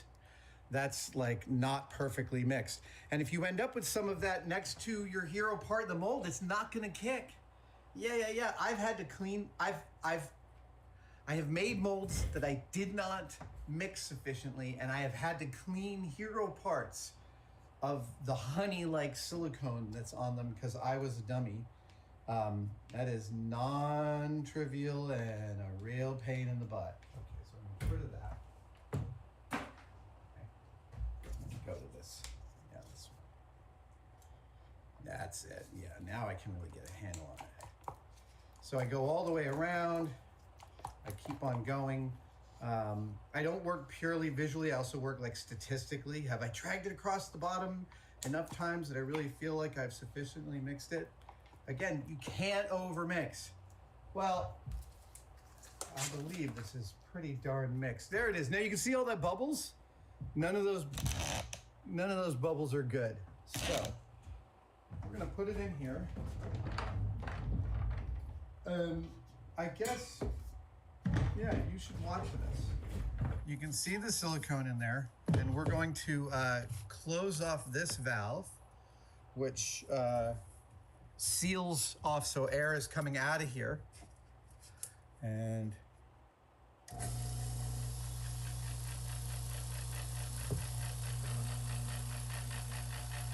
there we go. The needle's climbing. Yeah, you can see the needle climbing there. And you'll start to see the silicone expand.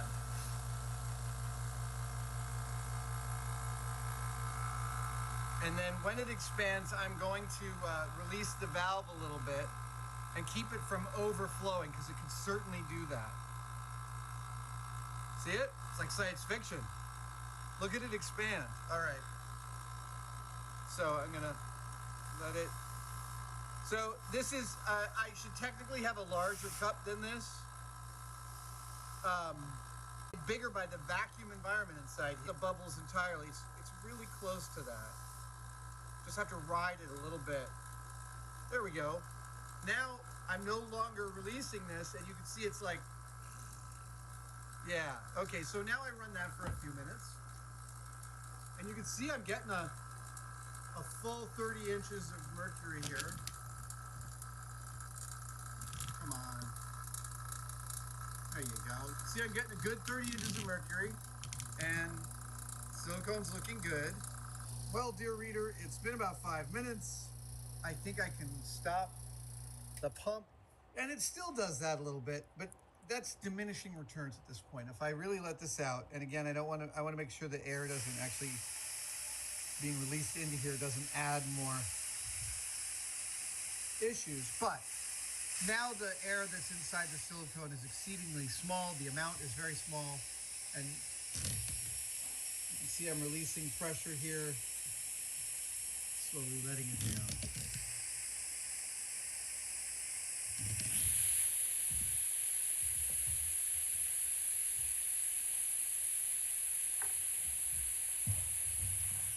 There, yeah. Almost there. Yeah, definitely break time. Oh god, we're gonna see things. So, there is my mixed silicone. It's got a pretty good pot life. Now, here's what I'm going to do. I'm literally just going to pour it in here, but I'm going to pour it here and let the silicone move around the object. If I pour it around the object itself and pour it all over, I could end up trapping air bubbles in there, and I don't want to do that. I want the silicone to kind of work its way, rise naturally around it. I'm going to pour from I'm a back. high point. Sorry about the camera framing there. Ooh, it's almost there, man. And slowly let We're it literally almost work there, its right way there. around. And it just takes a little patience. All I'll right. also go back in here with a skewer Okay, so now that's done. We need to hook on the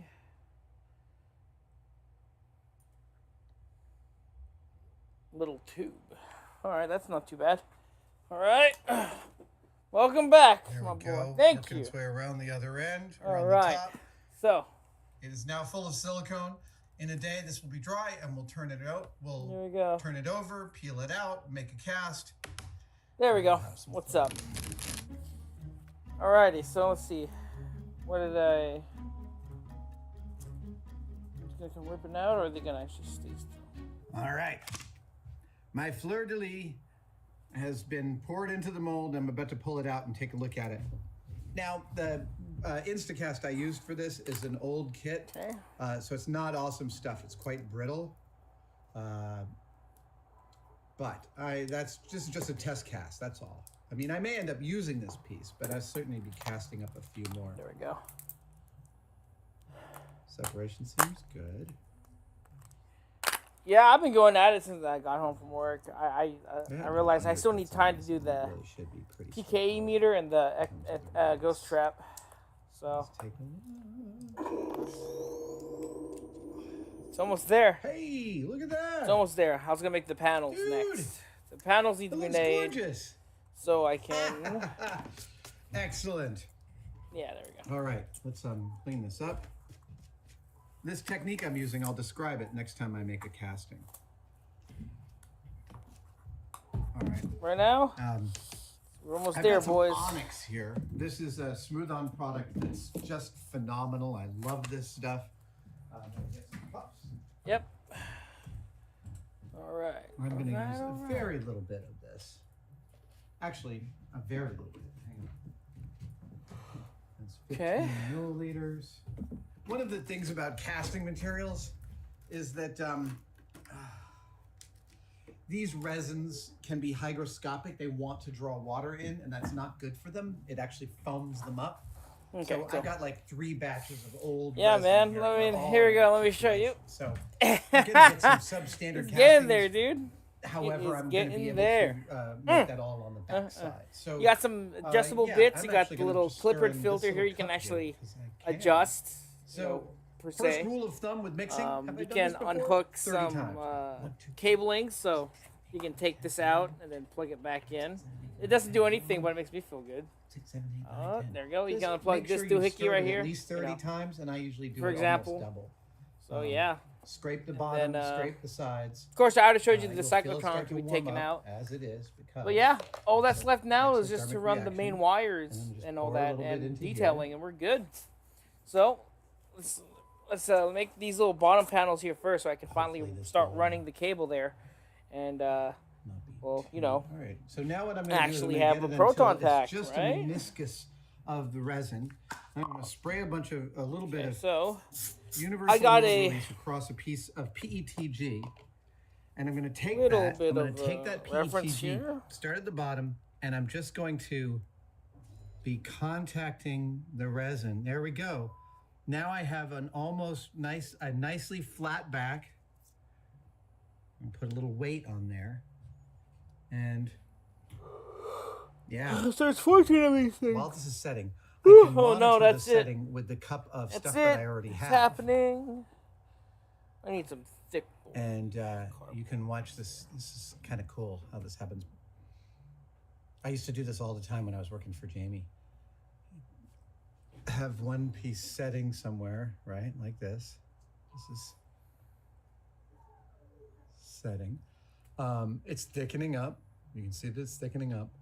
I'm going to try and achieve a little bit of a magic trick with this at the very Thank you. instant Yeah, it I'm trying to make is, this look good because this is also, setting.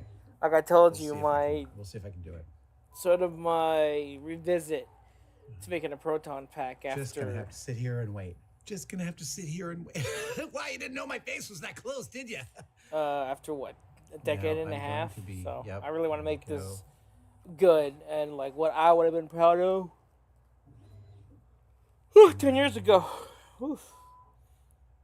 Exhaust. If I get this right, I can make it self-supporting. But I'm Oh. not sure. It's been years since I've done this But yeah. trick.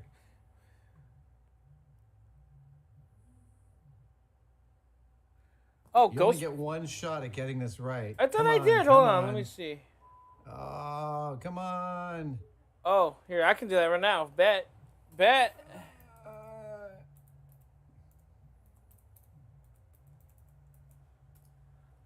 No, don't break. Arrgh. Oh.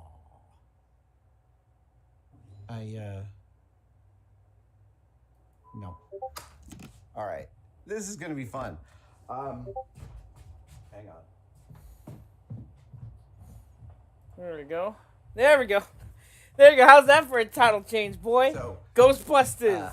Why make a second crown right away? Well, the first crown. Okay, does it? so Okay, I well. just changed it now. I mean, it's refresh glued, it, it's homie. glued. I knew it was I always going to be literally like this. just. Oh crap. Woo! Oh no! And I accidentally. All right, I tangled have up some my aesthetic decisions, but I'm wire. doing that are Yeah. slightly different than the Cool. original crown. Yeah. I know that's cheeky, but Here we go, boys. I'll get to those later. Right now, Now people what will I've know. done is I spent a All right, so couple right now of what I'm doing hours, is I'm making the little. in the house, just like Let's see while here. television was running, making measurements off of this. So with this an little aim squares. I need to make towards 14 of them. Are you adding kidding the me? correct bevels that are Oh my around gosh, all of the alright. details. The Well, it's drop structurally here, superb. This I can move it now. raising, I can all actually of that stuff. Go a and- little rough with it. Effectively drawing the helmet in one piece. There we go. Search engine optimization. And SEO, there you baby. go. That's how it is. Woo. Yeah, we'll make this. Oh, I forgot to turn available. off my Proton pack. That is for my head. Yeah, it's and pretty it structurally covers- superb. I can you hold see it the with four one hand little now. Thin So, strips with the know, if the I holes drop in them. it- Those are for the fleur-de-lis. Eh, These are for the works fine. crosses. And Does the sound still work? to be honest, actually, I drew this Still thinking that works. the cross would be an Alright. add-on. I mean the Cool. cross. I mean the. But like I that said, part right I'm there. gonna finish this I up. thought it would be an applique on top, but I think I'm we go. actually going to cut it monolithic. I'm going to cut all four crosses out of these pieces. So All right. building most of the structure in one chunk. That's going to take like a cup. I think that might take What's 1/10/16? hours. Just fine. And I'm not making this out of brass. This is brass that is 30 thousandths of an inch thick. For reference, it's about 10 times thicker than one of your hairs. Is that correct? Is it 30 thou or is it 20 thou? It might even be 20 thou. Hold on. Let me just double check. Oh, good goodness. It's 20 thou. So super thin and yet still really heavy. This thing is like One wobbles around. 10 So I'm gonna make the new helmet out of aluminum. I'm gonna do a paint treatment. I know that's different than the polished That's look not of the too Windsor big. Crown, but that's how I'm gonna do it. What the hell? Because actually, I think that this Oh, I is forgot. Well, aesthetically it's like strong. there's Yes, like that's the thing I 14 was of gonna these, get right? to. I'm gonna gold leaf this crown. What's the weight of the Right whole now, thing? I'm I going have to no lay out idea. I this need drawing to. on a piece of 60. I definitely do need to find a time to weigh this that thing. I have colored red Oh my with red gosh. marking lacquer. This is already way I'm gonna lighter, guess at least 10 pounds now. but obviously it's gonna have a lot of stuff attached to it. This is what I'm gonna be living I think with 10 for the pounds next is the weight. easily I'm gonna guess. day and a half on this crown. I don't This know is for gonna sure, be though, an until I can actually extensive properly, cutting out project. And it's gonna use a bunch of what's it called? use Measure a it. bunch of different tools. I might be able to do most of it with my scroll saw.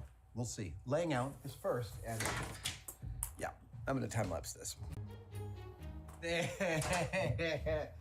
Yeah, there she blows.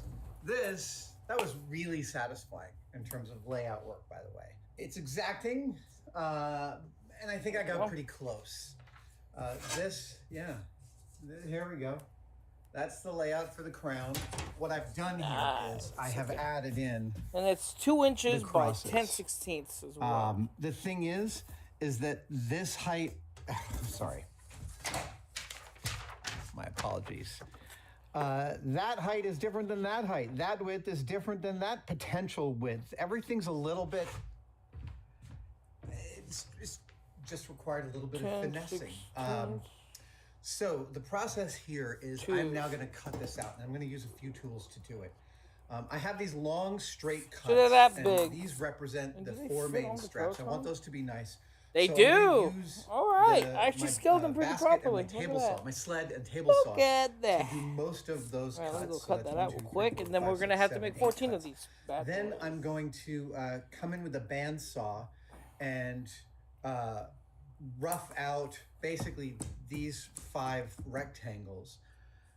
Then I'm going to come in with a scroll saw and do all this fine work around the crosses. Then, before I start folding, I'm going to make a couple of 1/4-inch aluminum templates that will allow me to Wait. obtain Why does that look so hard? this bevel on these curves and on the Oh, wait. edges of, yeah, those are bevels, and I'm going to actually, There we go. I'm going to be hammering those in to this before I even bend it. It should be pretty cool. Still haven't quite figured out That's close enough. the balls on the brass strip, but that should be workable. Yeah. I love this moment. This is a crown in potentia. I always feel a little excited about this. All right. I think I need to replace the blade on my table. Actually, I could make these 2, 4, 6, 8 cuts on my table saw and then replace the blade. My blade is really giving up the ghost and crying uncle. Here we go. Oh, hi. There we go. So, yeah, just a note, when you're making the table saw is the perfect There we go. tool to make We have these to bring cuts out nice the and thing. straight because they're perpendicular to this. I am not going to get all the way to the bottom of this because the table saw blade has a, yeah. So I'm going to get to like 1/2 inch above this, and then I'm just going to retreat. And I'm going to do that all 8 times for these straps. All right.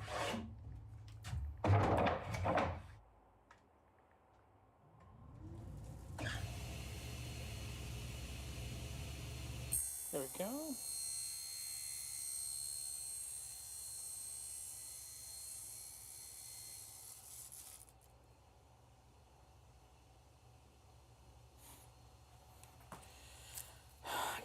I gotta make 14 of these things now. Oh, this is tedious. This finna be tedious. So on that last cut, I was nervous, and my hand was requiring my hand to be close, and I didn't want to do that. So I grabbed this and I put it and I made the cut, and then I forgot that I wanted to stop the cut, and I carried it too far. Should have gone to here, and it went to here. It's too bad. Gonna have to do a repair. I have some ideas about how to make that repair work. Makes everything a little bit more difficult. This is it's actually something important to talk about, which is whenever the parameters change, double check everything. I was just momentarily distracted by safety, and in order to do the right safe thing, I stopped continuously checking the list of mission critical cutting. Yeah, on Mythbusters. 4. At 10 one more. point, we had a minor injury on set because an Ah, expert we had hired I to need be water, a safety bro. person was also on camera. I'm gonna need me some not water gonna real name quick. names because it's hard to be on camera and talking about stuff at the same time as working with safety. And because we had that injury, we had a policy to never again have someone who was in charge of safety who was also on camera, unless they were an exceedingly specialized person like J.D. Nelson or Alec Jason, etc. There we go. And it's specifically because of that focus, right? I could choose to work on you got to make calls all the time. And it's really important that you don't lose sight. I made the right call there. I made the wrong cut, but I made the right call. Okay, all right. Right? I made the call. Dude, it for is hot in safety. this It room, just dude. happened to distract my brain long enough for me to make a bad cut. 2 but computers I running. think I Oh, have that's the a ability to nightmare. I raise need to a chunk onto this. turn off one of these We computers will next. While I'm doing this real quick, I'm trying to think. Alright. Will I have enough time to make the other stuff? I feel like I will be able to get it down, As I but am, I'm gonna have to make some compromises. Sanding this, I'm noticing some really interesting parallels. We do have AC, but since I live in the basement, it's kind of hard to get any played Texas Hold'em airflow because this room we does had a not home have any air game vents. going every in Sunday it. night for a few years, So, my wife and I. And it's just the name of the there's an game. interesting thing about playing poker is that one So in my aspect of case, I only playing have poker fans is and the propped open being window able to play any in a individual dream. hand, of course, according to rules. But I'm managing though. Like I said, turns, it's not too bad. But another aspect of poker, We do have is, AC, but my room unfortunately is not connected to it. literally your Yeah, I don't see any air endurance. vents. So And like GG. the question is, after 3 or 4 And somehow hours the of thing playing is shrinking tournaments, as I'm cutting more and more. How's that do happening? you have the How did I ability pull that off? I gotta to trim them all up real quick. continue to Yeah, show there we go, now there- self-control despite the grind? And real poker players are. They're able to just keep on. And I found a couple of tournaments that I entered, after 4 or 5 hours of play, I did pretty good. I was conservative, but eventually you kind of want to make things move, and that's a terrible idea. Why am I talking about this? I'm talking about it because if there's one thing I've learned from Chris at ClickSpring, it's that you can remove a lot more metal with a file than you think you can. Every time I see Chris cutting like 1/8 of an inch on the other side of the line before filing, I'm like, you're leaving yourself so much work to do. And then I see what I do when I'm doing it to like 1/16 of an inch, and I'm like, I'm fixing problems that I shouldn't have if I was a little less tight to the line. And the thing about this kind of filing work is, like, I've literally proceeded along this outline all the way through, and I'm trying to not want to hurry now that I'm like on the back 6. I'm getting close, and I like that, but it's like, this is where you can lose focus and everything gets, it's a little better. You can lose focus and you can give yourself more things to do by accident. That's a nice way to say it. At any rate, this thing is making some beautiful tones.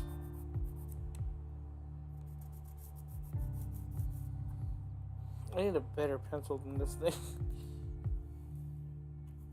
But then again, at least I have a pencil, so. Oh, no, don't do that. If you remember, a little while ago, I made a mistake. Yeah, there we go. In cutting out this shape, which I was really excited about cutting out monolithically as a single piece, I accidentally cut too far on the table saw cut here, and I cut off a little corner of this, and I made a slot in there. So I was thinking about ways to fix that problem, and I thought, well, I could simply trace the cross that is there, and I could cut it out. There we go. So I did. In fact, I cut out 5 so I could practice with 1. Because if this is going to be an applique that I would make work on the crown, there it is. I'd want to make that right. So I did. I cut it out and I played with it. And reader, it came out really, really great. I mean, that's just the very first test, but I got a bevel on all the surfaces that I want. And frankly, it's a lot easier to get the bevel on a piece that's this big than to get a bevel on a piece that's this big. So this is a accident that is a happy accident, because I'm just gonna slice all of these off. I'm gonna slice the arms off, and I'm gonna put in these appliques.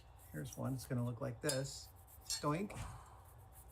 And the thing is that once I get that in, this bottom seam is covered by the big jewel that sits there. There we go. Then with this gone, it'll be really easy for me to get a bevel, a very reasonable bevel on these scalps. Oh yeah, did I show you? You weren't here earlier, Toby, but the jumpsuit came in. I'm not sure if you're here for that. You said I think you were taking a nap at the time. But the jumpsuit came in and I actually put it on. Oh my gosh. I can't wait to finish up this Proton pack and all the gear. Where I beveled the tops I was like, of each of these crosses, This then is the getting one real side, now. and then the other side. why did I continue to do each piece? It's because I already have the repetitive patches and tasks all that like too, this, so I just gotta iron them on. I'm gonna have to And I don't rely know on how to some muscle use, memory. what's it I don't called? want to kind of make this thing Iron on one patches. at a time every single time So from scratch. this will I wanna definitely kinda be get a into first time for rhythm. me, for Okay, sure. and you saw that I was able to build a rhythm. Oh. Da bump, check bump, check bump, and then Nice. so I prioritize my muscle 5, 6, memory 7, with a 8, repetitive 9. task like this. And in the end, I I need have 3 I more, have 6 or of these in order to get 4 good ones. I need 4 I more. consider that a reasonable amount of insurance. Right. Now, What do I need again? 14. To I the need 5 finish. more. God, I can't even do basic math right now.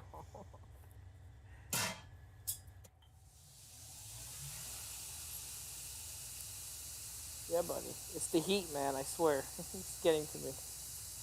Now it's getting out. I just can't do quick math. I'm gonna change out the pieces. Yeah. All right.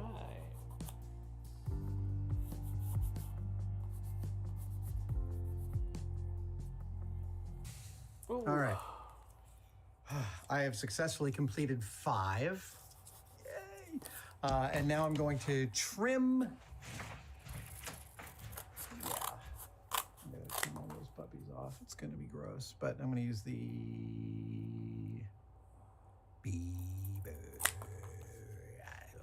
Now I'm just starting to make sounds. All right. Here we go.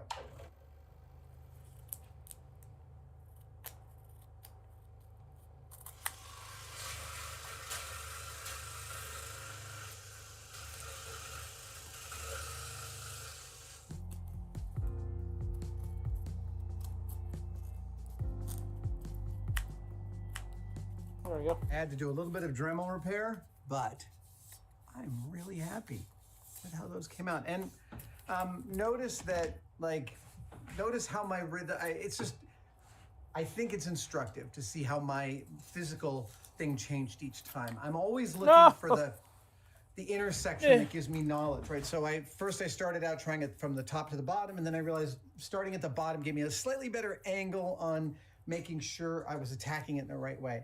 And then there was this memory of just trying to get this and pivot each one of these on the weird center that it was on. But success. And when this is all finally painted and everything, it's all gonna look really nice. I need more. Nice. I think I need I'm gonna more do this one just a cardboard little bit more. stat. I need more cardboard stat. Oh. Oh my gosh, I statted a little too hard. Ah!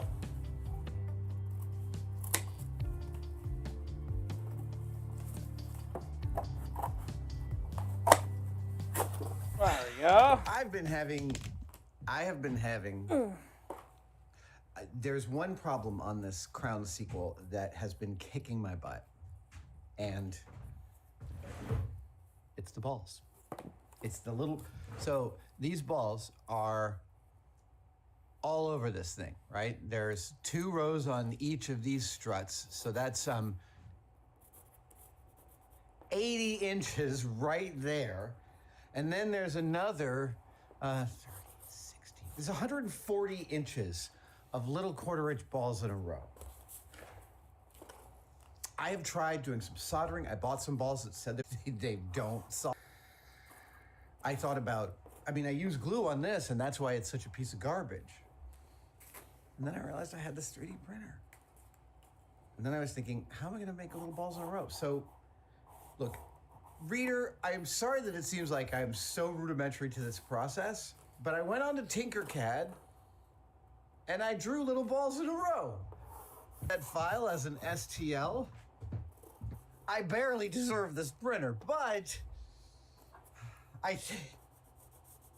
I'm uploading the files right now in a flexible resin, which should make this totally easy. All right. So while this is going, my back. Can't really film it because you don't really see any. All of the jewels. There are, let's see here. Okay, so I have laid out, sorry, I start every day with 2 cups of coffee. I have laid out all the jewels. 2 cups of coffee. And What each the heck? jewel on the crown is actually Just pop settled open on a a little bit of monster filigree, and I for it. found that those solder quite nicely. The filigree is like kind of candy cane colored on the royal crown. It's a white filigree Man. with like little red details. I think Oh, I may. sticker. Out of here with that. This is a lot of work. There's 28. Oh, it keeps plus buffering? 2, 4, 6, 8, 10, 12, 14, 16, 18, 20, 21. So 50 some odd. 28 and 21. It's 48, 49, 50. Oh! 50 some odd jewels. Yeah, and then yeah. 1, 2, 3, What 4. happened is we Oh my God, we right. lost No, internet there's at the 5, house so today. There's 20 more. So what's 70 it called? some odd jewels to we're solder. using a I have been trying to portable do internet less hotspot time-lapses thingy, in this build. and I it know was that working some of you earlier, but I guess now it's starting to kind of like die to on hear me me here. It looks talk and like. opine while I'm doing the tedious work, and I Unfortunately. appreciate that, and I'm trying to put that in. At the same time, I want to balance being able to listen to music. Yeah, right now it says being here my able to stream health is zone out. poor. Just Yeah, that makes you know, sense. Yeah, going to There are times I'm looking at OBS I just want as to well. put a little less focus into both building something. Unfortunately, and telling a it's story showing about up as a It's green. just you know, I'm in a it's red. oscillation. There's just one little artifact here that I think Kilobits is per really second. charming No. and fun. Yeah, So unfortunately, when I yeah, painted the internet here is kind of fleur-de-lis, I painted them with a acting black up a primer little, and then a unfortunately. red paint because I'm So- going to gold leaf them. And whenever you gold leaf something, you want it to be a red base. Yeah, it can That's be. just Unfortunately, right standard. now it's juggling between good and I bad. put them on a board Yeah. and spray painted them. And when I did, they all moved a little bit. And what I ended up with, does this remind you of anything? It reminds me of every magic trick at Louis Tannen's magic shop in New York City. That's a very like magic type of stencil with a little bit of color to it. Just like magic. Checking it. Nothing Anyway, here. that pleased me. Okay. Okay, is All it? that being said, How's it now? I'm about to solder up 70 some odd jewels. Yeah, and it's going stream to take me status a is few poor, hours, and unfortunately. I'm definitely time lapsing. Oh, now it's back to good. Time lapsing it. So there's that going for me. I know.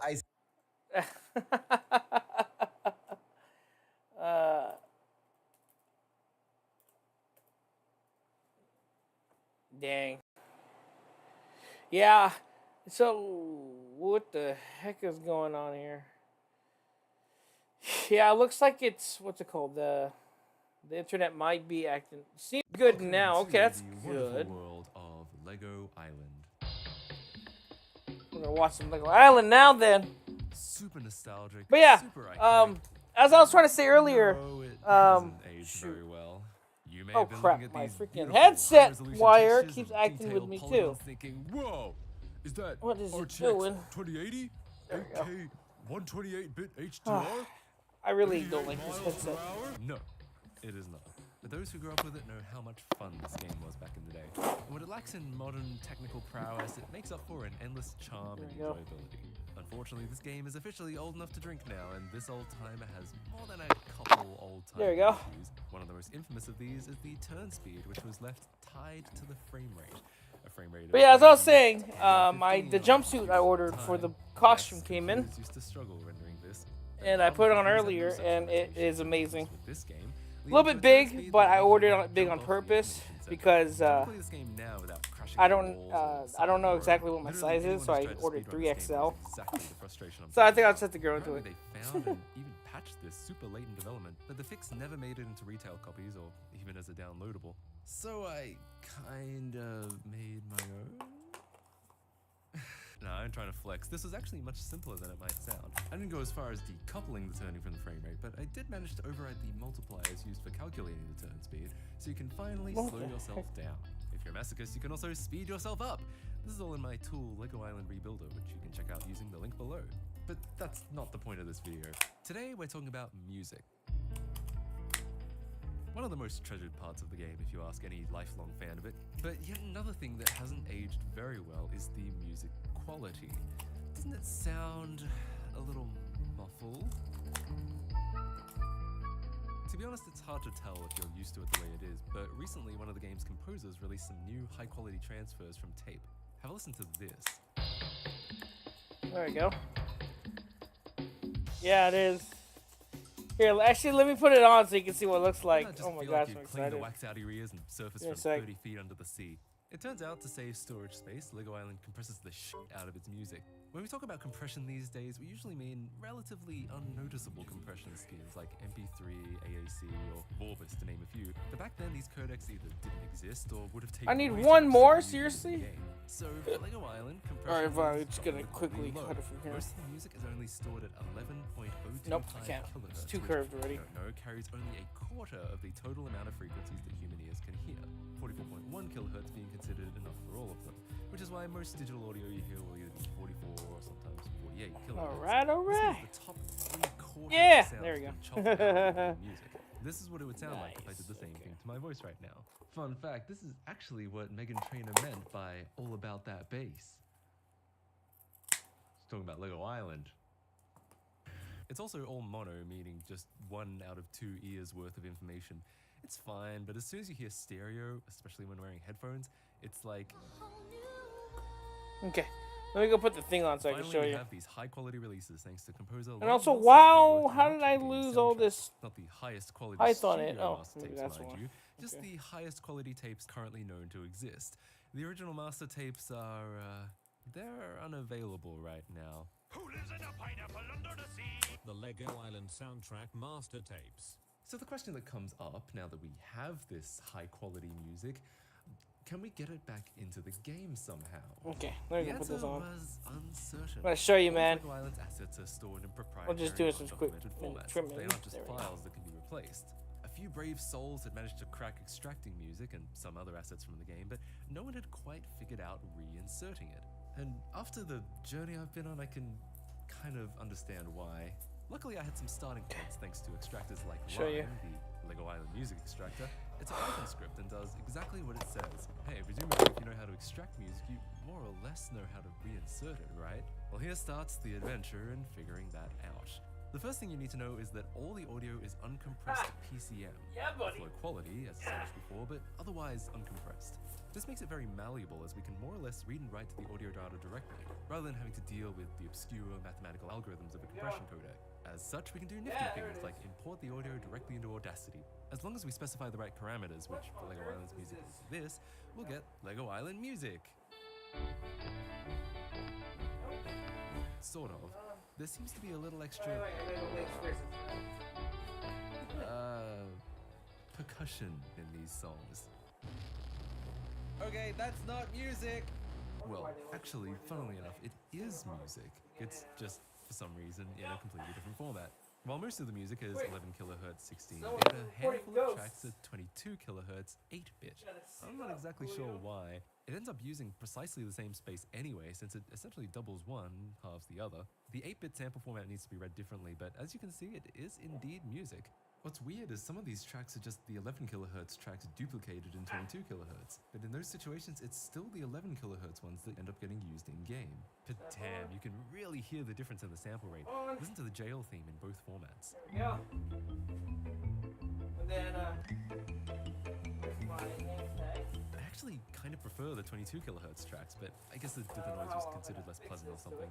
At this point, you might be thinking, so does that mean they compressed the shit out of the music to save space while also having a bunch of unused tracks just sitting around? The answer is... Anyways, enough background. How do we actually replace the music? You may be familiar with the concept of game scripts if you've ever worked on or hacked a game before. And Lego Islands are in the form of these proprietary SI files. Okay, as I was saying, Is appropriately stored in got a jukebox custom files. happy hour patch right As I here. mentioned earlier, extracting music from jukebox Trying to find the has been tape done for so quite I can some just time, but temporarily reinserting stick is these the on whole here. other story. But if the Where's my music is tape at? compressed PCM, There it is. can't you just swap it out with new PCM data and call it a day? You would think so, but not quite. And it's all because of those clicks that we were hearing before. There you go. Hold on. What are they? Well, I'm afraid I'm gonna have to call in an old friend for this one. Oh god, this tape is actually pretty adhesive. I can respect that. There we go.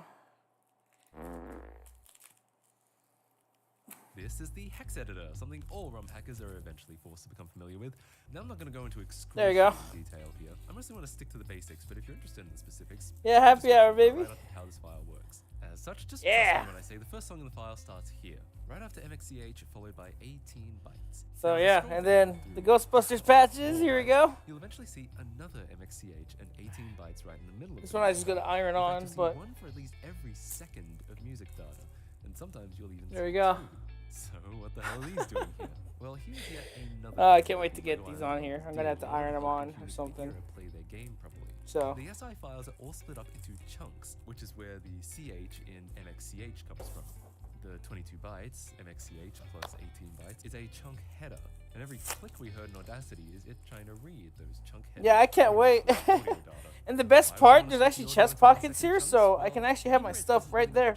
What the heck? Mostly just music files, but in the other SI files, they do something fairly clever. CD drives weren't all that fast back then, and since most of the data would be streaming off the CD to save we're good. hard drive space, it made sense to play to the CD drive. Oh yeah, I also need that yellow tube that comes from my leg to the back here for Anytime whatever the CD reason. drive has to jump somewhere else on the disk to read something, potentially wastes a lot of time. For example, if the Infomaniac is talking, we have to read his animation data, his voice. You know, I think I may have gone a bit one size too big, but I feel like that's what also might help me in this case. So instead, the Lego Island developers chose to But integrate multiple types of I can data always together adjust throughout things, these so SI it's no files. 1 biggie. second of animation data, followed by 1 second of voice data, back and forth, so that Ugh. you can read in one continuous stream. Oh yeah, there You it is. can Let me hear go it cut here that in out some real of the quick. Infomaniac style. I'll have 14 squares. There we go. Yeah, this is gonna be the most interesting cosplay. I think this might just be my repeat cosplay to go as at every PAX from Comic Con now. That's it. I've hit my peak. An original 1x speed CD drive literally maxes out at the bitrate for full quality Red Book audio. So in many ways, they may have just wanted to free up bandwidth. The pants portion, very nice. Long legs, but that could always be trimmed and like, you know, sewn up to be shorter. So I'm not fretting over it. So the whole game uses chunks. But everything else, which means we're gonna have to play yeah. along if we want to replace any of them. Yeah, this is it. Do some coding. I quickly mocked up a C# I feel like I'm a Ghostbuster. I gotta make sure to have the black shirt underneath, because that's what they were in the movie. But everything else is irrelevant. So yeah, I need to get me some paratrooper boots or something. To be honest, this isn't really what we're here for. By leaving the headers alone, Yeah, we're this stuck is at the so same cool. crappy quality and precisely the same. Does it have length as the adjustable song we just buttons replaced. to make So it to do tighter? better than No, it that, does we'll not. need to get into the real nitty-gritty. Ah, it's a shame. First, Oh I well. just needed to know Yeah, as for whether the gloves, they're it's just possible to play black high rubber quality gloves, music. If chemical Lego Island gloves. had some So kind of hard-coded cap for the sample rate, I knew it at least supported both 11 kilohertz and yeah, the pants portion. This is on one suit, so the only thing I have my fear is if I gotta go to the bathroom. Thankfully they had the afterthought to put a bottom zipper that goes upwards. So at least you have that option. But yeah. But not only that, the data here is There we go. identical to the header of a wave file. This is gonna be crazy. Yeah, and then there's pockets here. That means I can use the side. Yeah. literally just transplant the header data from the wave file into the SI file. And since the header data specifies the sample rate and other specs for the audio, this should get Lego Island playing higher quality music. And you know This what? is. I'm looking at myself in the mirror. This is crazy, dude.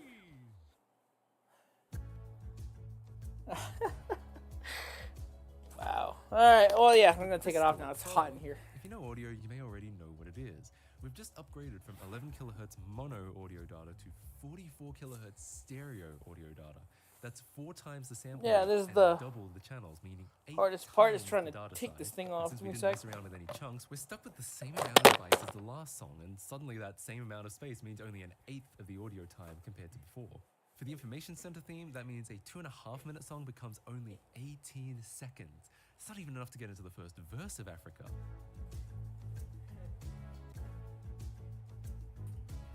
So, we're There we gonna go. Yeah.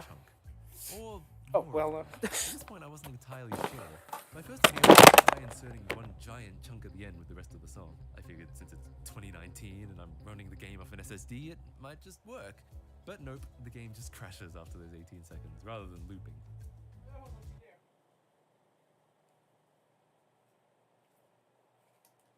Well, that's good. Next, I modified my C# script to insert the rest of the song one chunk at a time. I noticed almost all the chunks were exactly 22,050 bytes, or roughly 22 kilobytes in size, which makes sense for 1 second of data, 11 All right, we're back in it. hertz, and 16 bits.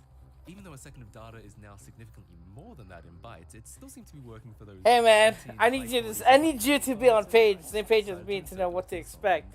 So kilobyte chunks. Unfortunately, it didn't help. I dropped my In fact, shutter. Duke started skipping. okay, so what was I? Whew.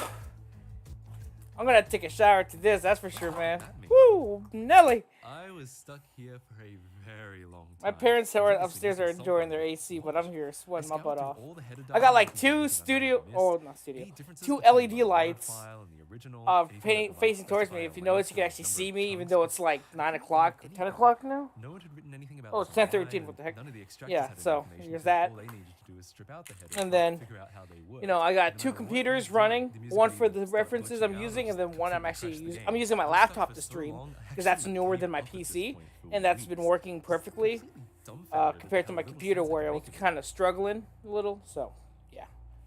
But So eventually, I came crawling back. It was then So that yeah. I made yet So what was I doing? Oh, yeah. very I need interesting to- realization. As I said before, almost all of the chunks are 22 kilobytes in size. But what about the chunks that aren't?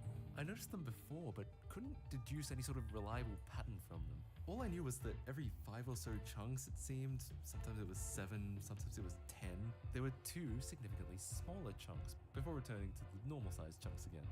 The 2 smaller chunks would always Okay, so it add up seems to on the Proton pack. 2050, almost like the chunks were being split in half every so often. But for what reason? There was never a consistent number. There's of chunks one between each that split starts I on could the tell, or even a certain cusp amount of audio wherever dial. this I is. seriously couldn't figure it out. But then, while just staring at the hex data in desperation, I finally saw what was happening. Every Dang it. split occurred precisely at a multiple of 20,000. Oh, hex. okay, so we need 40,000, at least 60,000, 80,000.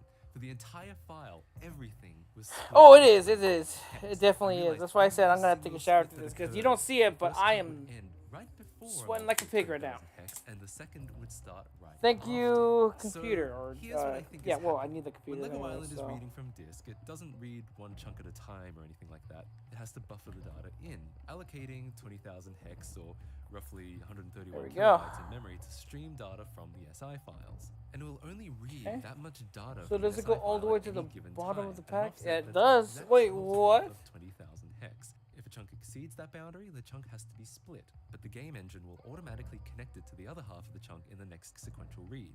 This explains why making one giant chunk would crash the game, and also why just adding chunks at the end would also eventually cause problems.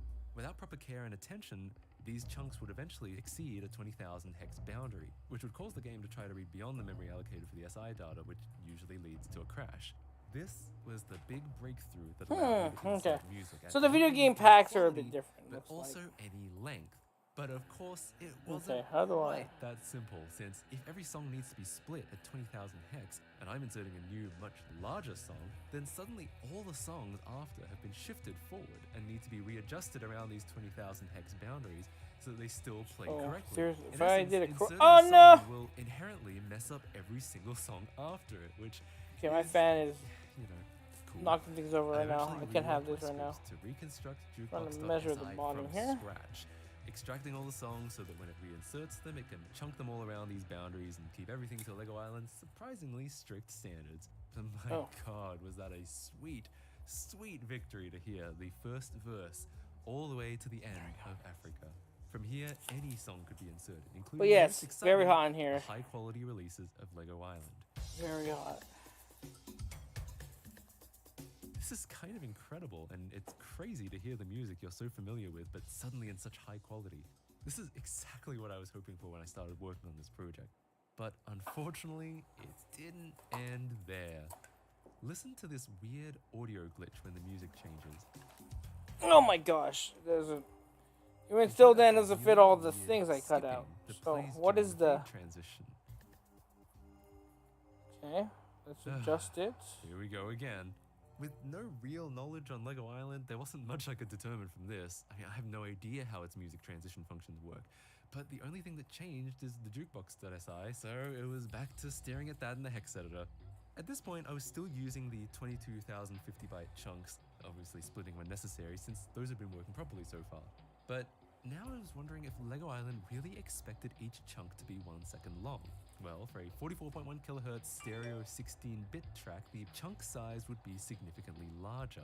176,400 bytes for 1 second, as opposed to 22,000. Oh, I see it. For That's those all keeping the... track at home, that is actually larger than the 20,000 hex limit, meaning chunks would have to be split pretty much every time. And depending on where the chunk fell, it might even have to be split twice. I honestly had no idea if this would work, or even if it would solve anything, but I went back to my script to try it.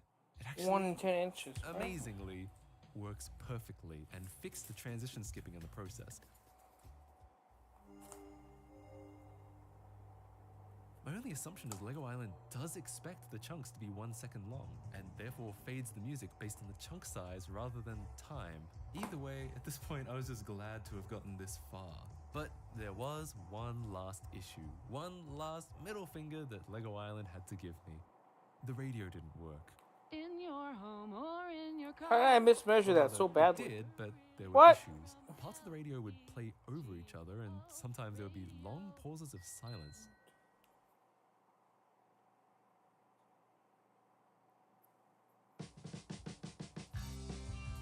Just general strange behavior. Hello, Despite Glenn. how annoying this was to Well, that discover, this is explains actually why one of my it's so favorite fun facts that I learned odd. about Lego Island in this process. Okay, that While I was trying explains to it. get Okay, Africa so I'm gonna have for to 18 seconds, trim looking these for off some kind by of length or number of chunks value. a little I bit noticed then. what suspiciously Oh, looked except for like a that first one. That millisecond one's value, an but exception. much larger. See, in milliseconds, this is the exact length of the information center theme, but somehow with a bunch of zeros after it. Changing it seemed to have zero effect, so I just kind of left it. But now it occurred to me that maybe it did have a purpose after all. My hunch turned out to be correct, except the milliseconds weren't quite used for what I thought, at least not exactly.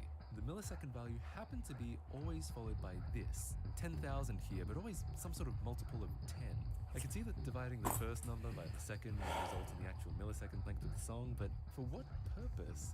With the radio acting up, I decided to check the millisecond values there. Here, the value wasn't 10,000 or even close. It was just 1. And this is when it hit me. What if the second number is the number of loops, and the first is the millisecond length of all those loops? I actually tested this by setting the second value to 2 and setting the first to the number of milliseconds multiplied by 2, and this is what I got. L-E-G-O radio. In your home or in your car. So, Lego Island music does not loop infinitely, as it might intuitively seem. Instead, they just make it loop for an obscenely long time, 10,000 times in the case of the Information Center music. I had never noticed any difference changing these values before, since either way, I was never getting past 18 seconds. In theory, the Information Center music at 2.5 minutes and 10,000 loops will stop looping after playing for around 17 days straight. Ain't nobody got time for that, but just for fun, I found the shortest song in the game, which is the Dune Buggy building song, clocking it at just 32 seconds, which also, funnily enough, happens to only loop 1,000 times, meaning it'll stop looping after just a little under 9 hours. And here's me leaving my computer on overnight with the stock jukebox.si just to capture the glorious go. moment at 8 hours and 53 minutes when the music straight up stops playing. As does the video in the background, which is interleaved with it. I made one more modification to my script to add correct millisecond and loop values, meaning the radio works beautifully. And thus brings a close to the saga of inserting music into Lego Island. Now, if you don't want to mess around with any of that hex editing and junk, I mentioned before my modding tool, Lego Island Rebuilder. It actually has all that extraction and insertion functionality built in with a nice little UI to make it easy and accessible. So if you are interested in reinserting music into Lego Island, go check that out in the description down below. Hopefully this wasn't too dull and you guys found it as interesting as I did. Like I said, if you want to see technical information, check the description down below and let me know in the comments if you liked this, didn't like this, want me to ROM hack something else, either in or outside of Lego Island, anything at all, and I'll check it out. And as always, I'll see you next time. Thanks, guys.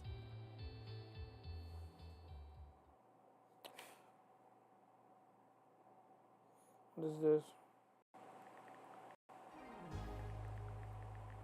The PS3 was famously more expensive than the Xbox 360, and somehow, even more than 15 years later, that's still the case. You often find 360s selling for about $40 to $50, but for PS3s, you're looking at twice that, 80 to 100 at least. So I don't know how it happened, but somehow my measurements went from what it was on the paper to this absurd 3-incher thing going on. I wonder why I couldn't get a 14 to wrap around the bottom base with the cyclotron. I'm like, what is going on? But now it makes more sense. Somehow in lost translation, I just... neighborhood, and it was like movie levels of dodgy, like people screaming in the background, sirens, and I was just awkwardly standing there like, I am gonna get shot. They lured me here with cheap games just to kill me, I swear to God. But no, a man did come down with 3 PS3s. He only spoke Spanish, so I don't really know what he said. He could have been like, your videos suck, Matt, for all I know. But long story short, now I have these, and for the most part, they're in pretty decent condition. They're a little dusty and the glossy surfaces. Oh yeah, for sure, man. Yeah, for sure, dude. Yeah, right now I just want to focus on this first and foremost, and then I'll hopefully get back into VGBC. I saw you guys were playing all sorts of things. Yeah, that feels more better. Like a desktop computer CPU. That made the architecture challenging. Yeah, okay. So let's see here. If we spread from the middle. Ooh, that sounds weird. We spread straight from the middle. Because I noticed there's one that had a little power plug-in. That's what I need. So, but yeah, I'll definitely let you know, my man. What I'm for saying sure. Is, these babies can mine so much. I saw all the fun you guys are having without me in VGBC. For those who don't know, VGBC is my cousin's little podcast slash, I guess, audiobook thing going on for his channel. Be sure to check it out if you'd like to watch reviews on video games and all that. And here's some pretty hot takes if you're in for that kind of thing. But yeah, I'll definitely give it a shot and look and let you know when I can get back into VGBC. A beautiful and professional-looking website with no hassle. If you're looking to start right now, business, blog, all that is Protons, any kind of web presence, Squarespace Pack, is the easiest Proton way to do it. Pack, They have and tons of responsive templates to suit any needs Finish you may have, Eyes. and you get a fantastic WYSIWYG editor that lets you do anything, no code required.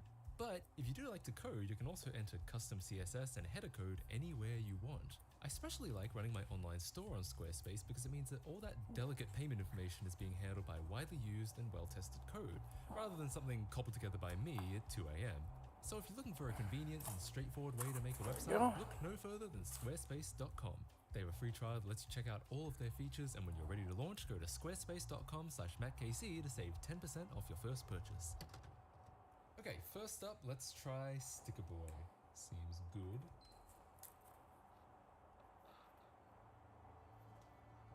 Hey, here we go.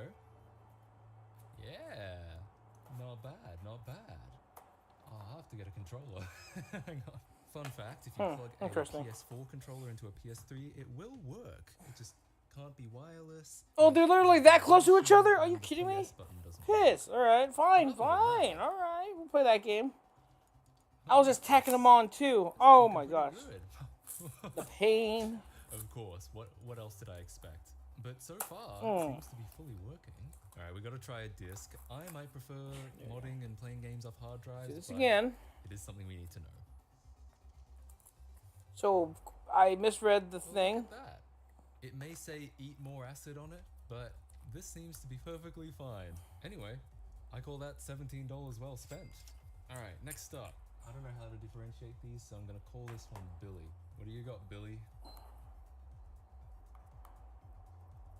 Oh dear. I don't know if you saw that on the camera, but it spat out a bunch of dirt and dust. Gross. It's, oh no. Fuck. I just realized what that is. Well, what's come out the back of this PS3, there's no other way of saying it, is bug remains. Oh, and the light on the front is flashing. Red light of death indicates some there you go, that seems more better. Let's see if that makes a difference. Maybe if we go in and clean this out thoroughly, it could be all good. We'll see about this one. Ew, what is all this shit? Oh, don't tell me that's like bug feces. Jesus fucking Christ. Alright, so that felt a little more like... Okay, I guess we're good. Dang. I tried, y'all. I really gave it my best shot, but that's just not happening. Yes, there we go. Apparently this used to belong to... Because that's the middle. Wow, sir. Wow, indeed. did you used to play, Yeah. WoW, sir? Oh, nothing, apparently. This seems to be pretty good. Another 17 Oh, well. hours well spent. Can't win them all, right? Let's try... All right, let's just do what we can, and then Well,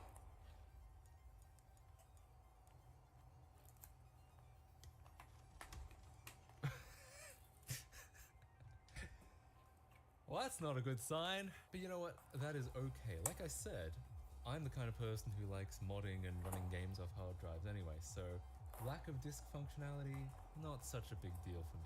So honestly, I can't really complain. 2 of these seem to work fine, minus the 1 disk drive, and I'm definitely going to try fixing the 3rd one and see if we can get 3 working systems, but even if I can't, $17 for a parts machine is still a pretty good deal. Sadly, if you were wondering, none of them have PS2 compatibility. It was a long shot anyway. There were very few models that ever had that, so it's not exactly surprising. Okay, so all of these need a good clean, that's a given, but what is inside this one, the one that didn't work? I have to know why bugs were spitting out the back, and I have to know if it is actually fixable, because the only thing better than 2 PS3s is 3 PS3s. So I went ahead disassembling. I forgot to show As him my build. disgusting as I No! felt doing it, I knew that every single bit of this needed Not the cleaning, best streamer around, man. I'm a little rough around the edges, but I'm What trying. do you think you're doing? How can here, you old watch man? as me just... Plus, I was somewhat morbidly curious just how bad it would get. Oh, That moment when you cut 14 panels, but you can't even use all 14 of them. as you can Oh, see, man. there's some pretty severe It hurts a little, corrosion but in you a know lot what? of cases. If That's that managed life. to eat through a component That's or life. piece of the Oh, board, shoot. that could very well be our culprit. If it's a corrosion issue, it's probably fixable. The bad news is it's gonna take a lot of willpower to get there. Okay, let's get to work. There we go. Oh my gosh. I feel like Gordon Ramsay in Kitchen Nightmares right now. It just keeps getting worse. I've eaten here. Is how the bug legs got spat out when we were trying earlier. Some of them just happened to fall into the What am I pan. supposed to toss out my Diving into glue the gun? cleaning, I found a theory Get in the online trash where you that a belong. red flashing light could be caused Yeah. by a power supply fault. Yeah. I thought I'd better open it up. Yeah. Even if I didn't use all 14. That had worked their way in, but actually, for the most part, it was just dusty. It's looking not good. Good thing I closed that infested. package. These plastic bits. Fuck me! I just touched this furry shit in the back. It's just dust, but god damn, I hated doing that. While looking at it didn't tell me much, I realized there was another way to confirm if there was something wrong with the power supply. I mean, There we go. I just happen to have 2 other PS3s with known working power supplies that I can Rip swap it in and see what up! happens. Oh. Or so I thought. So apparently Oh, no. this plug in the front Gosh, dang it. is different between No. the 2 power supplies. That's cool. So assuming the power supply was an unlikely culprit anyway, I decided to just leave it and move on. I also figured I should check inside the Blu-ray drive too. Once again, I don't consider the drive super important, but it would still be good to know. There we go. And from a glance, it also seems pretty much fine inside, though obviously we won't know for sure until I can actually turn it on for more than 2 seconds. There's also a disc in it. NCAA Basketball. Another game for the collection, I guess. With that, it was time to look at the board itself. But first, this thing really needs a clean. Like, desperately.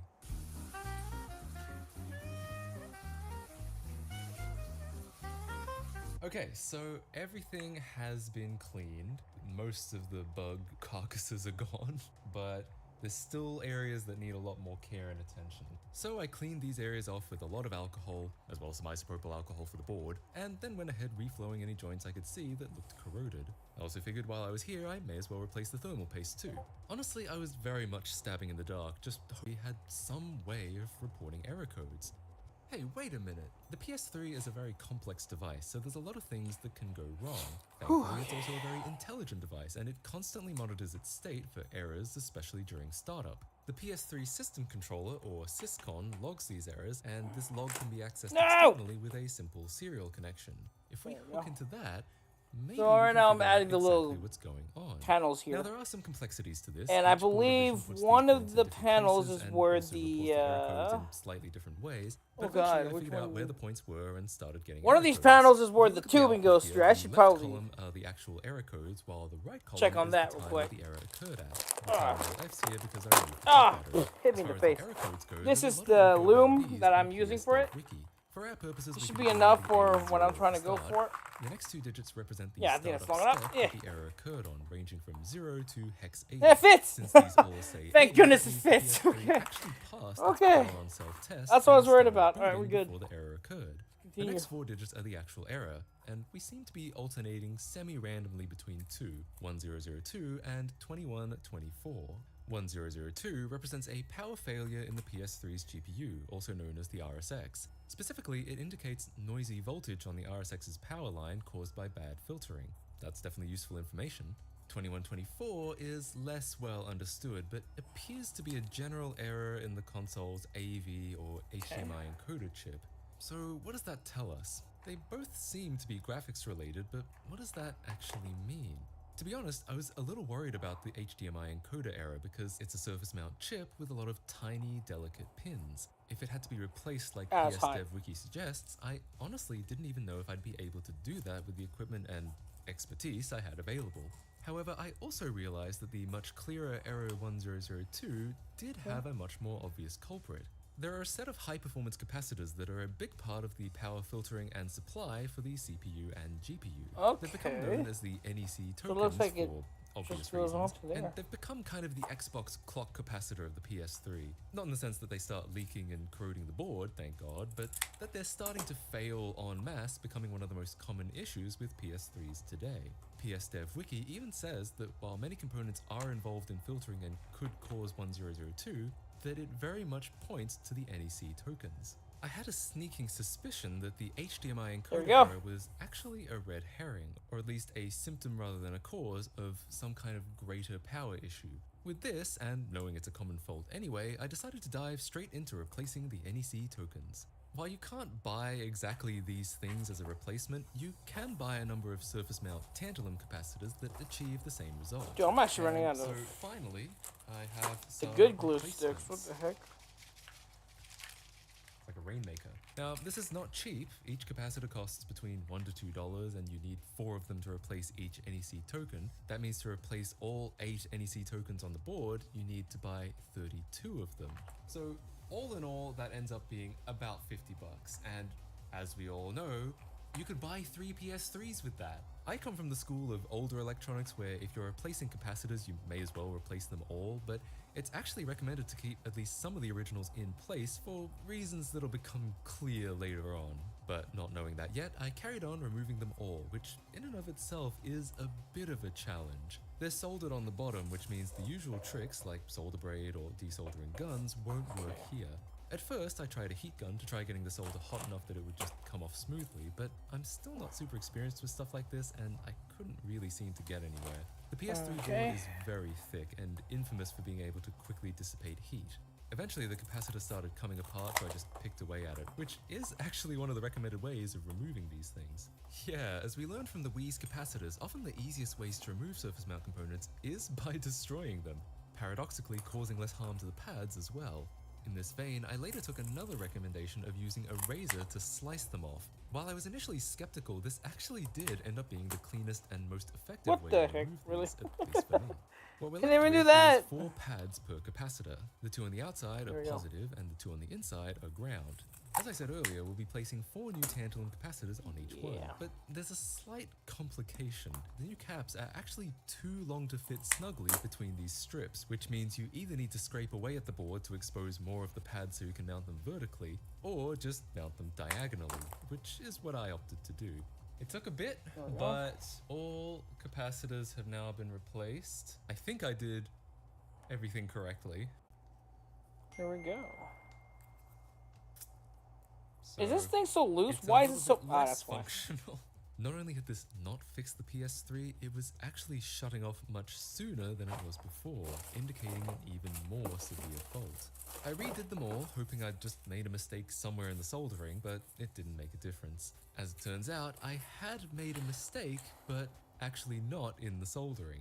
This is the first reason why you may want to keep at least some of the original NEC tokens. Turns out they contain an internal bridge between the two outer positive strips connecting them in parallel, and this is necessary for proper functionality. So if you keep some of them on the board, that bridge remains intact, but if you replace them all, as I have here, you need to replicate that bridge yourself with some wire.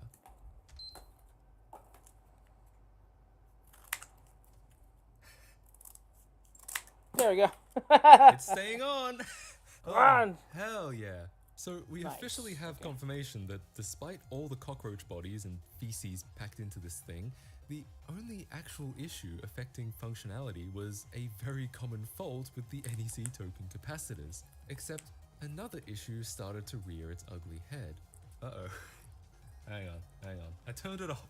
Since it had never been on for that long before, I'd gotten into the habit of not bothering to install the heatsink clamps, meaning after about a minute on, the CPU was starting to overheat. So I'll just reinstall the heatsink clamps, right? Well, here's reason number 2 why you might want to keep at least some of the original NEC tokens. These tantalum caps aren't just long, they're also significantly thicker than the original caps. Specifically, the CPU caps. The GPU caps actually do fit fine because the GPU doesn't require quite as much capacitance. Cool. That means this top shield no Scan longer there. sits flush on the board because the new caps are trying to poke through it.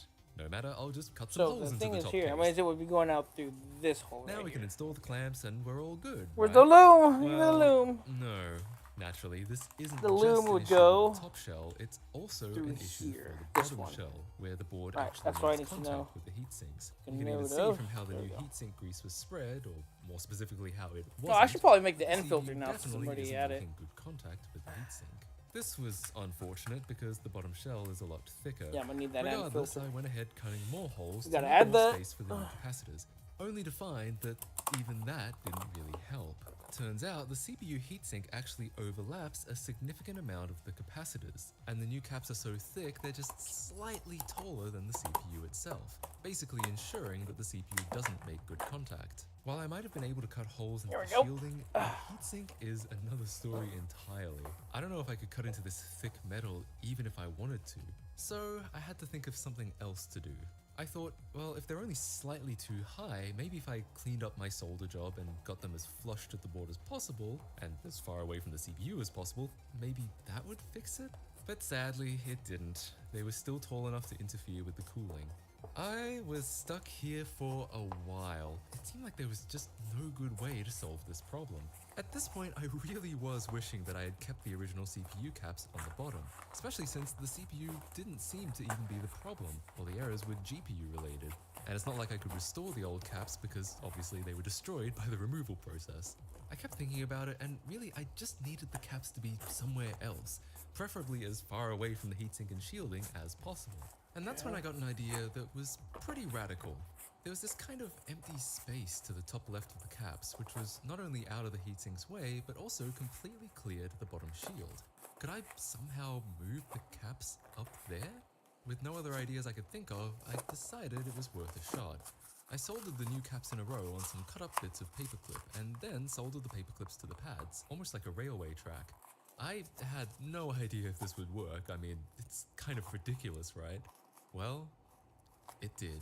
The PS3 still booted and functioned properly, but with the added bonus of no longer overheating after like 1 or 2 minutes. After all that work and investigation, And after cleaning filter. hundreds of Oh. online statistics, and while these are obviously OBS is completely disconnected. anecdotal, it does seem to suggest that Hang on, some boys. code Get ready revisions for do some idle that stuttery fault. I audio don't and think video. this is caused by my mod anymore, but Brace I yourself, also didn't wanna kiddos. just leave it running that It's hot about all to the get time. violent. I thought I'd try one last trick to help get the temperatures down. No, not delidding. I don't think I have the courage for that just yet.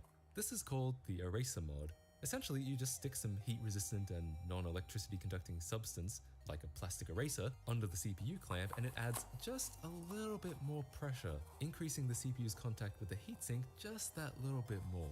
And don't worry, it's not going to be as thick as it looks. The clamps will squish it down so that it provides even coverage. There are concerns that adding more pressure to the board could be bad for it, but I feel like it should be pretty safe because it's only adding a fraction of a millimeter to a system already designed around clamps and pressure. Was that enough to make a substantial difference? Amazingly, yeah. My temperatures across the board dropped by about 10 degrees Celsius. And thanks to Webman's Auto 2 fan speed algorithm, the CPU temperature doesn't even exceed 65 degrees Celsius, even during gameplay, let alone idling. I think we can officially call this PS3 fixed. Pulled back from the brink of death, ready to put that supercomputer CPU to good use. Playing video games. Sadly, it looks like I won't even have the time in this video to clean up the other two PS3s, but since those were working and just needed a good dusting, I'm sure you guys already know what that would look like. So I really did get 3 PS3s for $50, plus the exorbitant replacement caps of course, but still, all things considered, I'm pretty happy with how this turned out. It was definitely a tough project, but those are always the most rewarding. Anyways, thank you so much for watching, I hope you enjoyed this video, and I'll see you all in the next one. Bye guys. Subscribe to that KC.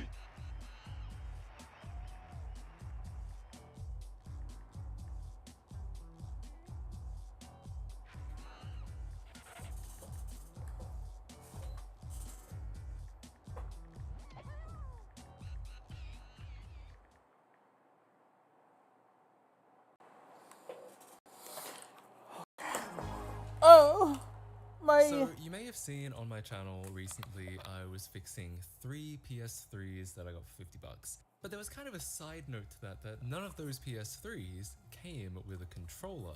Now that's okay if I just used them as backup machines, but if I wanted to give one to a friend or sell them, not being able to provide a controller is kind of a hard sell. Sadly, I don't just have 3 PS3 controllers sitting around, so I decided to buy exactly that.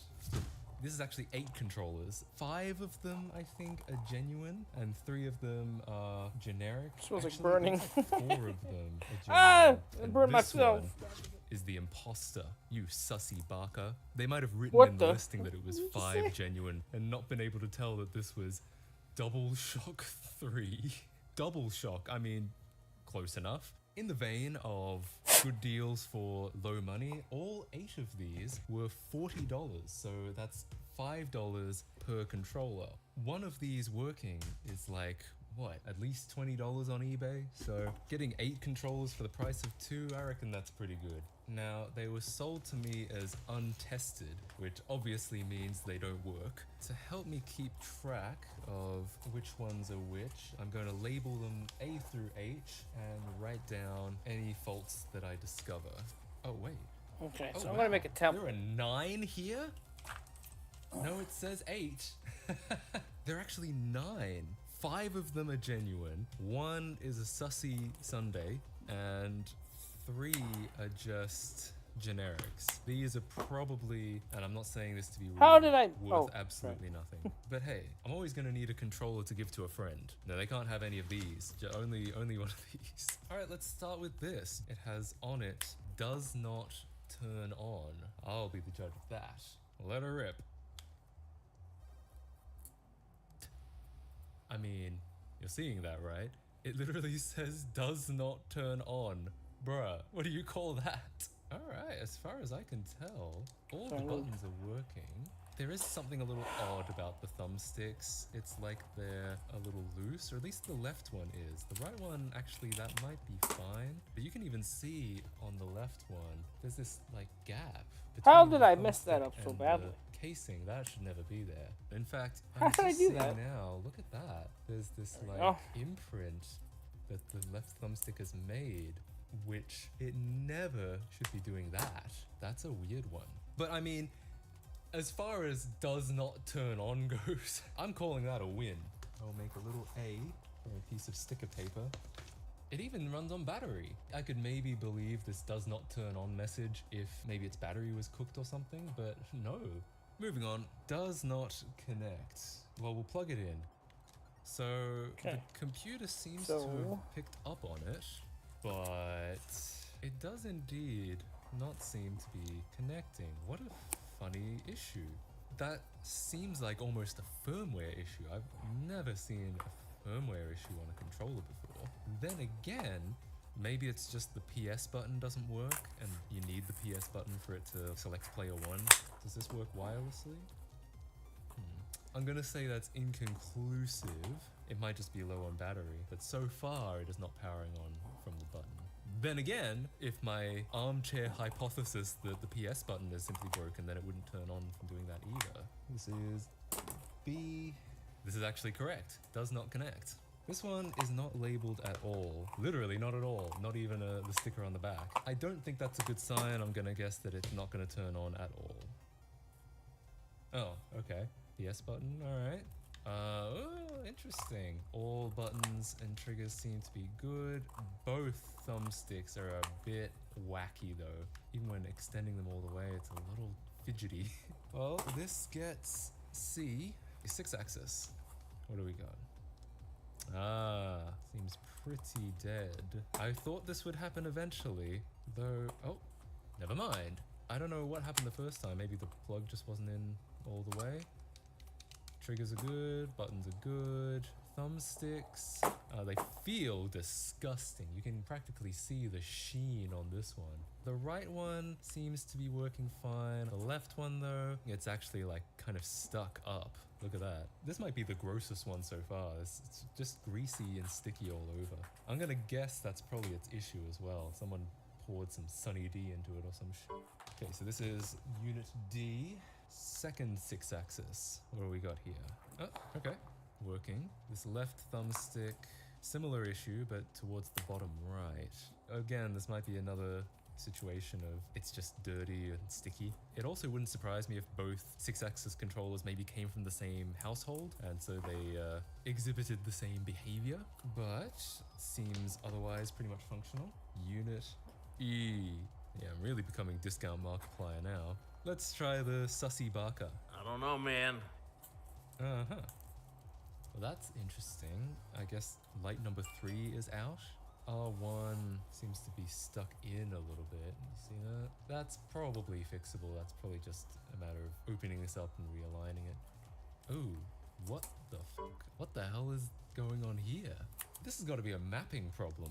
Like, I'm pressing the triggers and the thumbsticks are going up and down? Up and down is mapped to the left trigger. Right up and down seems to be also mapped to left and right. Look, the Double Shock 3 is full of surprises. Alright, well this, quite appropriately I'm gonna say, gets an F. Onto the generics. Oh god, the USB plug is upside down. Why would you do that? Okay, 2 of the lights are out, it would seem. Hold button to power on. Jesus Christ. Do they think that little of me? I have a diagram on this controller. Also, it does not actually appear to work. My note for this is, does not connect, really condescending. What do you got for us? KMD? Whoa, oh. Well, I think I found the problem. I was gonna say impressive that it runs off standard batteries apparently. And then I remembered what standard batteries are like. Yeah, let's get those out. Oh god. Ew. After that disaster, let's check So I'm just making a little out template here so I know how to this comes scale with out the USB these built in. I'm gonna guess that there we means go. that These, it's not wireless at end all. filter. So I So the plugged end it filter in. goes kind of like right here in a way. Did you see the testing But the thing one just I went I'm used to white? is it Yeah, kind of unplug partially that. covering up one of the Proton rings, Plug or it back the in. Proton Press cyclotron button. viewport What? window. So. Am I to believe this thing is so shitty that it crashes the whole website? Or maybe they changed Oh. it. Maybe I'm Oh, remembering something no. incorrectly. These are fucked up. They're really creepy. Oh wow, no, Like, never it's hard mind. to actually I'm push actually them the way very you wanna wrong. go because they kind of want to go Why would different I ways. think it It's was like covering really up the ratchety and thing? listen to the noise it makes. And also, this thumbstick literally won't go in that direction. I don't know why, but like it'll go in all this direction, and then as soon as you get to there, it stops. Oh, that's why I was thinking of This the video game is version. awful. Okay. It's So obviously the just video game bad. version does But you know not what? do that. I don't think that's a bad haul. I think out of the 5 official controllers, I'd be betting that most, if not all of those, could make a full recovery. Some of the generics I think could, but whether it's going to be worth it, I don't know. But I'll see what I can do. Yeah. So I guess I'm gonna have to. Squarespace is the all-in-one platform for remake this creating a and filter beautiful them. and professional-looking website with no hassle. If you're looking to start a business, Or at least blog, online radius store, it. or really any kind of web presence, Squarespace is the easiest way to do it. They have hundreds of responsive templates to suit any need you may have, and you get a fantastic WYSIWYG editor that lets you do anything, no code required.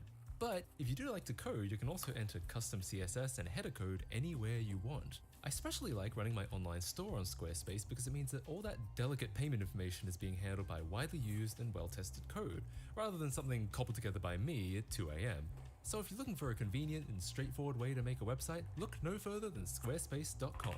They have a free trial that lets you check out all of their features, and when you're ready to launch, go to squarespace.com/MattKC to save 10% off your first purchase. Okay, so how did I do repairing 9 PS3 controllers? Well, as I mentioned earlier, I really only cared about the 5 genuine controllers. While that might seem a little discriminatory, I'm just trying to think practically. I mean, if I wanted generics, I could spend less than $9 each, including shipping, on brand new ones from eBay. So if the time or money I have to spend to fix any one of those is worth more than that, I just don't consider it worth my time. I decided to start with controller C. This is the one with the jittery thumbsticks. For whatever reason, it felt like it was going to give me the least amount of trouble.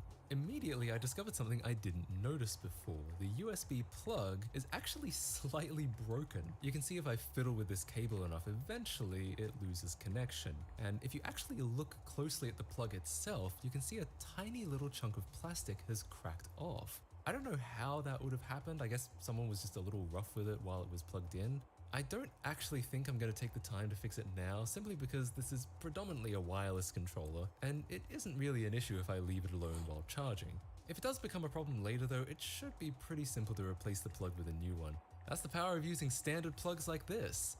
Nintendo. Anyways, I took it apart, removed the old gross thumbsticks, and had a good look to see if anything was wrong. From the outside it seemed fine, which is probably to be expected. I plugged the controller in again to get a better look at the problem, only to find that it fixed itself. Yeah, no more jittering. The movement was now totally fluid. Weird, I mean, I didn't even do anything yet. My guess is the jittering was caused by just a tiny bit of dirt lodged in here, and that jostling everything around while opening managed to dislodge it. So I decided to give everything a real nice clean, including inside the joystick with some alcohol. And as far as I can tell, that's all it took. I tested the controller for a few hours and there was no sign of any joystick problem at all. You know, this is always the best kind of repair, when it turns out all you needed to do was just open it up and clean it. Since so many of these had gross, sticky thumbsticks, I bought a pack of replacements. They came in a pack of 10, which is coincidentally exactly how many I needed to replace the thumbsticks on all 5 controllers. Now these feel much better. Along with the cleaning I did, okay, so the end filter actually has holes in it. I'll call this one done. 1 down, 8 more to go. Next, I took a look at controller B. This is the one that would power on, but not actually start playing.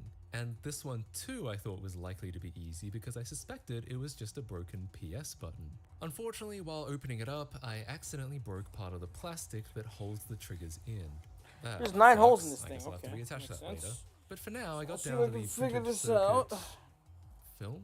And the first thing I tried was to trigger the PS button's pad with Actually, a can I paper just clip. The way these buttons work do it is how that they there do are it in the 2 actual separated thing? It pads, just cut a and hole the in button, it. which has conductive material underneath, gonna will feel create weird. a short Well, circuit send between it. the 2 pads when pressed down, signaling that the button is being pressed. As such, you can use pretty much any conductive material to emulate the same effect as pushing the button, but nothing seemed to be happening. I followed the traces from the PS button to the connector and checked for continuity, and indeed there didn't seem to be any. Just to be sure, I managed to get continuity from other places like the pads for the select button, but absolutely nothing from the PS button. I think we're starting to get our answer. Finally, I used the paperclip on the actual board, shorting the same points that the PS button would short when pressed. And there it was. The controller finally made a connection. I think this pretty much confirms my hunch that the controller is mostly fine, just that pesky PS button isn't registering any press. Considering the signal doesn't get to the connector either, that means there must be a break somewhere in the circuit on the film. Now, when it comes to these conductive film things, I've never really known how to fix them. I mean, they're not quite wires and they're not quite PCBs, so I just don't really have any frame of reference for working with them. I had a look online and found a lot of people used conductive silver paint to basically recreate the trace externally. This seemed like a reasonable idea, but in order to actually get some of this paint, I'd have to order it online and wait a few days for it to arrive. I was feeling a little impatient and wanted to see if there was something I could do with the tools that I had on hand. I thought, well, if this is conductive, it must be some kind of metal inside, So 9 holes on Flex that. cables usually have straight up metal at the end, so I thought maybe I could treat it like Kynar wire wrap and use a soldering iron to burn off the plastic film and then just solder a wire to the resulting exposed metal. As it turns out, you can't do that. I applied my soldering iron to it, and within 1 second, it burned right through the entire ribbon cable, including any conductive material. Oops! So instead of buying conductive silver paint and waiting a few days for it to arrive, I bought a replacement conductive film and waited for it to arrive instead. On the picture, it looked like a perfect match, but when I got it, I found this hole over the PS button was filled in. Weird, I guess different controller revisions did this differently. Unfortunately, when I tried putting it back together as is, the lack of hole made the button feel really stiff and awkward. So I decided to take a bit of a risk and drill where the hole would be. I'd be lying if I said it wasn't a little nerve-wracking to do that. I mean, I literally just got this replacement film because of broken traces around the PS button, and I was about to risk breaking exactly the same traces on the new film. But using a drill and cleaning it up with a razor afterwards, I got a result that, while not the cleanest in the world, did clear the hole and, crucially, didn't break any of the traces. With that out of the way, everything seemed to be working fine. I call this another fixed controller. Except I now had to fix all the problems that I created while working on it. Namely, the broken plastic that held one of the triggers in. Turned out I actually had to do this twice because the other pegs started coming off too. Also, the pad for the connector got a little bit scorched by the soldering iron, so I just replaced that with some pieces of mounting tape. It basically gets the job done. I also had to resolder the wires for the vibrators because at some point those had snapped off. What? They're vibrators, that's what they do. But after all of that, we finally have our second fully functional controller. Now the other 3 genuine controllers, A, D, and E, all had basically the same issue. The left thumbstick wasn't quite working right. A was an interesting one. This was the one where the left thumbstick was so misaligned that it was digging into the case. I opened it up, took the thumbsticks off, and found nothing really out of the ordinary. I mean, the joysticks worked, one of them was just a little bit out of place. I cleaned it up and replaced the thumbsticks with some nice new clean ones and found that just with that, it was no longer digging into the case. Was that it? Was it just a bad thumbstick and nothing else wrong with the actual module? Well, not exactly. I do think it was a lot of the problem, but I noticed even with the new sticks, it was still slightly too high. By like just a few millimeters. Yeah, there we go. For any real discernible So reason. this thing needs They 9 both holes. clicked down at That's exactly gonna the be same fun. point. But the left Okay, one 9 is holes more it is bouncy. then. It's like the spring is just higher. I don't know how that could have happened. Maybe this joystick model is already a third-party replacement, or maybe some kind of damage happened that tugged the spring hard enough to unwind it a little. Who knows? And ultimately I decided it wasn't a big enough problem. I mean, everything else on the controller worked. The left thumbstick was just slightly too high, which doesn't really get in the way of gameplay. With D and E, I tried the same deep joystick cleaning with alcohol, even opening up some parts of the joystick to do it, but none of it seemed to help. After literal hours of trying to clean these things, I eventually concluded the only real way to fix these things would be to replace the joystick modules entirely. What complicates this is that Sony seems to have used 2 different kinds of joystick module in their controllers, each with completely incompatible pin layouts, despite the fact that these are both 6-axis controllers. Controller E's modules have 3 pins, and Controller D's have 4. And for some reason, the 4-pin modules are much harder to find. I already had some spare 3-pin modules sitting around, so I whipped out my trusty desoldering gun, removed the old joystick module from E, and soldered in a new one. And it, worked? I mean, we no longer have the same issue, but when I was testing it, the thumbstick behaved a little strangely. It's really sensitive, and while it is capable of analog movement, it very much seems to try snapping to the 4 cardinal directions. I don't actually know why. I mean, technically I bought these sticks for Xbox One controllers, so maybe they're calibrated differently, or maybe these replacement sticks just suck. I'll probably have to replace this again just to find out. And it's the same story with controller D. I won't be finishing this one in the video just because I'm probably gonna have to wait until I can find a 4-pin joystick module, which may take a while, and after that it'll just be replacing it, which you've already seen. So I figure it's not important enough to delay this video for. Now, I said I wasn't gonna spend much time on the generics, and I won't, but I was curious to see if any of them could be fixed. First, the imposter, controller F. This one's only real issue appears to be that the R1 button is out of alignment, and the third LED is broken, but that's hardly a deal breaker. I actually have a feeling that simply opening and realigning the R1 button will fix it. So that's exactly what I tried to do. And that's exactly what fixed it. Yeah, there was literally nothing more to it than that. I don't know how it got misaligned in the first place. Maybe someone opened it before and really rushed putting it back together, but yeah, fixing it was extremely easy. While all the axes are mapped to the wrong place on PC, when I tested it on a real PS3, everything seemed fine, and that is where it counts, so I'm gonna call this one fixed. Let's take a look at G. This had almost exactly the same symptoms as B. It would power on but not connect. And I wondered if this was going to be exactly the same problem, that being a broken PS button, until I just pressed the button and immediately proved myself wrong. Suddenly, this became a lot more daunting. It was no longer an obvious hardware issue, at least that I could think of. It seemed like it was going to be some kind of esoteric logic issue, which would be much harder, if not impossible, to diagnose and fix. Nevertheless, I cracked it open, quite literally cracked because some of the plastic screw stalks just broke off. Cool, I guess those screws are useless now. I looked around and did find some oddities, like this timing crystal which was mounted really strangely. There's a straight up outline for it which it's completely misaligned out of. It was kind of hard to believe that this was intentional unless it was really poorly assembled. I wondered if it had been dropped and knocked out of alignment somehow, and maybe that was leading to some kind of logic issue. So I desoldered and resoldered it back into place, but sadly it made no difference. I don't really know what to do about this one, and since it's just a generic, I think I'm gonna leave it. Controller I's joysticks were a complete disaster. Both of them felt horrible and crunchy. And if you remember, somehow the right thumbstick doesn't even move in all directions. I didn't have a lot of hope for it, but I just had to open it up and see what was happening inside. Looking at the left thumbstick, there was clearly something wrong with it. I couldn't exactly put my finger on what was happening, but you can see this plastic rod that pokes out and presses L3 when you push the thumbstick in is really loose and shifts around a lot. It's so weird. And as you might expect, the other joystick is even worse.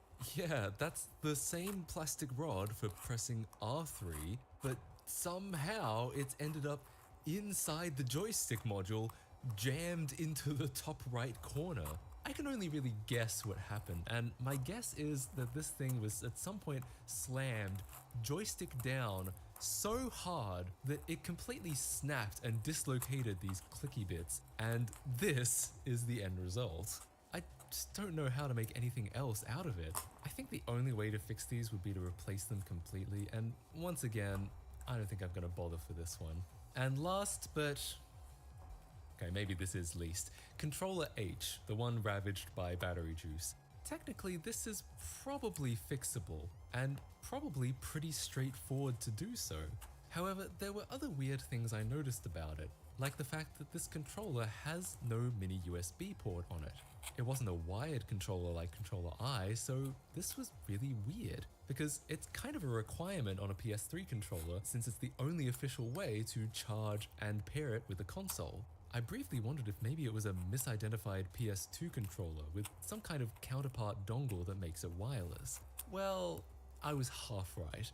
It is in fact a PS3 controller, but it doesn't use the PS3's official wireless protocol, instead requiring a USB dongle for some reason.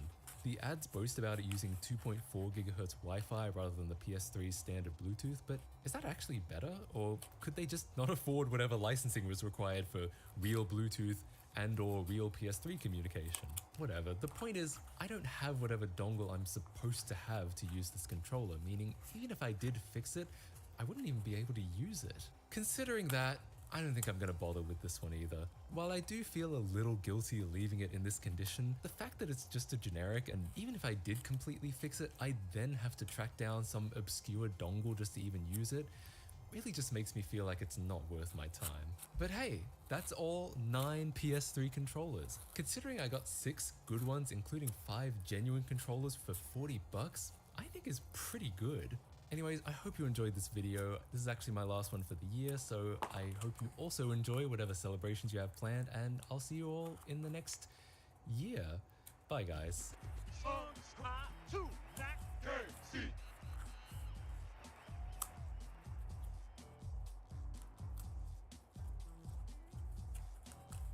you go.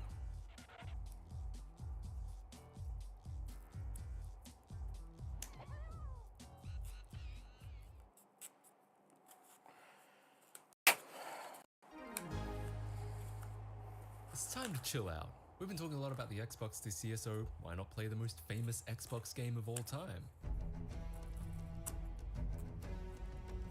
Arguably the reason a lot of people bought an Xbox at all, and probably the only reason to buy an Xbox One ever. That'll be really good for the upcoming Halo game. That's one of the only reasons I buy an Xbox. Ironically, despite its now strong association with Microsoft, Halo was originally intended to be a Mac game. Yeah, I know, Mac game.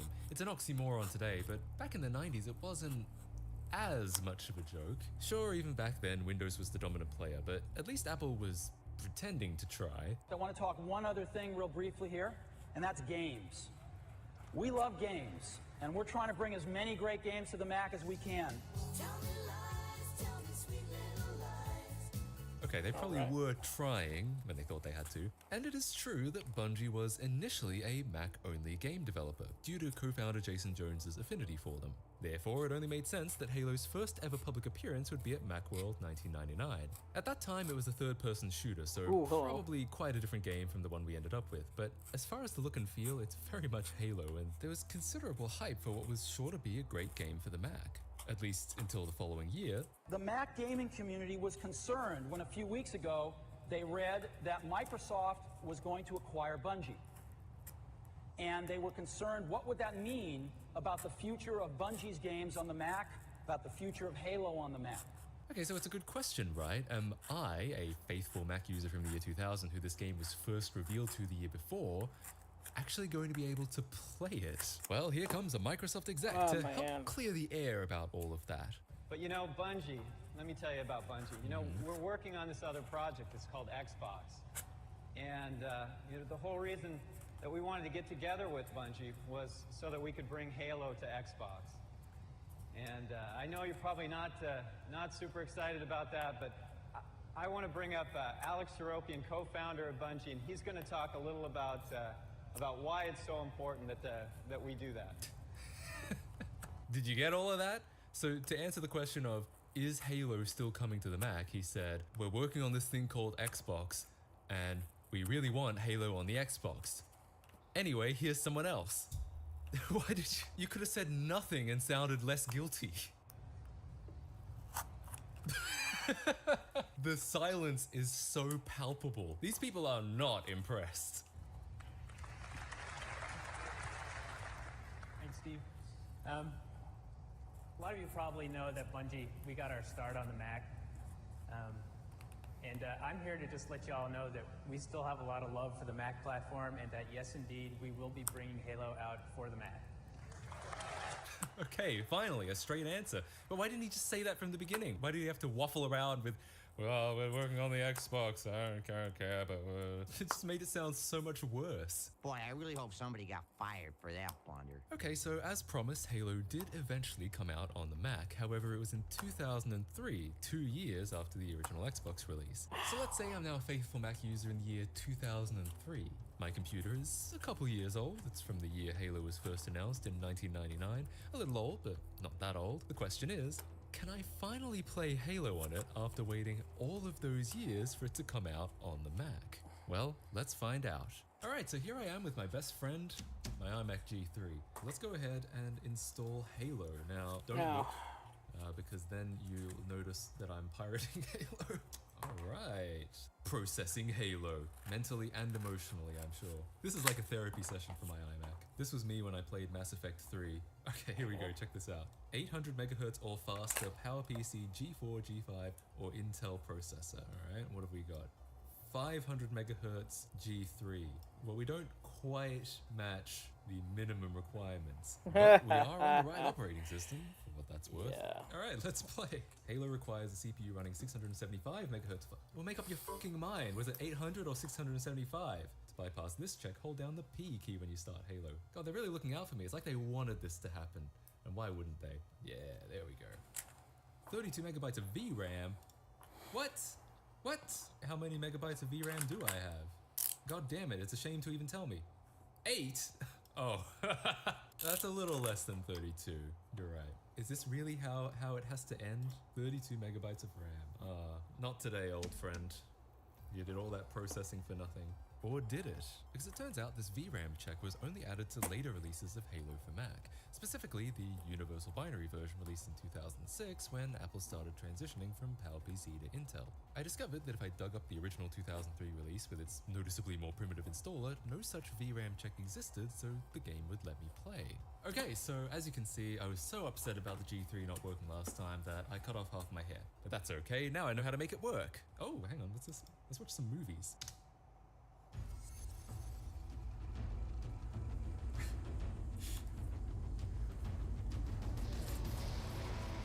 Well, it struggled a little bit with that, and that was just the opening logo, so I have a good feeling about this. Alright, without further ado, here's the feature presentation. Wait, 698? Why do they keep changing this? Didn't it say something else last time? Officially, it is still 800. Anyways, we should be able to bypass this by holding P. Alright, it works. Okay, interesting. I see that some options are already not accessible for me. Anti-aliasing, do we even want to entertain the idea? Lens flare extreme! You know what? I don't know. I don't know what to expect. So how about we just leave them as the defaults and we can adjust as we go.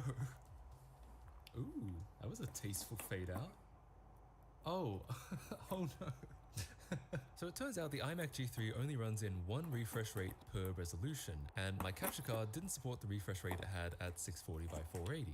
In its defense, the refresh rate in question is 117 Hertz. We might just have to play it in a window. I don't see any resolution options here. I don't even know if it could play it higher than 640 by 480. I do have to say, MFs be talking about getting 120 Hertz today. Dude, we already had 117 Hertz in 1999. All right, in a window it is, let's go. Westlake Interactive? What, like the Irish boy band? Oh wait, that's Westlife, my bad.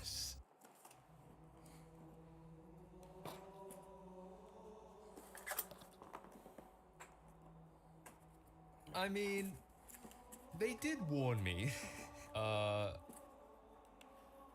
Here we go. Oh, the credits. Great. I could probably look this up and see which option is which. I know I have 5 options. Is the top one single player? No, it's multiplayer. I'm gonna cut well into like like. the Da Vinci That's Code fine. right now. That's the one I remember. There's That's what I'm actually gonna a stick 6th with. option at the top for single player. It's over here. What? You can't see it? What do you mean you can't see it? Just click the 6th option, idiot. Okay, let's start the campaign. Let's go, boys. Oh yes, cutscenes. I hope Captain Keyes' face is just a big white blob. Oh. Oh dear, okay. Wait, that's actually... Okay, let's be clear. It looks like obviously, but I'm actually kind of impressed. You can clearly see a ship, and there's like shadows and lighting. Quite a lot of lighting in some areas. So, we're looking right into the sun. I love seeing these black silhouettes running around. It's like watching season 1 of Ruby. I actually kind of like this. I don't think that looks so bad. I get it, there's no textures at all. It's running at 1 FPS, but it's kind of cool looking. It's like looking at some behind the scenes thing before the CG is fully done. It actually kind of makes sense, because if our biggest bottleneck is the VRAM, then it probably literally can't upload textures to the GPU. That's probably what's happening here. You heard the lady. Move like you got a purpose. But sir, I can't see anything. It's all white. Sir, do you have any sunglasses? I have to say, I am impressed that it hasn't crashed yet. Despite everything that we're seeing here, it's still managing to stay functional. Okay. Oh no. Sir, have you seen my head anywhere? Aren't we in a bit of a hurry? Aren't we like under attack right now? Oh, you know what? We should check the activity monitor. Yeah. Let's take a look at how the CPU is holding up. 90% CPU. The activity monitor is in fact fighting with Halo for CPU cycles. Go ahead and climb out. Finally, okay, we get to do something. Oh, nice. It just dropped down to 0 CPU usage. Hell yeah. See, I told you guys this thing was powerful.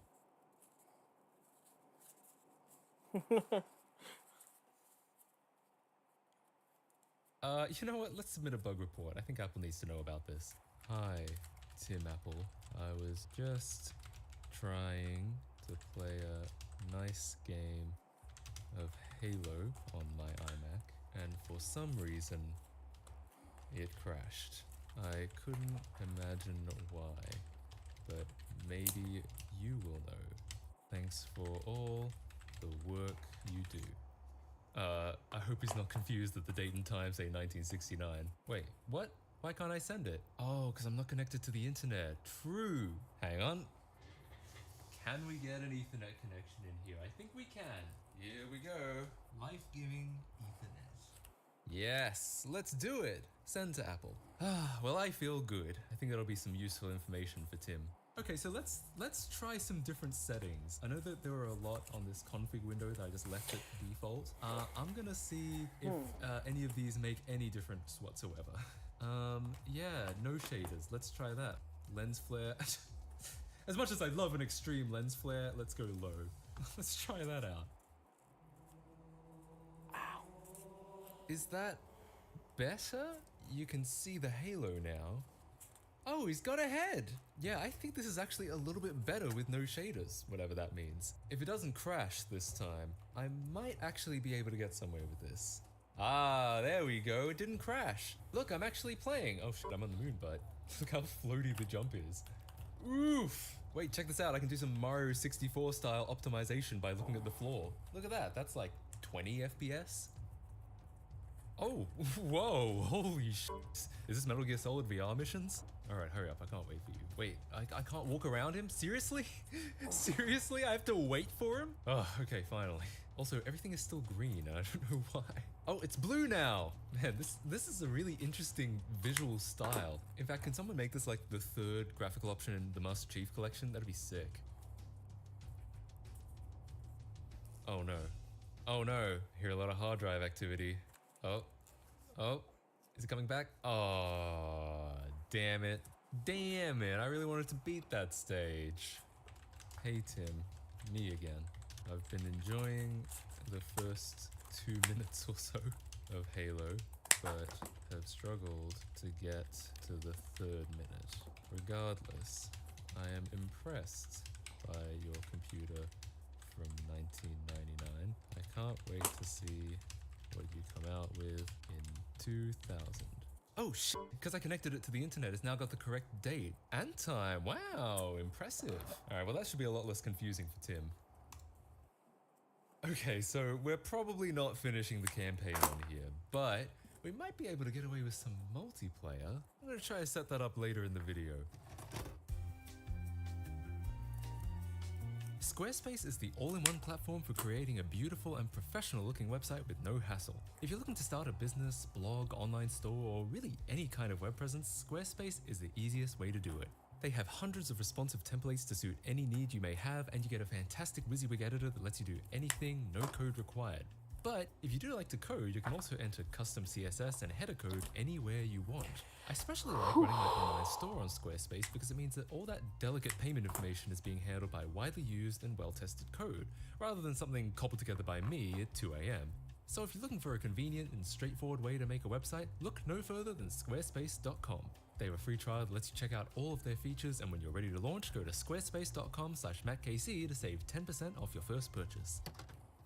Okay, so what I have here is an iMac G4, the next generation, and it looks really big, but that's just because I have a wide-angle lens on. Now this is much closer to what they had in mind. In fact, I think the specs might be literally identical to the system requirements for Halo. Let's check this out. 800 megahertz G4, 800 megahertz G4, 32 megabytes of VRAM, 32 megabytes of VRAM. It's pretty spot on. This is like the exact computer that they wrote this for. I just thought it would be fair to kind of show off what the game was supposed to look like. All right, so this time we started off with no shaders.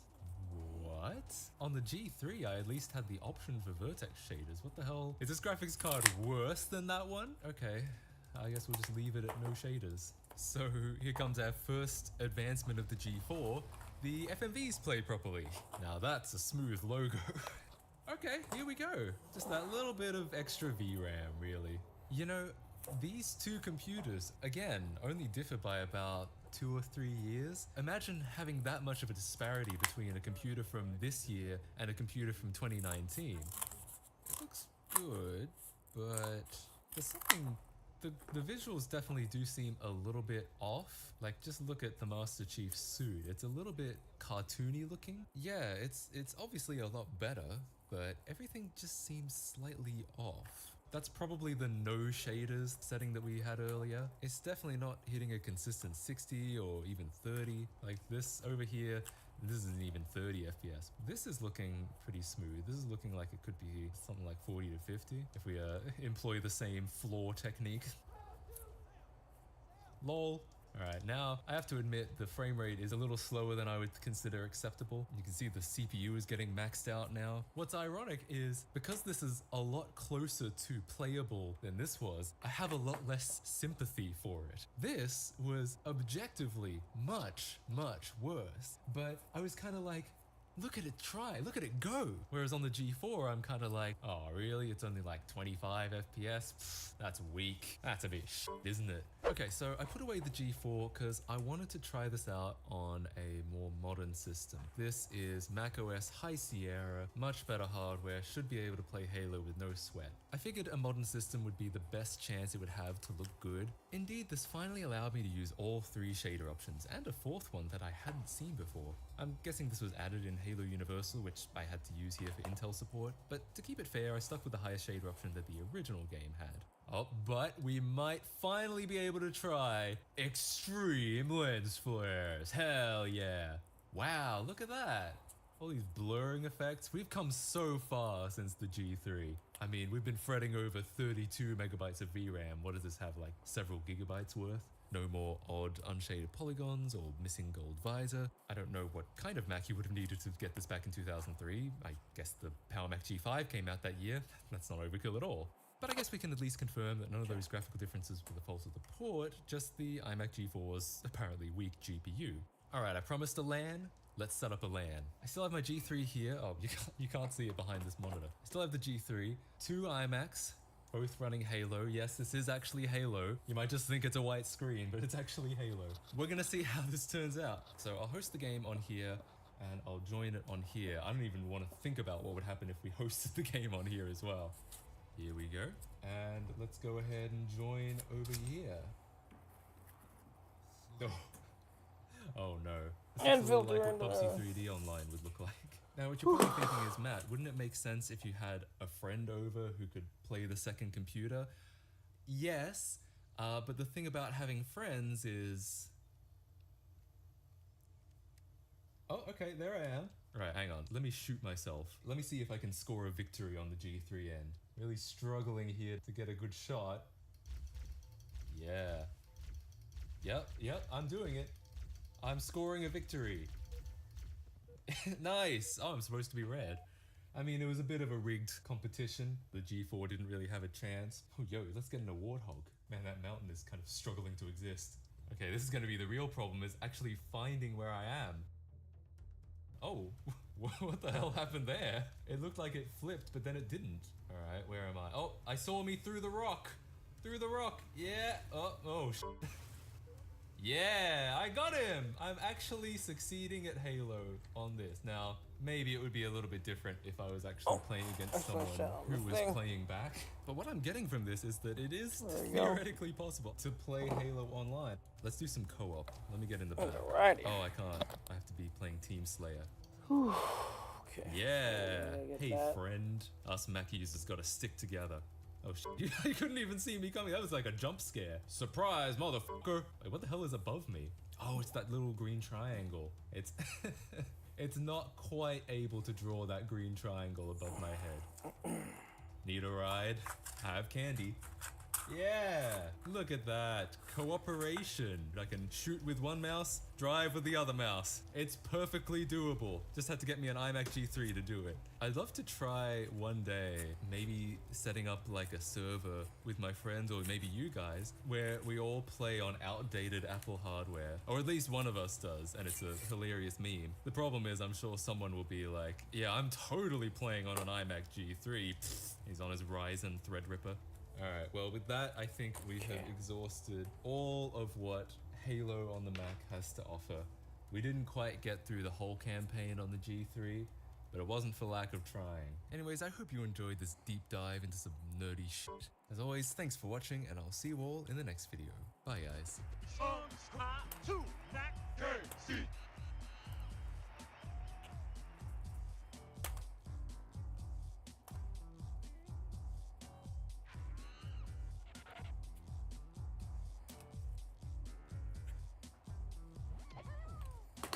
we go.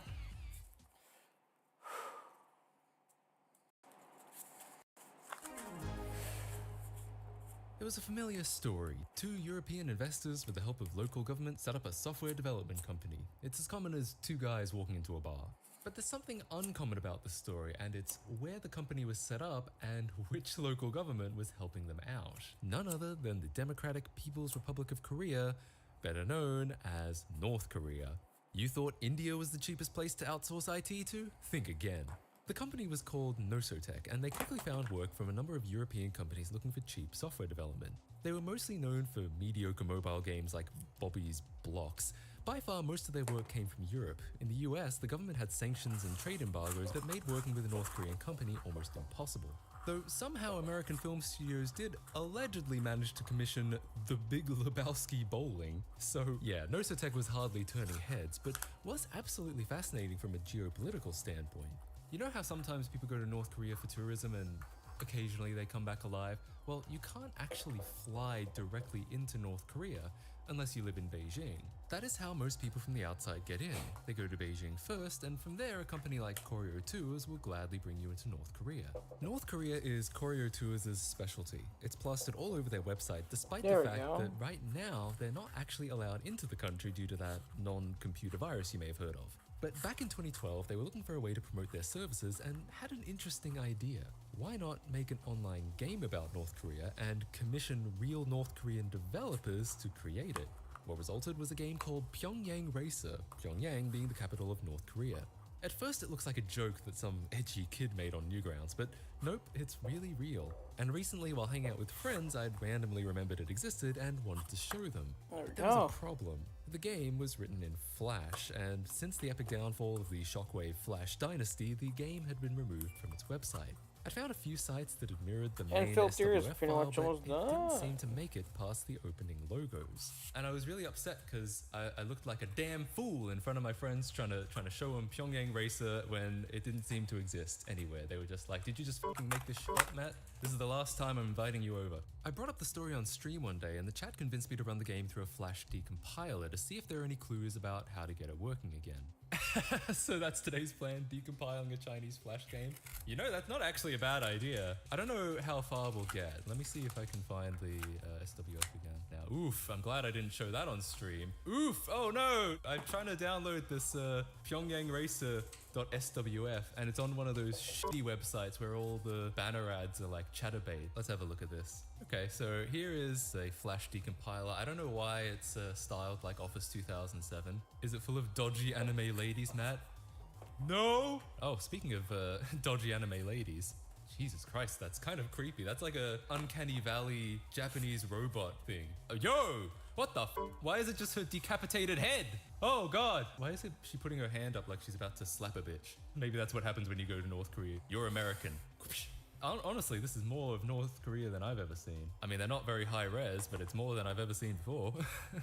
Who's this? Is that me winning? Is that like the player character? Yeah, that's the player character because it says best I mean, it looks like it says Best Roger, but I think it says Best Racer. Sadly, what we found was that the game relied on external server-side assets that hadn't been archived with the game. Since the website was long gone, there didn't seem to be any hope getting them now, but in vain I started looking into the company to see if I could find any leads. The first Western-invested IT joint venture company in North Korea, developing computer games for various platforms such as the iPhone, J2ME, and Wii!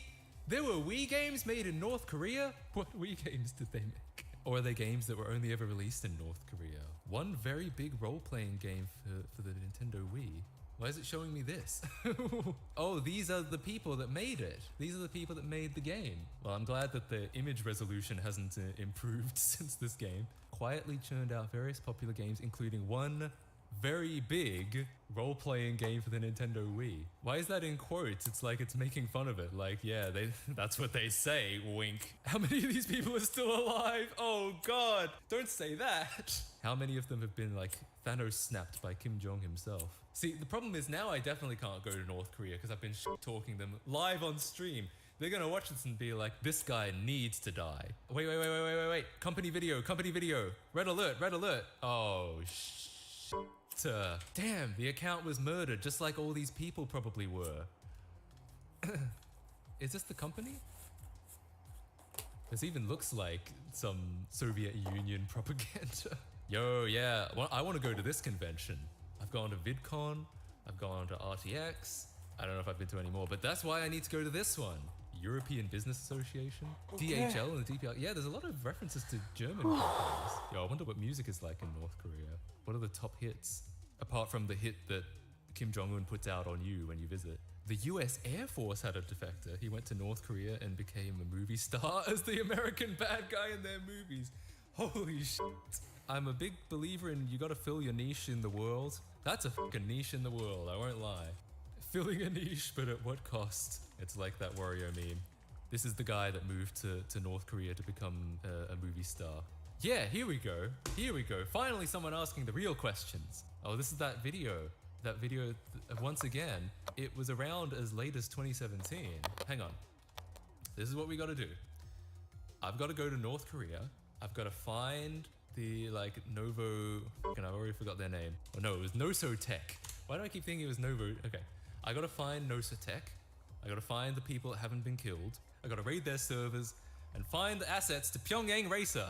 The Adventures of Matt Casey and his quest to find Korea's first ever racing game. I mean, part of me actually thinks that's really interesting. I have to tell myself that that's not a good idea. I have to tell myself that the US government themselves says, please do not travel to North Korea. Serious risk of arrest and long-term detention. Okay, no, it's okay. I'm not a US national. I'm okay. They're not gonna kill me. Hang on, what's the Australia-North Korea travel advisory? We continue to advise do not travel. Oh, wait. It only says do not travel due to the impacts of COVID-19. I'm safe. I'm fine. Yeah, let's do it. Let's go to North Korea, fellas. Wow, they actually have quite a bit of info about this. I thought the meme was that their COVID rates were 0 because the people with COVID magically vanished. That was the meme for a while, but now more recently they've actually been coming out and being like, oh shit, we actually have a problem. Wait, there's another vehicle. Holy shit, unbelievable. Is that a phone number on the back? Does this car even have wheels? I like how it comes to a dead stop. This built like a fucking concrete wall. And the lady's like, do not hit cars or vans. If you hit 3 vehicles, you will be stopped. Oh, that's what this decapitated head counter is. It's 3 times that she's had to come out and fucking tell you off. Fucking hit a car again, I swear to God, I will backhand you. Your one to talk Australia's fake, true. Wait. The Arch of Triumph without the traffic jams of Paris? Did North Korea really copy a landmark from Paris? Hang on. Modeled after, it literally is.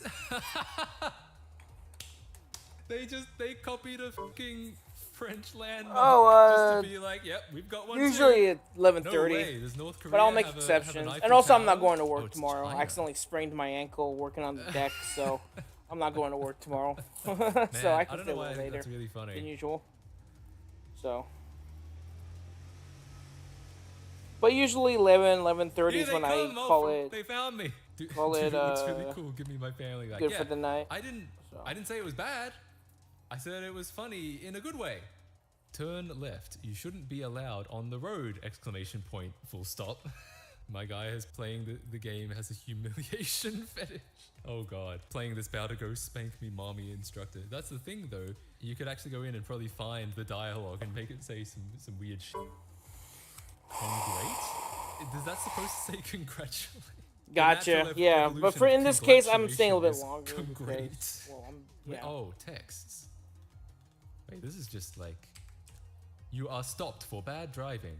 Oh, if I could edit it, this would be so cool. Oh, edit. There's an edit button at the bottom. You are, I don't know, good enough. I think some North Korean developers thought that congrate was the past tense of congratulations. Let's congrate everyone. Oh, hey, this is that text. Hang on. There we go. Excellent. So I ended the stream feeling kind of determined to try and get a copy of this game. I covered a lot of the background of it and watched a pretty substantial amount of a playthrough of it, but I just knew I wouldn't be satisfied without playing the real thing. I quickly found that someone had made an attempt to archive this game. While it was still online, they made a copy of their entire browser profile and uploaded it to GitHub. The browser cache contained all the assets needed to play the game. Great, but it was still pretty difficult to get running. The included C monkey yeah, binary that's was well. macOS Actually, only, no. and I Actually, couldn't my for the ankles life have of been me getting get the better profile with opening physical in therapy. any It's other just version of C monkey. this last However, bout, what I unfortunately, did working on the find was a deck, tool that I was able to stepped browse on the it weird, profile data unfortunately. externally, So and that from was there, all I on could me. extract all the assets and place them alongside the SWF file. After that, the game would Typically, a lot of my finally ankle play, and I pains was now so actually relieved are that the from me files just weren't lost stepping forever weird and and not excited at actual the prospect pains of that just sharing happened it. out of nowhere like that one Until time. 2 minutes later, when I realized the game actually had been And all that, archived so with it's all of actually a lot assets better. as It's part been of getting the a lot better. preservation It's process. just now I need to Which learn how to I actually, never used walk Flashpoint around without before, hurting and myself. I'm not a huge fan of how Easier you have said to than install done. several gigabytes just to, in this case, play See, a that's 10 how I'm a megabyte menace Flash game, but it is all there, to everything and here, of course even I very much myself. appreciate I meticulous don't play preservation favorites. efforts such as this Everyone one. gets Either it. way, I could now finally play the game, which I will after a message from our sponsors. Do you Ow. need a website? Then look no further than Finger. Squarespace. Squarespace is the all-in-one platform for creating a beautiful and professional-looking website with no hassle. If you're looking to start a business, blog, online store, or really any kind of web presence, Squarespace thank you, though. is the easiest way to do it. They have hundreds of responsive There you templates go. to suit any need you may have, and you get a fantastic WYSIWYG editor that lets you do anything, no code required. But if you do like to code, you can also enter custom CSS and header code anywhere you want. I especially like running my online store on Squarespace because it means that all that delicate payment information is being handled by widely used and well-tested code, rather than something cobbled together by me at 2 AM. So if you're looking for a convenient and straightforward way to make a website, look no further than squarespace.com. They have a free trial that lets you check out all of their features, and when you're ready to launch, go to squarespace.com/MattKC to save 10% off your first purchase. And now back to Pyongyang Racer. Are you a Pyongyang racist? That's what I do. I race around Pyongyang, therefore, I am a racist. Anyway, I thought, why not? Let's all play this game on stream. Are we ready? Let's go. Oh, yeah, I will. I mean, most of the time I'm just sitting here anyway, so it shouldn't be too bad. There's the end filter done. It Cut even out sounds 9 like holes country propaganda. and added a little I tried thing in searching there. for more info about Ghostbusters for a That while just after goes the here. last stream, but got a bunch of dead ends. Yeah, they seem to have been scraped off the internet and perhaps murdered in real life as well. You never know. That's actually really loud. We don't need these propaganda albums talking over me. Well, I guess we are here, racing around Pyongyang. I guess it's appropriate that they're sort of Soviet-era-looking buildings with all the uniform shapes, but there's some skyscrapers thrown in as well. Man, this is really exciting. I'm glad I'm racing against all these opponents on the screen. Did you see that car that just went by? Wow, another car that went by. Don't you feel excited? Oh shit, I just missed the gas. This is gonna be like the Ghostbusters NES game where two guys are gonna come out and start pushing the car eventually. Doesn't this make you want to visit North Korea? Oh shit. I accidentally mounted the curb, which obviously means that I died. Don't you want to see the— oh shit. Do not hit cars or vans, says the There we lady. go. If I'm visiting your country, I'll do whatever I want. True. Hey, look, we're actually coming across some like landmarks, I think. These don't look like the ordinary— oh, well. Well, let's try again. We've got to 100% this game. At least once. Shouldn't this be the resolution? If I resize it, yeah. This is— whoa. What the hell is this? What is up here? Okay, alright, let's Let's have a look at the bonus content around the borders of the game. Why did you make this game surrounded by green screen? I didn't. That's just how the game is. As you do, I'm going on a leisurely drive around North Korea. Very exciting city to be in. Drive straight on. Don't stare at me. I'm on duty. You can shut up now. I'm always on duty. Well, what are you doing apart from standing in front of my view every 10 seconds? Can you turn at those intersections? That's a good question. I'll turn at the next intersection I see. Drive straight on. Ha! Don't tell me what to do. Oh, well. They're just like, nope. Well, this is a great car destination. You're going the wrong way. Go back or else. Holy sh! It teaches you the valuable lesson of only driving on North Korean government approved routes or you'll get shot. I mean, that's kind of what's happening. I love driving green grass in Pyongyang. Green grass in Pyongyang is the most fun you could possibly have while driving a car. So my driving skill gets a lot worse when I have to read chat. Is the frame rate this shit in real North Korea? Yes, it is. The clouds are also like that as well. The game is less racing and more trying to hit barrels without hitting the cars adjacent to them. Yeah, I don't know where the racing comes in. Like, who exactly are we racing apart from the authoritarian government trying to kill us before we return home? Tell you what, rather than go for a 100% run, that might be a bit ambitious. Let's just try to get to the end, all right? I should get the fuel because we run out of fuel. So I'm gonna try to pick up fuel. Might not pick up all the monuments, but I do want to get around the entirety of Pyongyang before the end of the stream. Oh shit, I forgot. King. Why? This car is so hard to control at slow speeds. Okay, fine. All right, we're back. Okay, Holy I've crap. got a deal. I've got a deal. If we cannot beat Pyongyang Racer, I'm gonna open up the Flash decompiler and try to write an infinite health cheat. Just because I want to actually get around this whole map. Oh, this is that monument that was stolen from France. The Arch of Triumph. That's right, we built our own. F you, France. I think we're actually getting close. We only have 1/3 of my health left, but I think we're actually getting close to the starting point. Turn right, have you just passed your test? That must mean, yeah, I think in North Korean, that must mean, thanks friend, turn right here, enjoy the rest of your day. Or maybe it's like, have you passed your test? Because I bet you got 100% on that test. Turn left, you shouldn't be allowed on the road. See, that's another mistranslation. In North Korean, that means left is a cool way to go, and you're a cool guy. Well done. There we go. Congratulations. And filter has been installed it's now. Spelled Holy moly. great. We covered this last time. Rather slow, but getting there time was 8 mins 53 secs. I got 11 out of 11 There we go. sites. I only missed 3 petrol drums. I was on 2 out of 3 times. Well, this was your first drive through Pyongyang. Why not travel to DPRK with Koryo Tours and see it for yourself? It's a persuasive argument. I mean, the first thing that I would do in Pyongyang is drive, because maybe that's the only thing there is to do in North Korea. Driver's licenses are probably only for the government. I mean, yeah, tell you what, I'm having second thoughts about this going to North Korea and driving around thing. That is pretty obviously not the same car you were driving. Yeah, what? That looked like a Skoda or something. Because they say what car you're supposed to be driving. Yeah, I drive a...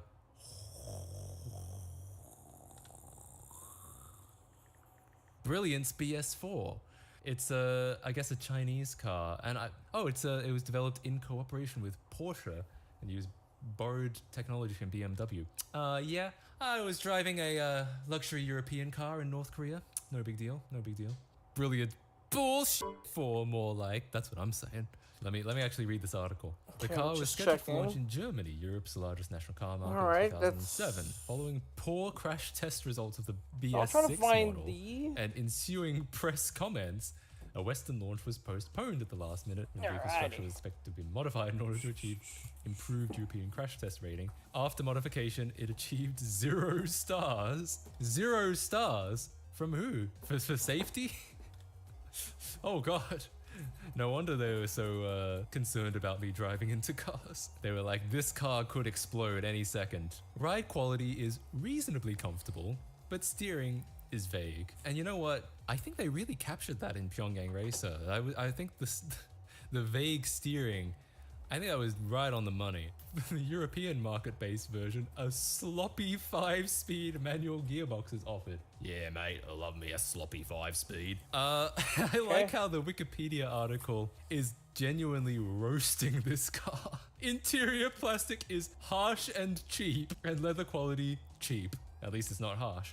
However, ESC, which has become mainstream for European cars of this class, is not offered. How is that a however?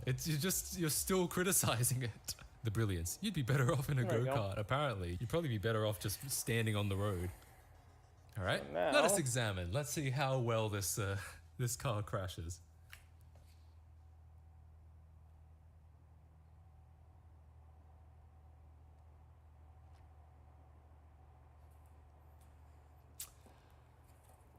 I mean, it doesn't look great, but it could be worse. Jeez. Wow. He doesn't look like he's having a great time after that one. I mean, props for having an airbag. At least they got that bit. Oh, God. Oh, no. That's got to be an achievement to achieve 0 points.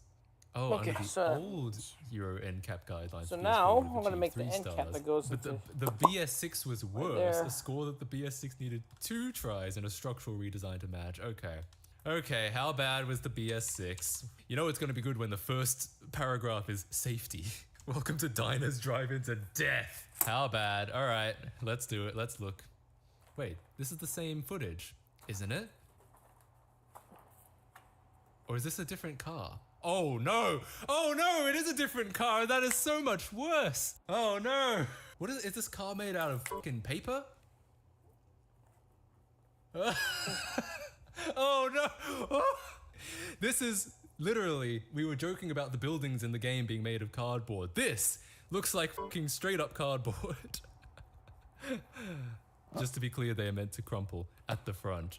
Yes, that is true. They're supposed to have a crumple zone to sort of be a shock absorber, make the impact less heavy for the passengers. But I don't know if this counts. I don't know if this is supposed to be in the crumple zone. Oh no! Oh no! It's coming right for us. Okay, well, the entire vehicle is a crumple zone. It is. Great job. I love the manufacturer's response to this test saying, "We make cars for careful drivers." That's right, driver. It's your fault. Ugh. Okay, so aren't we all looking forward to going to North Korea and having a drive in one of those? And so concludes my journey with Pyongyang Racer. Thankfully, no trips to North Korea were required, and hopefully none ever will be. As always, thank you so much for watching, and I'll see you all in the next one. Bye, guys.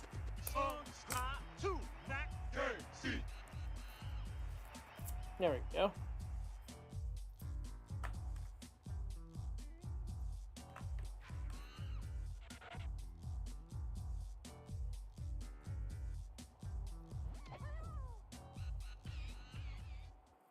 There we go. And then oh no, not them.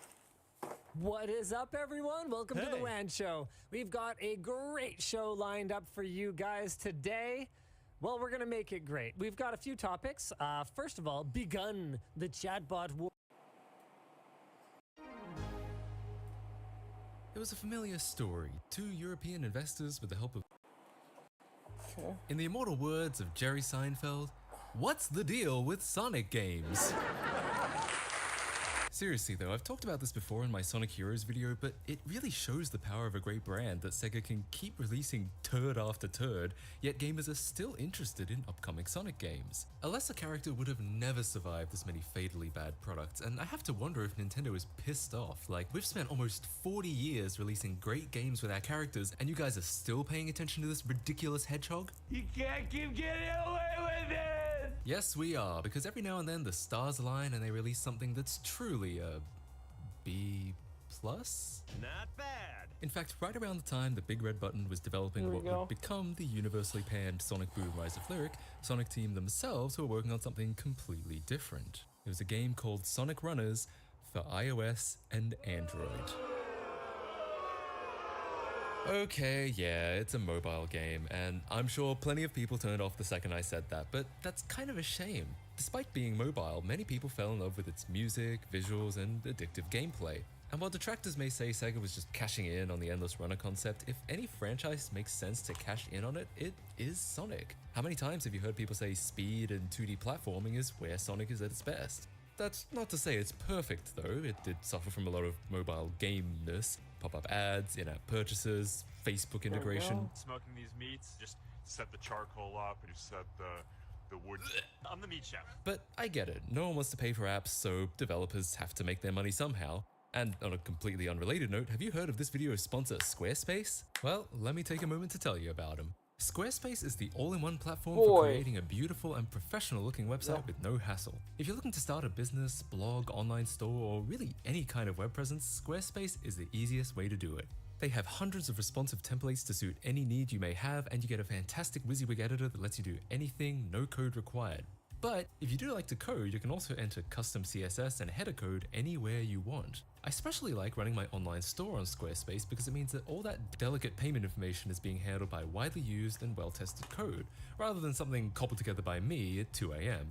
So if you're looking for a convenient and straightforward way to make a website, look no further than squarespace.com. They have a free trial that lets you check out all of their features, and when you're ready to launch, go to squarespace.com/MattKC to save 10% off your first purchase. And now back to Sonic Runners. So while I obviously sympathize with having to make an operation profitable, sadly none of it actually ended up helping in the end. By the end of 2015, Sega considered the game a financial failure and began working to sunset it. The servers were shut down by July the following year, and since the game required a constant online connection, this effectively rendered it unplayable. Or did it?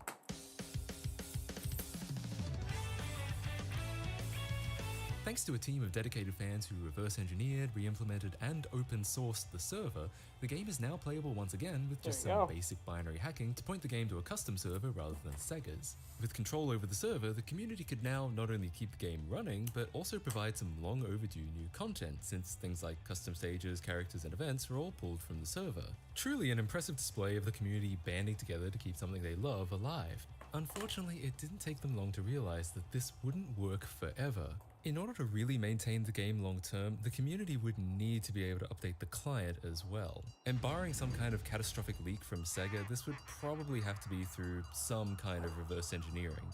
This is where I come in. For me, I was interested in what I'm always interested in: preservation, especially of development assets, and porting a cool game to PC. I also recognized that compared to most decomp projects, this one would be fairly straightforward. See, the majority of games, in fact software in general, is distributed as machine code, that is, either written or more commonly compiled to native instructions for your CPU. This is obviously the fastest way to run code on a computer, but it's also the most rigid and inflexible. For one, it's not portable. You can't just run machine code for one processor on another, at least without the intervention of an emulator to translate every single instruction. For another, machine code is much lower level Also, there's a than languages like C hex-nut or looking C++, thing on there, and the so assembly generated often doesn't closely what I resemble the can code that it was do- compiled from.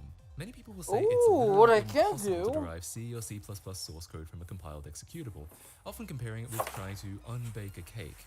And there is some truth to that. You'll never get exactly the same code that was given to the compiler, especially when it comes to comments, variable names, and function names that CPUs usually have no use for. However, you can look at a cake. You might have to look at it on a molecular level, but you can look at it closely and try a bunch of different things and eventually arrive at a recipe that achieves more or less the same results. And the same sort of thing can be done with machine code to get higher level code that can be recompiled. Despite its lack of readability, the assembly code is telling you exactly what it's doing. Getting it in another language is just a matter of replicating all of those instructions. It takes a lot of time, years in fact, often even with a team of people. A decompilation of Diablo reportedly took someone 3 years working unemployed to finish, and the Mario 64 and GTA 3 decompilations took at least 2 years even with a team of people behind it. But with enough time and commitment, it is very much possible. However, in the case of Sonic Runners, I wouldn't actually have to deal with any of what I just mentioned, because it was made in Unity. Unity is centered primarily around C#, a language that is much higher level than C or C++. In fact, C# is so high level that it generally isn't compiled to machine code at all. While the specification doesn't require this, C# almost always compiles to something called Common Intermediate Language. Basically, it's something a lot like machine code, but it's not specific to any hardware CPU. Instead, a runtime environment, something that was compiled to machine code, interprets and or recompiles it into machine code in real time as you use it. This is actually pretty similar to emulation that I mentioned earlier, except that the intermediate language is a little more optimized for the purpose than instructions for random other CPUs are. And while this is obviously significantly slower than the code being native for the CPU out of the gate, it does address the two limitations I mentioned earlier.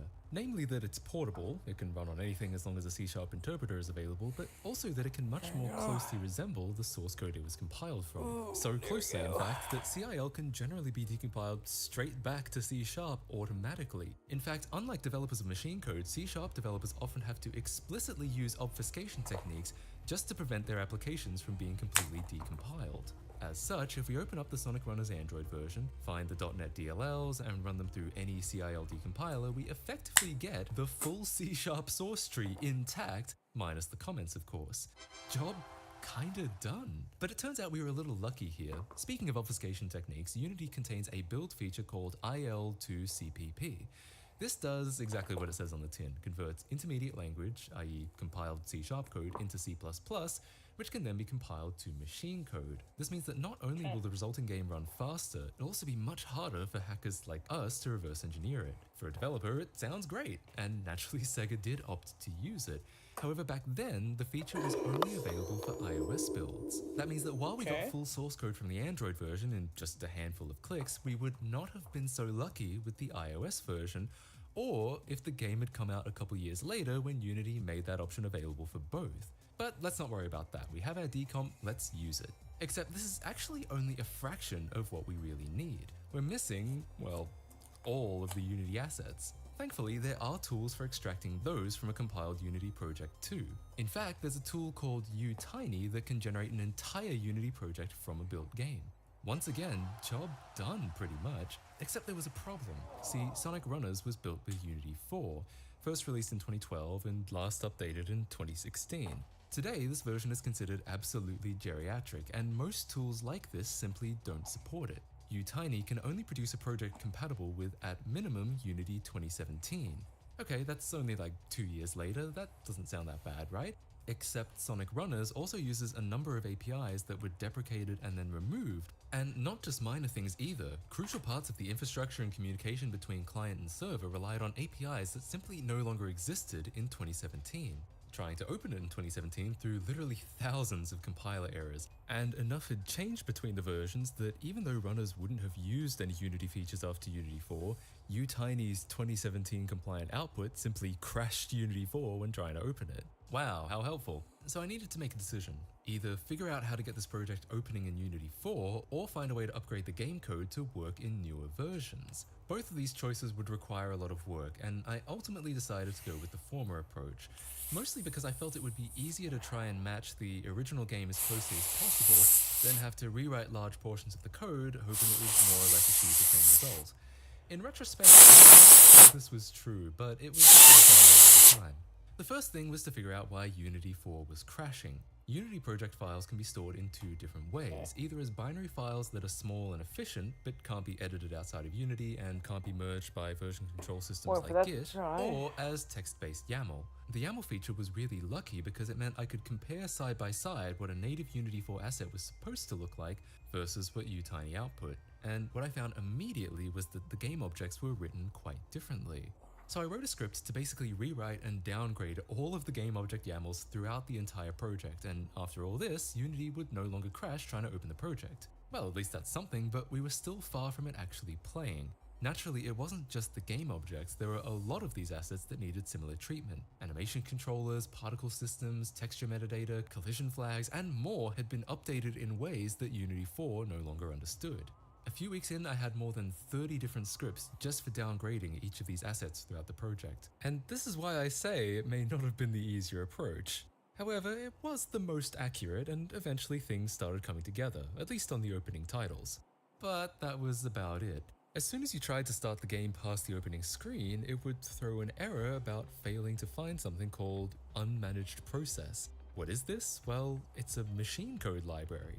Yeah, it turns out the game isn't all C#, and because my PC obviously isn't running Android, it obviously can't run. In fact, we also had this problem with the audio at first. It too was a machine code library called Cryware, which is actually a very popular audio subsystem used on a lot of games, especially games developed in Japan. However, since you can just buy the Cryware plugin on the Unity Asset Store, it was very easy to acquire a PC build for it. Unmanaged process, on the other hand, I had no idea what to make of that. The name didn't help. Unmanaged is just another word for machine code, so it's basically like calling your application. What kind of third-party library would do something like that? Well, no third-party library. Sega made this specifically for Sonic runners, and to get any further in the decomp, we'd have to figure out what it did. But there was a problem. I opened it up in both IDA and Ghidra, and they both couldn't seem to make much of it. In fact, almost all of the functions simply seemed to be empty, but I could see some kind of odd assembly code was written there. I wanted to take a look at this while it was running, so I set up an Android debugger and breakpointed one of the functions. And as I stepped through it, it became pretty clear what was going on. Remember how I mentioned obfuscation? This was hella obfuscated. It would do ridiculous things like do a bunch of math just to result in a memory address like 30 bytes ahead, push it onto the stack and then call return, which would jump straight to it. It did that constantly. For every one line of actual code, there were like 10 lines of random bullshit designed to throw you off the scent. This function you're looking at right now, after watching it for like 45 minutes, I realized this is literally all it does. Just this. Everything else is pure obfuscation. These instructions too literally do nothing of any value. I started to feel like a sucker watching this code because it was designed quite specifically to waste my time. Was I really gonna have to watch this shit jerk itself off for hours just to even get a clue of what it was doing? Well, the answer is no, because I soon figured out what it was doing without even having to look at the assembly code. The C# would give it some parameters and unmanaged process would spit back some random stream of bytes in base 64. Except they weren't actually random. We knew exactly what these were. The game communicates with the server through JSON, which is pretty standard stuff, but in an attempt to curb cheating, the JSON is AES encrypted. However, if you as a player could retrieve the encryption key, then you could just replicate the AES encryption yourself and bypass that security entirely. Too bad C# is so easy to decompile. Realizing this, Sega decided to move all their server communication, including JSON encoding and AES encryption, to a separate obfuscated machine code library. A library so secretive they couldn't even give it a real name. And that's what we're seeing in Unmanaged Process. So this has got to be pretty bad for us, right? A pretty crucial part of the game that Sega has actively worked to make difficult for us to figure out? Well, as it turns out, not really. See, we already had an open source server, which means we already had the decryption key. Therefore, any data that came out of Unmanaged Process, we could just decrypt, look at, and re-implement ourselves. In fact, it was even easier than that. Clearly, Unmanaged Process was something that came later in the game's life, because a fully functional JSON encoder and AES encryptor was just sitting in the C# code ready to be used. All I had to do was update the old retired key it had to the current one and hook all the code up to make the same packets I was decrypting from Unmanaged Process. In theory, I actually could have written anything here since we now had full control over both the client and server communication. But I figured it made sense to replicate the original packets, and after getting all of them implemented, we can finally at least get to the main menus. Look at that Now one. wait, if I just re-implemented the stuff in C# after they specifically moved it to a separate library, haven't I just undone one of Sega's anti-cheat measures? Yes. Don't worry about it. But this actually doesn't make it any easier to cheat than it already was. Like I said, we already knew the encryption key, which was the main thing Unmanaged Process was trying to keep secret. Technically, everyone knew the encryption key because it's part of the open source server code. So the security provided by Unmanaged Process had already been broken years ago. It's in fact what made it so easy to do my re-implementation in the first place. Now, if the team wanted to set a new key on their official server and not publish it in the open source code, there would definitely be an argument for hiding it in an obfuscated library again. But I figured that would be part of later discussions about the best ways to do anti-cheat in this day and age rather than several years ago, and that for now the highest priority was progressing further in the decomp. There we go. And progress it did. Not only did the main menus work, we could also now start getting in-game. Sort of. Enter yet another roadblock, Unity shaders. In theory, Unity shaders are portable by design. They're written in a slight variant of HLSL, which is Direct3D's shader language, but they use an in-house cross-compiler called HLSLCC to support shaders for OpenGL, Metal, and Vulkan as well. However, this cross-compilation actually happens at build time rather than runtime. This means that when you build a Unity project to Android, the shaders get cross-compiled to GLSL, and only those are packed into the final Android build. So what we were given are GLSL shaders that the Unity editor doesn't seem to know what to do with. Weirdly, while it has an option to run in forced OpenGL mode, it doesn't seem to get the GLSL shaders working. Realistically though, even if they could be made to work, OpenGL is slowly but surely on its way out. So it just made sense to try getting these back into Unity's native format so they could be cross-compiled to everything else again. This was arguably the only part of this project that resembled real decompilation, manually rewriting every line of GLSL into Unity's variant of HLSL, and then adjusting it until we could confirm without a doubt that when Unity cross-compiled it back to GLSL for Android, it would be 100% identical again. A lot of these were actually really simple and took no more than 20 to 30 minutes each to decompile. But there were some big motherfuckers that I was absolutely dreading. One in particular I spent an entire day on and still didn't end up getting 100% matching GLSL, just to discover at the end that the shader was actually entirely generated from a handful of short Unity macros. That sucked, but I'm proud to say that eventually I did get every single one cross-compiling back to identical GLSL. So why doesn't it look right? It's obviously a huge improvement over when the shaders were completely broken, but if the shaders are mathematically producing identical code, why doesn't it look the same? Well, we had one last major roadblock, one last complicated issue that needed to be resolved. By now the game was playing pretty well, most things seemed to be working as expected, but it was hard to ignore how bad those backgrounds looked. One member of the team even attempted to rectify it by approximating the look with their own custom shader, but I knew it couldn't be shader related since I knew the GLSL was identical. There had to be something else we were missing. And there was, but it was something that took weeks to figure out. Let's talk about light maps. Lighting is actually really hard in 3D graphics. Even without going into ray or path tracing, having to figure out where 3D polygons are and aren't lit can be very computationally expensive, especially when your target is fairly underpowered phones. As such, it's common to do what's called baking, which I guess is our second cake metaphor for the day, where if you're not expecting your lighting to change in your scene, you can pre-calculate it beforehand, and then at runtime the game can just reuse that at all times. What results from that is a light map, which is exactly what it sounds like, a map of how everything is lit throughout the scene. The very next version of Unity, Unity 5, implemented a complete rewrite of the lighting system, including the light maps. In fact, while Unity 4 did have light map support, Sonic Runners didn't seem to actually be using it, instead passing its light maps into the custom shaders I just decompiled. Since they were manually being passed into the shaders, by all accounts it should have been working. Like I said, this took a long time to figure out. There was seemingly no obvious explanation for why light maps that we could clearly see, plugged into shaders we knew were identical, would not produce an identical result. I ended up playing around with all sorts of ideas, a lot of them just trying things at random, and eventually one of these random things actually happened to work.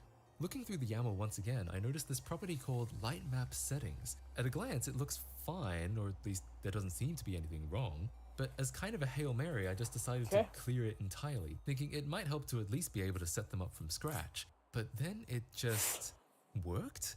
Yeah, removing the light map settings from every scene in the game fixed the issue everywhere. Why? I have no fucking idea.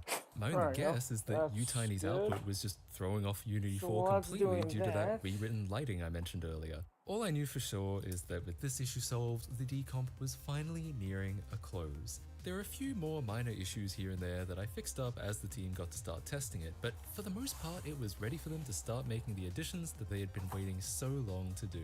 And speaking of the team, I want to give them a big shout out because none of this would have been possible without them. I may have helped solve some big problems, but they're the reason that there's a revival project in the first place. They're the ones who love this game and are passionate about keeping it playable and up to date. All I did was see a really interesting project that could use my help and that they were happy for me to take a stab at. So go and show them some love and check out one of the more underappreciated Sonic games in recent memory. Not only does the game now have new features that Sega probably never even dreamed of, it's also free of ads, in-app purchases, and pestering Zuckerberg integration.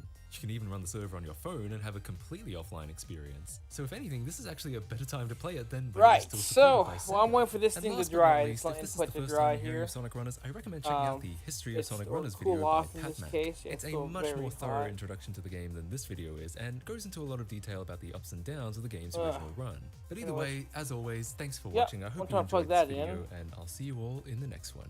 Bye, guys. Of course, never mind. Anyways, I'm gonna call it here for now. Hope you guys had a good one. As always, you guys, be chill. I'm beat.